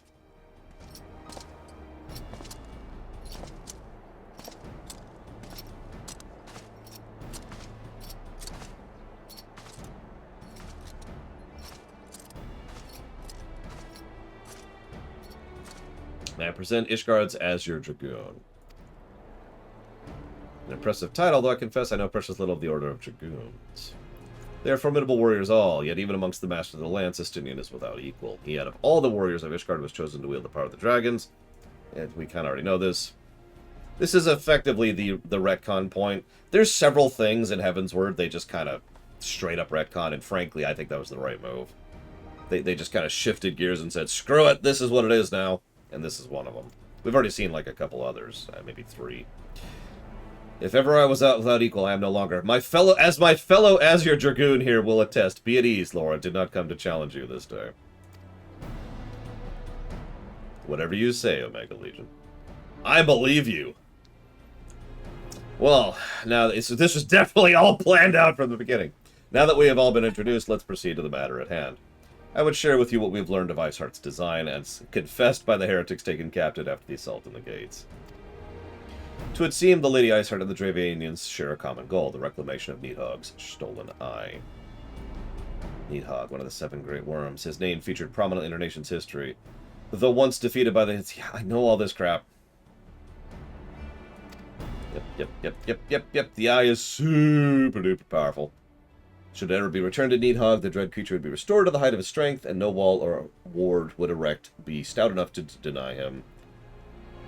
Needhog's eye is bad. My vengeful son hath waged war against Ishgard for 1,000 years. No mortal mind could comprehend the depths of his rancor.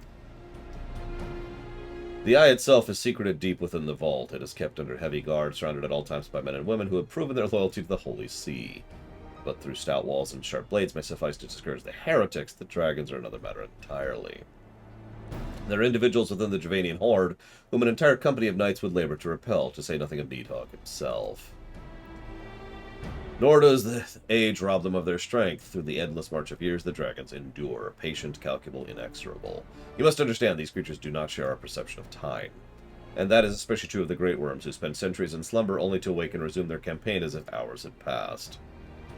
It's been 20 years since Needhog last darkened our skies. 20 years, and now he seems just as primed to return as the heretics strike at the gates. You believe Lady Iceheart is in league with the creature? Of that we cannot be certain, though we know the heretics covet the eye. We have been unable to determine their plans for it. Such questions aside, we must needs address the ragged hole the mistress has seen fit to rend in Ishgard's protections. 'Tis a weakness the Dravanians are not like to leave untested. So it would seem. You have described your plight in admirable detail, but I can't help but wonder at your candor. Why share such sensitive information with us? I shall speak plain. Ishgard has need of allies. Please help us fight the dragons. Please. Please. Unlike our arrangement concerning the Keeper of the Lake, however, only you stand to benefit from our assistance in this matter. I fail to see why we should intervene in a conflict which only concerns Ishgard and Dravania. When the Eorzean Alliance requested Ishgard's assistance during Operation Archon, you refused us. Does it not seem grossly unjust to demand that we now risk our lives in your private war? I make no attempt to defend my country's conduct. I only ask you consider what would follow were Ishgard to fall. Having razed our city to the ground, the Horde would have little cause to linger, and most would return to their lairs. Soon after, the ruins of Kurthus would be buried in snow, and the land would become the sole province of Beast and Beastmen. Until the Garlean's arrival, for you may be certain the Empire would not hesitate to claim Kurthus. They would not even have to draw steel. An Imperial province sharing a border with Mordona. Very well, we will assist you. Odd Alpha, no. Now, upon the matter of the roar, allow me, Sir Emmerich. Through the power of the Eye, I have become the vessel of Needhog's strength, his essence stolen to my very blood. Fear not, I am in control of my faculties. Raise eyebrow. The Eye itself is of no relevance to this tale. It's not essential, I bear it with me wherever I go. Its lingering influence does allow me to hear Needhog's voice. So the worm who roared was Needhog. He means to hurl his horde against Nanafin's collar and shatter the remaining wards protecting the city. There can be no doubt the worm has summoned his minions to war.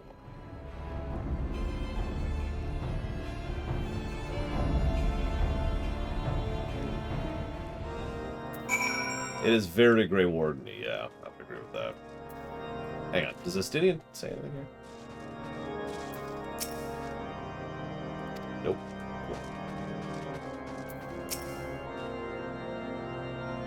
Though the circumstances are far from ideal, this desperate endeavor will at least provide us opportunity to bring the sister states of Eorzea together in common cause.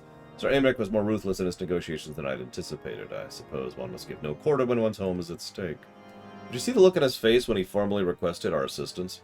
Though the Lord Commander has long campaigned for Ishgard to open its gate to outsiders, I suspect the softening of the Holy See's attitude towards foreign cooperation comes as something of a bittersweet victory. Alright.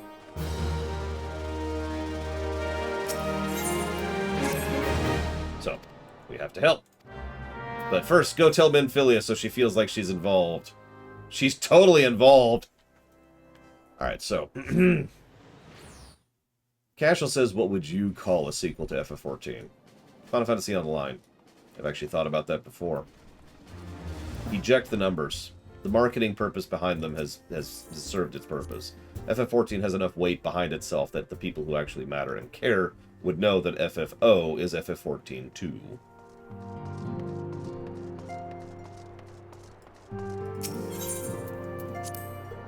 Do I think the FF15...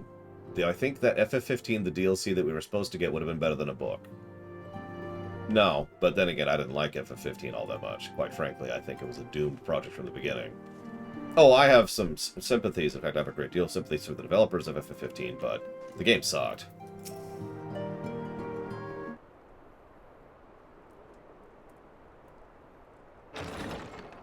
All the more frustrating because it had some really good points to it. Here and there. Alphino, it is good to see you. Tell me, what have you learned? Pray summon the others. Everyone must hear my report. I don't know, Reggie. God damn it! I'm gonna give this song a negative. I am. By itself. I'm just doing it. I'm committing to it. I'm sick of it. It's overused. It's too loud. It's badly designed, so it talks over them. So this was all but a taste of what's to come.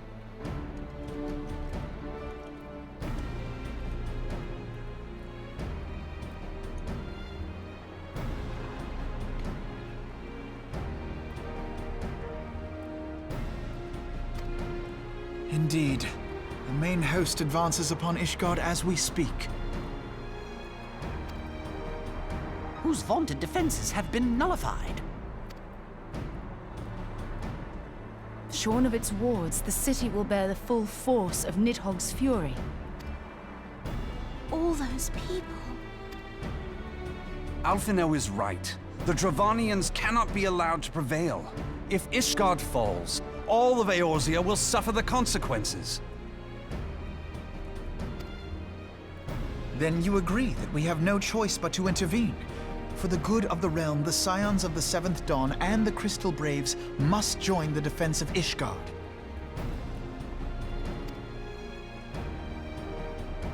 Let there be no ambiguity about what has been proposed. We would be directly intervening in the war. But if all here believe the cause to be just, then to war we shall go.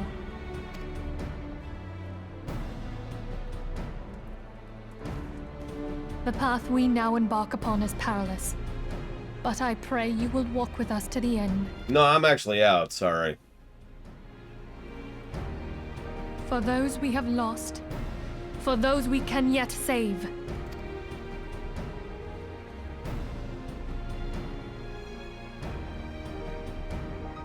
Then it is settled. I shall inform the Council of our intentions, and request that they contribute their own forces to the defense of Ishgard.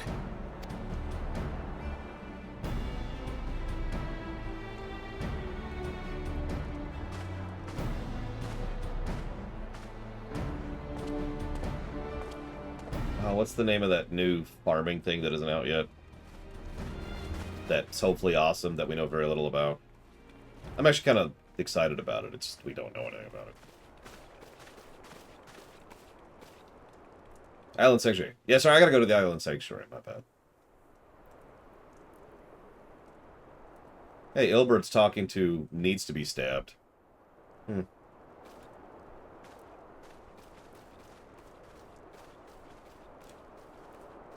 I still like Riel. So that's an interesting thought, Kata. And admittedly, I obviously don't agree. I do think that a good song can be overwrought, and that can cause issues, because I've played Persona 5.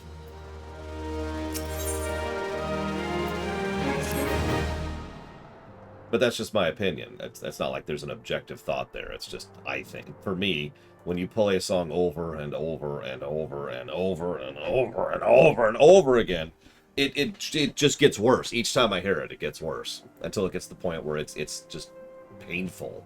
I don't know if I have a better way to put it. It's like you have a cut, right? And then someone cuts you again there, and then cuts you again, and then cuts you again, and then cuts you again, and then cuts you again, until it gets to the point where what should be a relatively minor injury just is, oh God, stop it! You know what I mean? But I'm not saying you're wrong, of course, Katus. No, I'm just saying that's my thought on that. But yes, we will go talk to Tataru. She's got this.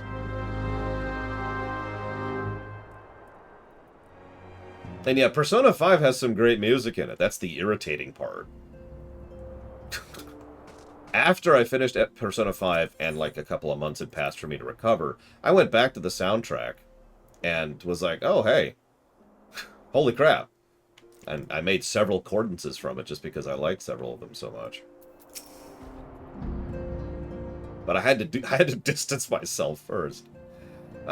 We are very close to the steps of faith, Robostal.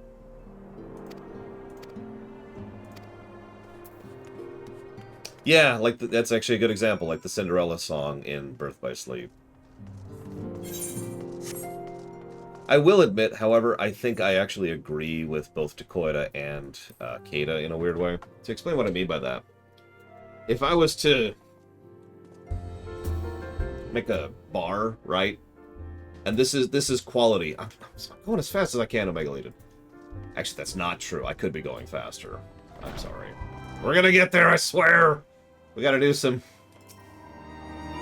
things here. Appreciate the warning. Krothis is gonna have people. We're gonna have infirmary. We're gonna set up Revenant's Toll to be able to take care of the people who are hurt or injured. That's cool. Let's talk to Tataru, who, as usual, is running the organization, by the way, in case you missed that. The person running around doing the bureaucracy and managing the organization is Tataru. Listen, Omega Legion, I'm sorry.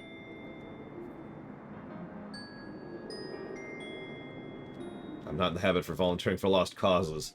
My instincts tell me to stay away from Ishgard. Okay. God, we're not even at the long parts yet, Omega Legion. Hey, Riol. I need to jot down a potential positive for Riol, because he's kind of awesome. He's a bro. I need to figure out how to spell his name, too. No, you. There we go. Boop. Ishgard sounds like she's in a right mess, but that's not what I want to talk to you about. You need to cast your mind back to that scuffle with the Empire by the processing plant. A little lad from Alamigo by the name of Wilrid was there on the 4th on that day, and I want to know if you've seen him since. I have not. Feared as much. No one's seen him. It's like the ground opened up and swallowed him whole. But that ain't all. Around the time Wilrid stopped turning up for duty, the black market weapons went missing from our vault in Ul'dah. So now, of course, half the brave suspect the lad of making off with the goods. Folk like to believe our company's a disciplined fighting force, but as you and me both know, it's a motley collection of mercenaries, adventurers, and Grand Company vets. The only thing that binds us together is some vague oath about fighting for the freedom of all, and steady pay. Now, compared to most others in this crew, Wilrid's a fresh-faced novice, a bleeding whelp amongst wolves. But he has passion. When he talked about being a guardian of Eorzea, he bloody well meant it. A lad like him wouldn't rob us blind and bugger off like that. He ain't the type. And then, this is just between you and me, mind, there's the fact that the lad wanted to tell me something queer he noticed in the ledger, something about the Braves' numbers not adding up. There's a villain at the end of this trail I've stumbled on, and I'll bet my good eye it isn't Wilrid. Any road, you've got a war to rage, but I thought someone should know. First of all, surprisingly smart. Who does he go to? To Taru, Minfilia, Alphino, Ilbrid? No, he comes to us. Let me be very clear. This is absolutely the right call on his part. Of all the people he should inform the person most positioned to maybe do something about it, and the least likely to be a part of it. The freaking Warrior of Light. I don't know where the jazz came from. So Ishgardians seek sellswords. I've pledged myself to guard Revenant's Toll. So, peace. Okay. By the way, we are going to be needing people for steps. If anybody wants to join and isn't in the group, please feel free to say something.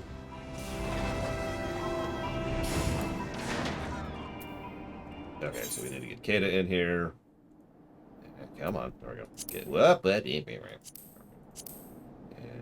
Kata's right there.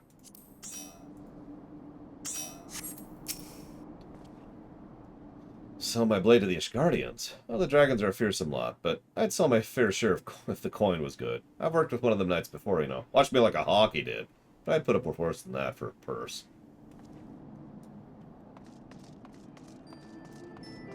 I mean, then the entire world is screwed, Omega Legion, and at that point, whatever, right? Listen, all I'm saying is that the question is not if the ending of ARR is going to be a negative. The question is how many. Now, I'm not saying that to be, you know, ha ha ha. I've actually been really thinking about this, and at the moment I'm leaning towards 4 separate negatives. Dragons claim the lives of every one of my brothers. I do not mean to offer them mine. Piss off. Okay. I should probably mention that this is actually going to be kind of a rough fight, but nowhere near as bad as it used to be. There are mechanics. Is that gigging? I do have gigging. The thing is, I legitimately don't know how bad this is going to be, because I've only experienced this fight in 2 ways. Modern roulettes, in which case we just our way through it. Or originally, in which case it was hours of wiping. So, we'll see how this goes. Do we sway any hearts? Kind of. Oh, let's make something. We haven't got the largest company in the army, but I'd say 1 Revenant Toll's bet's worth a dozen clanking knights. We are now 1 quest away from steps, by the way. Oh, there's a word from Alphino. That is what we always do, Alpha Squid. At least when we can, I should clarify. Every now and again we can't, like we can't with Alliance raids, and sometimes we don't have 8 people on, so... Yeah, we need people to volunteer for turrets. Because we need people to volunteer for turrets. As I joked about earlier, we need someone who actually knows that turrets exist and that the mechanic is mandatory in order to volunteer for that.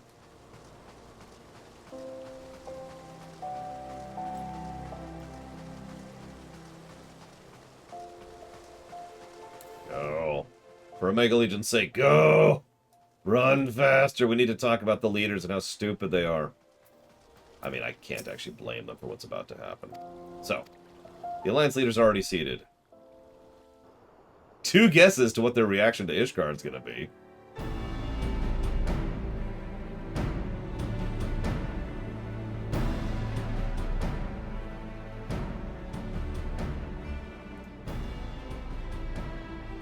We are well aware of Ishgard's dilemma, and we agree with your assessment. Then I trust there are no objections to the Crystal Brave's intervention. Ul'dah has none. Gridania does not object. The Crystal Braves are yours to command, Alphino. Do what you will. We shall pray for your success. Really quick, thank you, Random. I will put that towards Mother 3. It was my hope that you would offer more substantial aid than prayer. I know it is within your means. Eh. Do not presume that you have knowledge of our every concern. The Garleans and the Beast Tribes are but 2 of many. We are not in a position to contribute greatly to the defense of Ishgard. Not when our own homes are still under siege.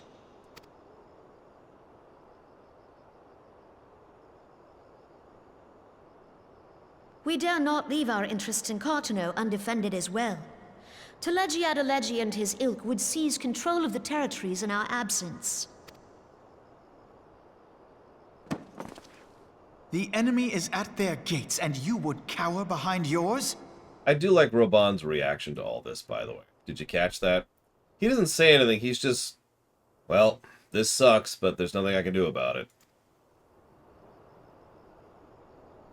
No one is cowering, boy.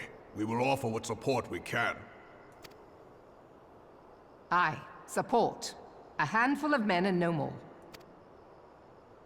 Would that we could commit more than a token force to this cause. Yet there are others to whom you might turn. The free companies ever want for work. Ah, yes. The free companies. They're not like to turn you down. Yeah, go hire some mercenaries. I beg your pardon? You would entrust the survival of Ishgard to sell swords? So, I hate to do this, Omega Legion, I'm sorry, but we gotta talk about this. This is officially... I know some players didn't pick up on this until this cutscene, but I think it's at least partially because this is officially when Alphino really shows how out of his depth he actually is here. What they're doing is actually above and beyond. I don't know if you caught that. They are actually being very supportive and very helpful here with the severe limitations that they have. Alphino doesn't see any of that. Alphino is just like, dude, what the crap? Because he just doesn't understand. He doesn't know what they're going through. He doesn't know the limitations of state, or militancy, or supplies, or mobilization, or anything. So all he sees is the surface level. And at the surface level, they're telling him, go fight your war, here's a token force. When what's actually happening is, we are going to go out of our way to give you a token force to help with this because we understand and agree and care about this enough, despite how much this is going to cost us. Like, I like Alphino later, but this Alphino right here is very clearly completely out of his depth. And I think it's well written, personally, because, yeah. Crises like these are the very reason why this alliance was formed. It is our duty to aid our fellow man. He likes to pontificate a bit, too. My duty is to my country and my people. If you expect us to place the welfare of a foreign power above our own, you're going to be sorely disappointed. Lest you doubt, Limsa comes first, then the Alliance, and finally, circumstances permitting, Ishgard and the rest. I do actually agree with Takoida. If we were a character here, we would have the availability, the writer would have the availability of being able to have us intercede in this scene and be like, Alphino. Because by this point, we're actually familiar with a lot of things I'm telling you that he is not. If you cannot understand so simple a concept, then you have no place at this table.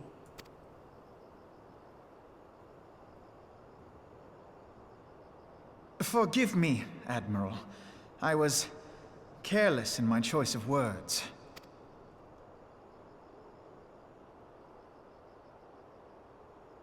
I suggest you assemble a party of elite adventurers, assuming you haven't already. Your fellows served us well during Operation Archon. I dare say they will do so again. Another instance of us doing this in a group, by the way.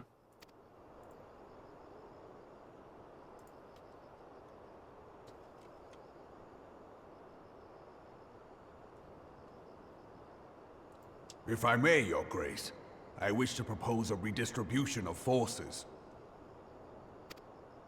If we entrust the security of Ul'dah to the Brass Blades for a time, we can dispatch a larger force to Ishgard. Raban, I love you, but that's a terrible idea. Your Grace?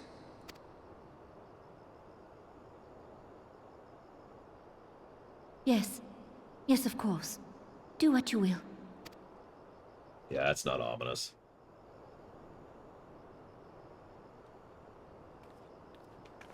And you're probably right, Omega Legion.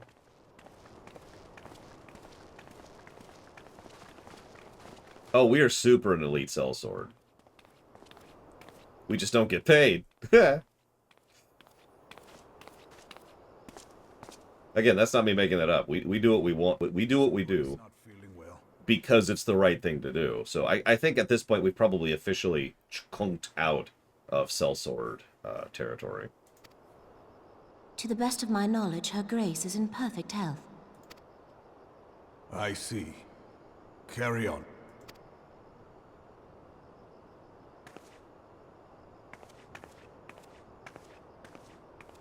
The Hobo of Light. But yes, the Crystal Braves, those are sellswords. And so are, canonically, all the free companies.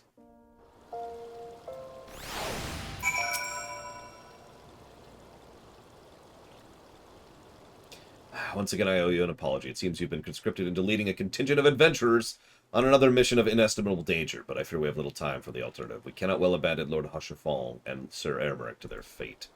We must abide by the Council's decision, as short-sighted as it is, and strive to meet it. Captain Ilbert, what news? The assault has begun! Let's go! Yep.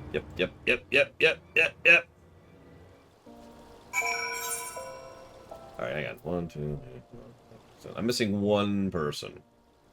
Oh! Zero just got out. Join us, Zero. There's our 8. I can do whatever. I would kind of rather not do the cannons, because I hate the interface for the cannons, but I'll do it if I have to, because I know the mechanic.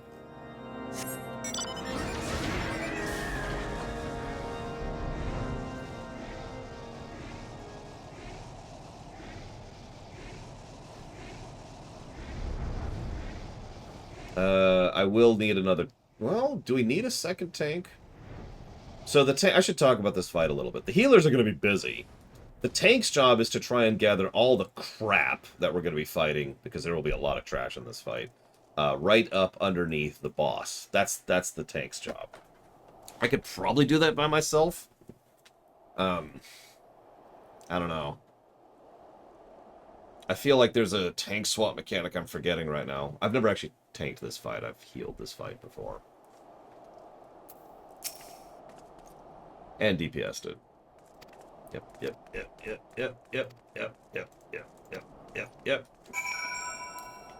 Gotta go do a random thing here. Yeah, it depends on how much you trust your healers. Speaking of which, let's make sure we're set up correctly, which we are not. Set up on my level, silence echo. Boop.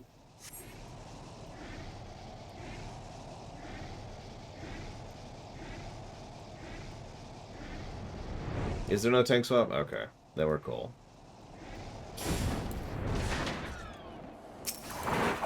Honestly, I don't think there really has ever been such a thing as an adventurer in real life. Unless you count mercenaries, which obviously I don't.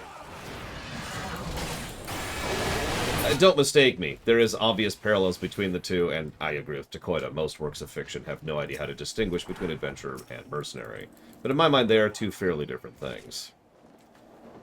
Most notably, mercenaries tend to be a little bit more organized and a little bit more static in how they operate, and are usually far more focused on military affairs, whereas an adventurer does whatever, whenever, however. Chaotic versus lawful, if you will. I can go all the way over there, whatever. Wait, why is Giga Pudding not healing me? What the hell, Giga? What'd I do?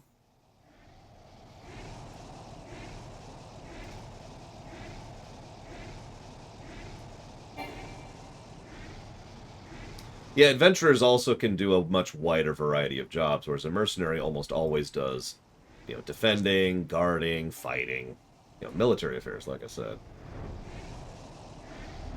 And yeah, mercenaries are usually part of a group, whereas adventurers don't necessarily have to be. Like I said, I agree with Dakoita. Most fiction doesn't make the distinction as well as it should, because I personally think there is a distinction between the two professions. Are you gonna... You're just gonna stand at range? Okay. Fine.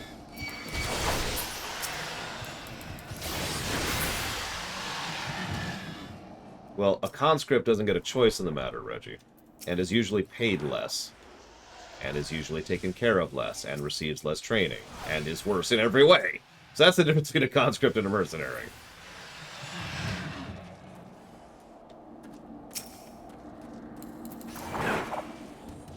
Yeah, conscripts, historically speaking, get the bad end of the stick, so to speak. And that's especially true in fiction. Hey, Dracula X. Sorry, Dracul X. Sorry. Yeah. Conscripts are usually national. And levies kind of drift between these things. It depends on the specific country or kingdom or barony, how levies are dealt with, because that's actually very malleable of a thing.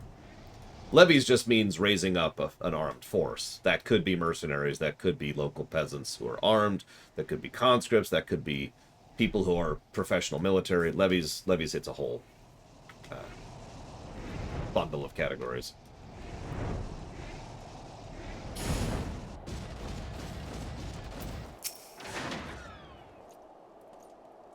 Reinforcements decimated. Oh my gosh. Hold fast to your grief. It's time to do the Siege of Ishgard. Ere you commit yourself to the siege, you should know what it is you're tasked with defending. I actually understand all this stuff, because I've already shared it on camera, so blah, blah, blah, blah, blah, blah, blah, blah, blah.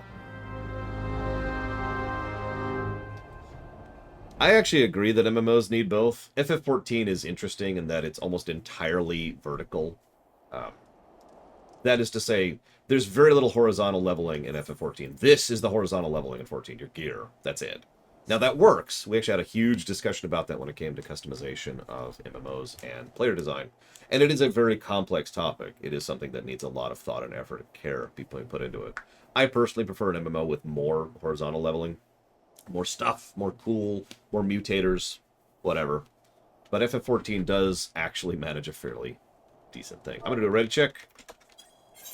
This is it, Omega Legion. We're finally here! We made it to the steps, Omega Legion! We did it! Do we know, real quick, do we know who's doing cannons? I saw Maverick suggested doing them. Yeah, Boja is actually a pretty good example of horizontal progression. No, gear is horizontal. Leveling is vertical. Unless we're using different axes, in which case, never mind. So the way I've always both seen and myself used is this is your level. This is your straight, your static, your vanilla progression and power. Horizontal is all the other stuff. Gear, talents, Boja abilities, unique relics, accessories in WoW, which give you stuff. Set bonuses, that's another thing. All that stuff's on the horizontal axis. Okay, so hang on. Zydala, what are you right now? You're a healer. I would rather you not do that. Terra can do cannons. I think we need 4. Yeah, we need 4 people on cannons. I'm almost positive. Let me double check that. Blah, blah, blah, blah, blah, blah, blah. As of patch 5.3, that's recent. This has been nerfed again. Damn, I didn't know they did another nerf. Jeez Louise. You're right. It is only 2 cannons at a time. Okay, so we could have Maverick do 1 cannon and Kata. Sure, that works. Kata and Maverick, you go ahead and handle cannons. Don't we need a 3rd, though? For the Dragon Killer, right? Am I misremembering? Hang on, let me read this. This terrible resource that's often wrong.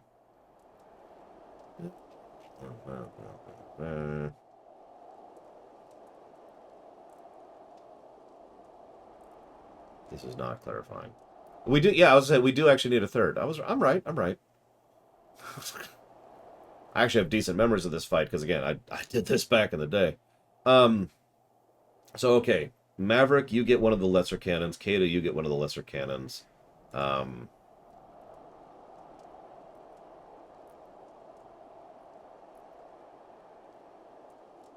Yeah, we really need... The Dragon Killer cannon is pretty much mandatory. That's why I'm hesitating on who I want to assign to that.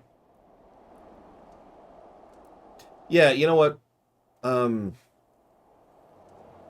Zira, you go ahead and do Dragon Killer. If you're comfortable with that. And I'll just try to drag stuff onto the boss. What do you think? I should probably be typing this out instead of talking. Or invent. I mean, Discord. Wait, that's not Zero. Zero's not in here. Who is that? That's Reggie. Oh, no, Reggie can't do that. Reggie's terrible. Alright, so. In that case. Yeah, alright, I'll go with Tara's idea. Maverick, you go ahead and do the Dragon Killer. Hey, Newt. Newt? I like it. We might be able to manage with just 1 lesser cannon. This fight was very difficult at release. Yes, this fight was mean at release. Alright, whatever. Yeah, Giga Pudding, what are you, Scholar? Sure, that works. Giga Pudding, you do a lesser. Terra, you do a lesser. Maverick, you do the Dragon Killer. And I will be boring. There is steps of faith. Make sure we're going on, which we do. Let's do it.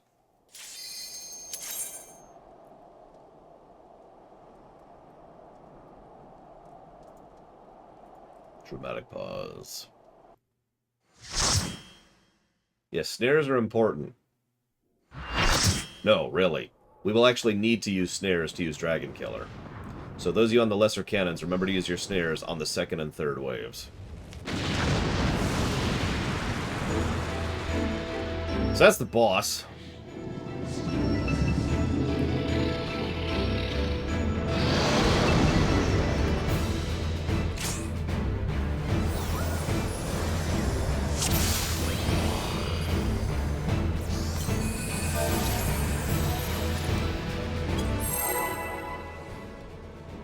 Yep.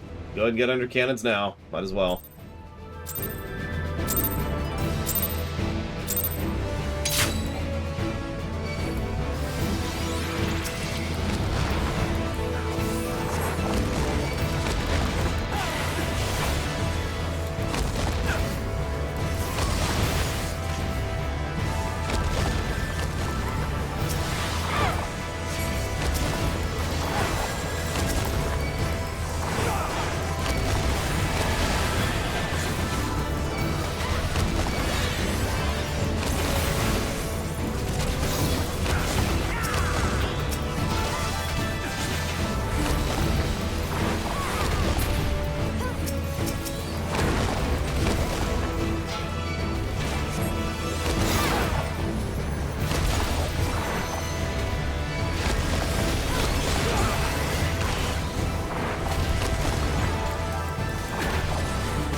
By the way, you remember how earlier we gave a negative to the game for the camera not being able to zoom out far enough? This is a good example of a fight where I wish I could zoom the camera out more. Fun fact, Guild Wars 2 actually approaches this exact concept in a unique way.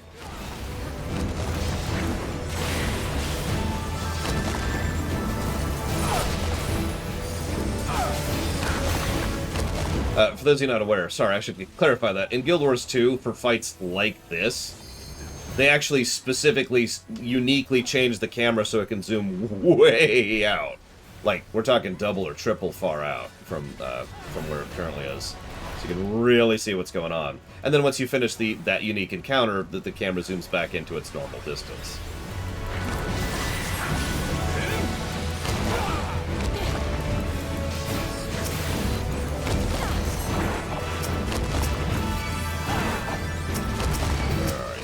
Turtle boy. Come here, turtle boy.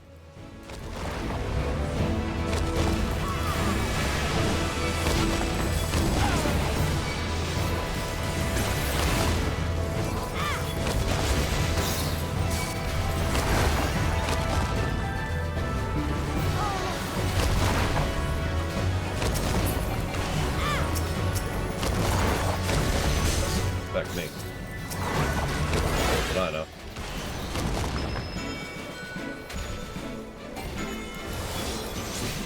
Hey, Rax. You missed a couple things.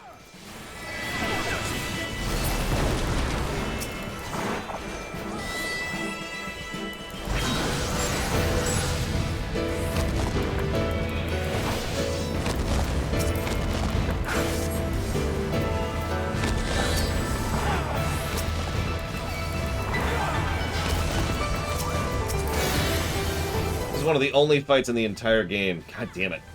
I will go out of my way to target enemies using the target list rather than just targeting them, you know, innately or normally.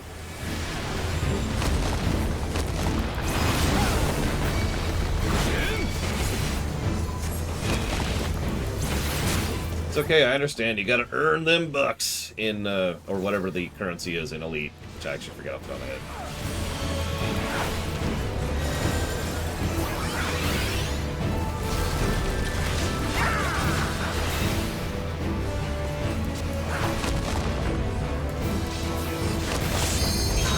Space bucks? I don't know. Credits, maybe? Man, I don't know. I didn't really get into Elite Dangerous for reasons I've discussed before, so I'm not actually that familiar with it. Oops. I'm walking here a little bit.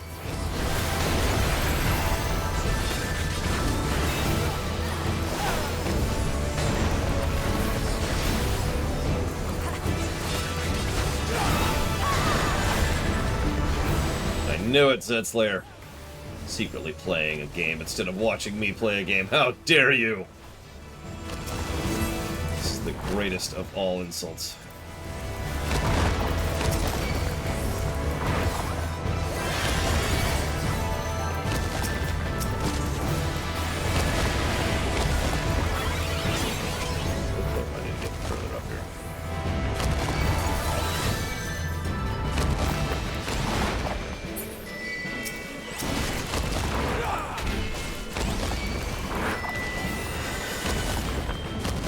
Notice we actually have another poison dragon. You know, like the boss in Brave Locks.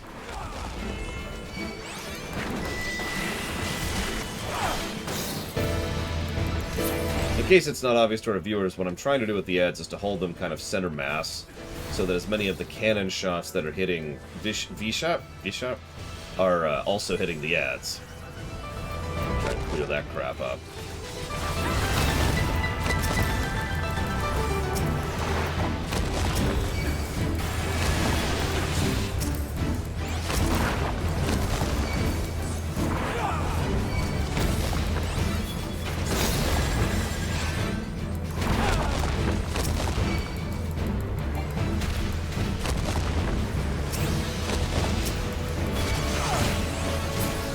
Also to keep them off the Ishgardian troops, who would otherwise be dying horrifically. Yep. Yep, that just killed all of the troops. All of them. In case you missed that. Okay.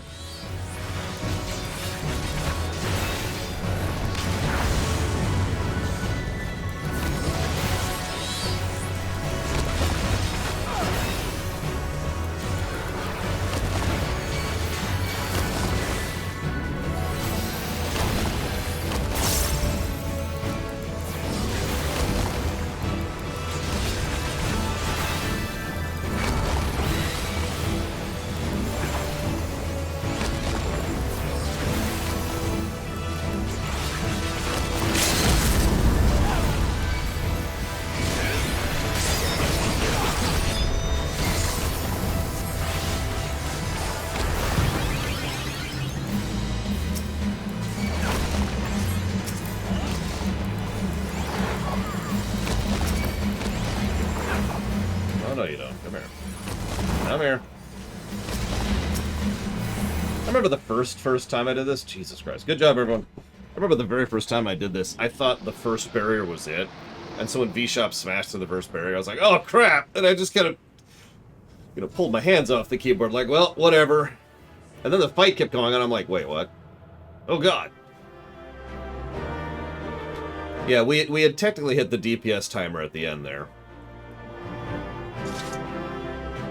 That's what that means. There is it's a Doom Wall approach, right? If V-Shop hits the end, it's a wipe.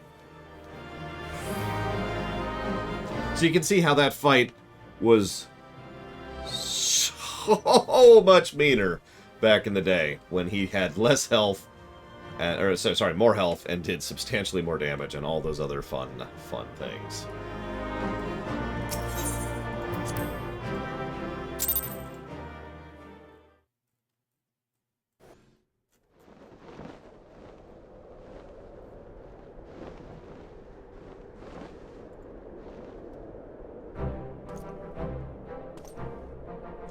That fight was ridiculous, right? Oh, right. They're leaving. Woo!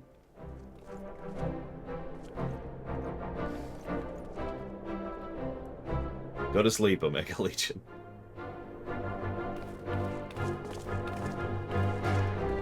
Yeah, the Dragon Killer cannon was designed to be the only way to kill him. Originally. And then they nerfed it a bit. And then they nerfed it again.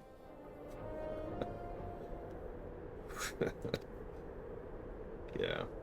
What of you, Needhog? Why did you not join your minions and make of this battle a slaughter? Have you grown so fond of the stench of your lair? Mayhap you prefer to have your allies fight your battles for you. No matter. You have a girl to do your bidding now, do you not? I shall slay Iceheart, and all the rest.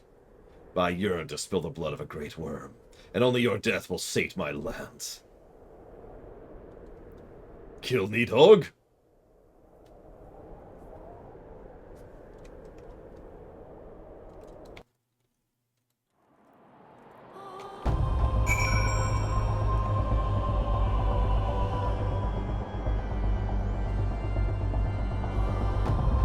Thank you, everyone, for joining me. As usual. It's our last anything until we hit Heavensward. We still might not hit Heavensward today.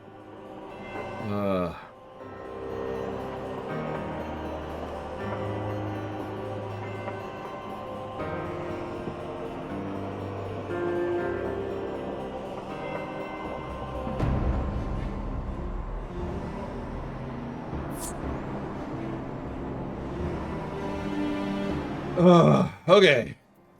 Keep in mind, of the 5 hours left, we didn't have 8 people, so we did it unsynced, Rax. It was still a long, slow, and boring fight, even unsynced, which says all it needs to, I think. Right. Anyways, remember, there's of the 5 hours we have left to stream this game, about a fifth of that is going to be taken up by a single cutscene, so do keep that in mind.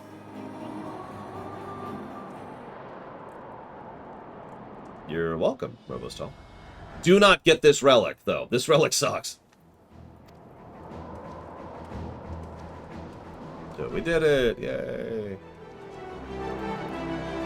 Commander Olivia, Lord, true to your word, we will aid you in your hour of need. On behalf of the Holy See, I offer you my humble thanks.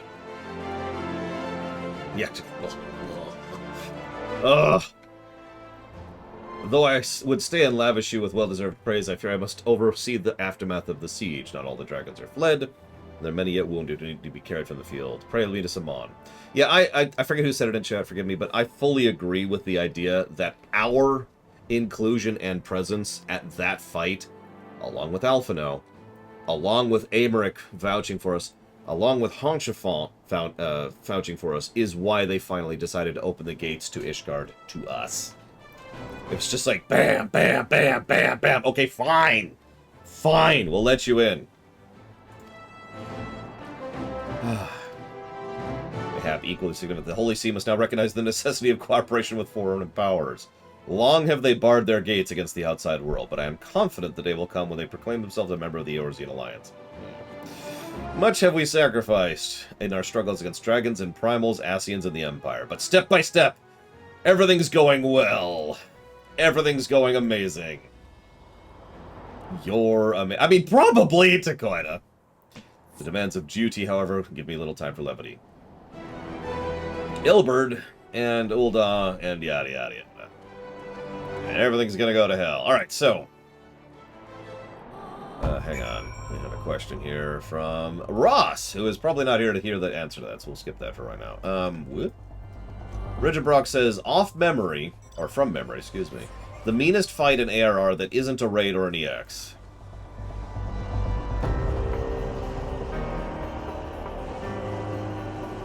But all the hard fights are raids and EXs. I guess the Midgar's armor fight. No, that's a raid fight we just did. Unless you don't count trials, in which case, yeah, the one we just did. Sorry, I always think of trials and normal raids and alliance raids as raids, because they're raids.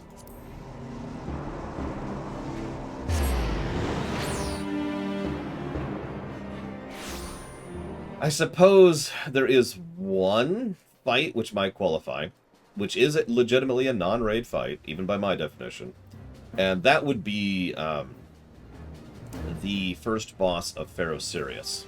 The jackass with the incredibly huge telegraphs and the debuffs and the dots and the ads which explode. Just, I mean, it's a bad fight. It's actually a badly designed fight. I gave it a negative for a reason, but it is also, regardless of being badly designed, it is also a hard fight, so I'd probably give it to that one. Screw that fight. Let's see here. So, answer that. So, okay, Ross. Ross asks, if we ever get to Breath of Fire 3, will the Master System get a negative or the lack of tutorial? So, the Master System is actually probably a positive in Breath of Fire 3. I'm not sure how many, but it's definitely a good system that is terrible in how little info there is. So I would say at least 2 negatives for lack of tutorialization and lack of information in-game. You effectively need a strategy guide or a game fac to have any idea what you're doing with the Master System. Or spend entirely too much time trial and erroring it, which is what we actually did to figure it out.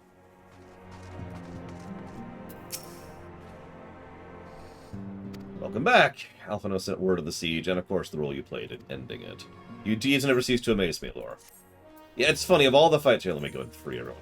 Of all the fights we've done thus far, that is pretty much the hardest one, in gameplay at least, and it's always funny to think about. Oh, sorry, I answered that. University versus college. Which one's the better option? What's the difference? Dracul says, how is gear in FF14 horizontal? So, traditionally speaking, most games treat gear as horizontal progression, something that is separate from your level, blah, blah, blah, blah, blah. I suppose an argument could be made that gear progression is so linear in FF14 and so just pure stats that you could argue that it is actually a form of vertical leveling. And honestly, I wouldn't even argue that if you really wanted to make that kind of an argument. So, that's my thoughts on that.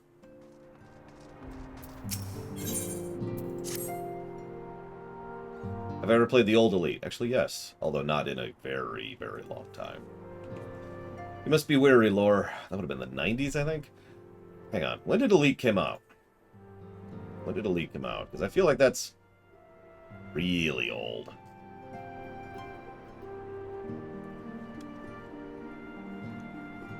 I was gonna say, yeah, no, 84 sounds right. But, I remember where I was when I played it, and I am correct. That would have been...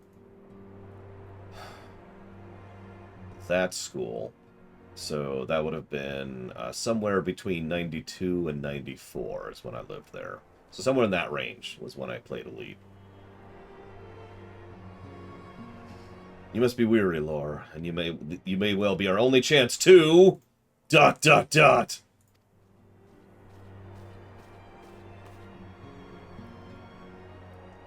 I could see that as domain. Especially since getting materia set up and properly pentamelded is kind of as close to horizontal leveling as we get, so... A messenger from Ul'dah arrives with a missive. Hi, Dream Whisperer. I've been butchering a lot of French names today, just for you, in your honor. The Royal Seal. Ah, an invitation. On behalf of the Council of the Eorzean Alliance, Her Royal Majesty Nanamu Ul'namo invites the Scions of the Seventh Dawn to attend a feast, a banquet, one might even say, in honor of Ishgard's recent victory. It would seem we are to be recognized for our part in lifting the siege, you for your valiant efforts as commander of the Adventure's contingent, and the Archons for their earnest attempt to rouse the city-states. Truly, I find it strange the Alliance leadership think themselves deserving of a place at such a celebration. All three refused to deploy standing armies, preferring to send hastily assembled companies of sellswords, many of whom perished ere the siege began. Are they truly so brazen as to seek a share in the glory of your triumph? Yes, yes they are. I'm sorry. I'm reminded of a lot of the post-World War I negotiations where several countries were like, why don't we get a seat at the table? Because you didn't do anything. But mayhap they simply seek a pretext to meet with the Ishgardians while the mood is yet jubilant. Such an occasion would present a fine opportunity to press for Ishgard's return to the Eorzean Alliance. We have scarce time to mourn Minbrita, and I, for one, am in no mood to carouse, but I suppose we must put away our grief for the good of the realm. Though you are promised rest, I fear I must insist you also attend. It would be a strange celebration indeed if the victorious hero were not present. Pray content yourself with thoughts that such occasions may bring about momentous change, and without this recourse to bloodshed. Tataru, if you would do me the favor of contacting the rest of the Scions. Of course, antecedent. And let me know if there's anything else I can do. Oh, Tataru, you are awesome. And I mean that with total sincerity. Plus for Tataru! I've already given Tataru a plus. I've never known Tataru to sigh at such requests. Could aught be amiss? Oh god, are we about to do the help her become an Arcanist quest? Is that where we're at?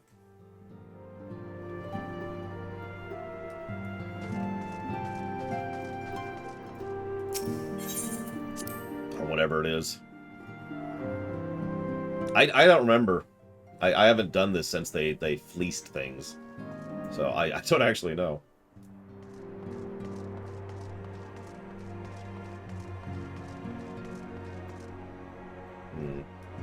I should probably actually go around to where she is.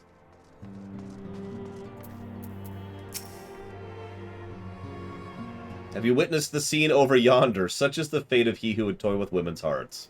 Let's see how Thancred silver-tongues his way out of this one. What is going on over here? What? Are these all women? These are all women. That is 5 women. Thancred! Ladies, please. Oh, hello, Lore. I was just entertaining some friends. Oh, gods. Hang on.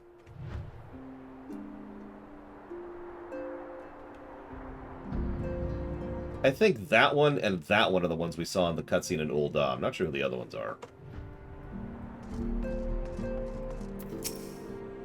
Meanwhile, Ida is laughing so hard she can barely contain herself. Ishtola is like, is this all we're going on? Papalimo is... A primal shackles its faithful with bonds of eternal devotion, but I fear the power Thancred wields over his admirers is rather more fickle. Especially when each realizes she is not the sole object of his devotion. In Doma, fidelity is a highly prized virtue. Perhaps it's a difference in culture, but this situation lies outside my comprehension. I'm with you, Higiri. But are you paying attention to all this? This is the breather. We just saved Ishgard. We've unified the Crystal Braves. Everything's going well. Moments of levity. This is one of the only times in all of ARR that this is well paced. It's not getting a plus for it, though, because of what's about to happen. So let's have our moment of levity, shall we?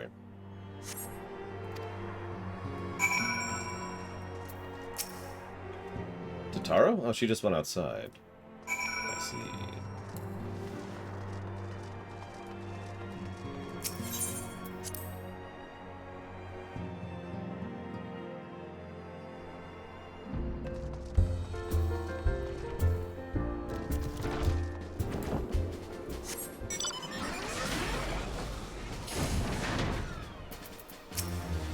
Oh, Lore. I didn't mean to worry anyone. It's nothing, really. Well, it's not nothing. It's just, it feels like nothing compared to the towering trials you face every other day. That's why I should probably talk to Minfilia before things get worse. You always know what to say, Lore. I'm glad we had this chat. I didn't... Yeah, exactly, Takota. We need...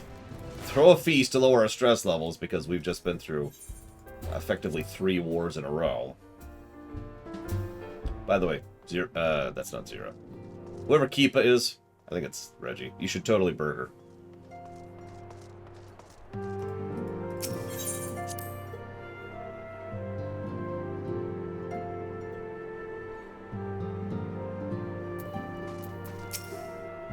My mind is made up.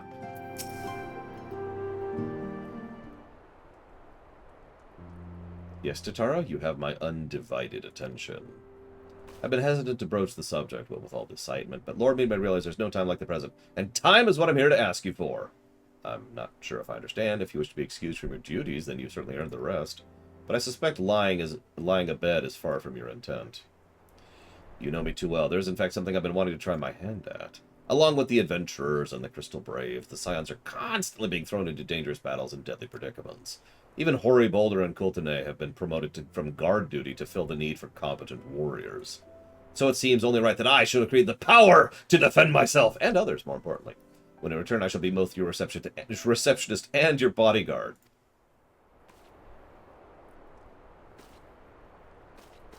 Tataru.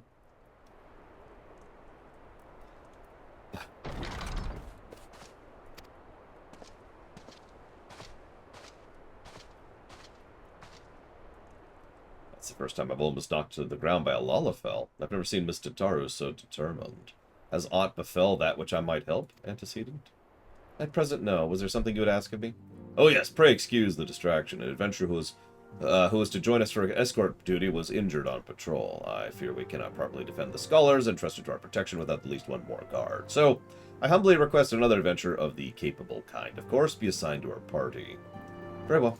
I shall look into it. Thanks, antecedent. I'm surprised you're doing this instead of Tataru, since she's the one running the place.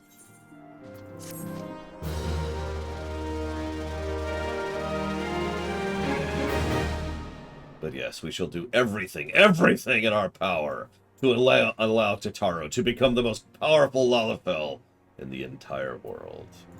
Next time.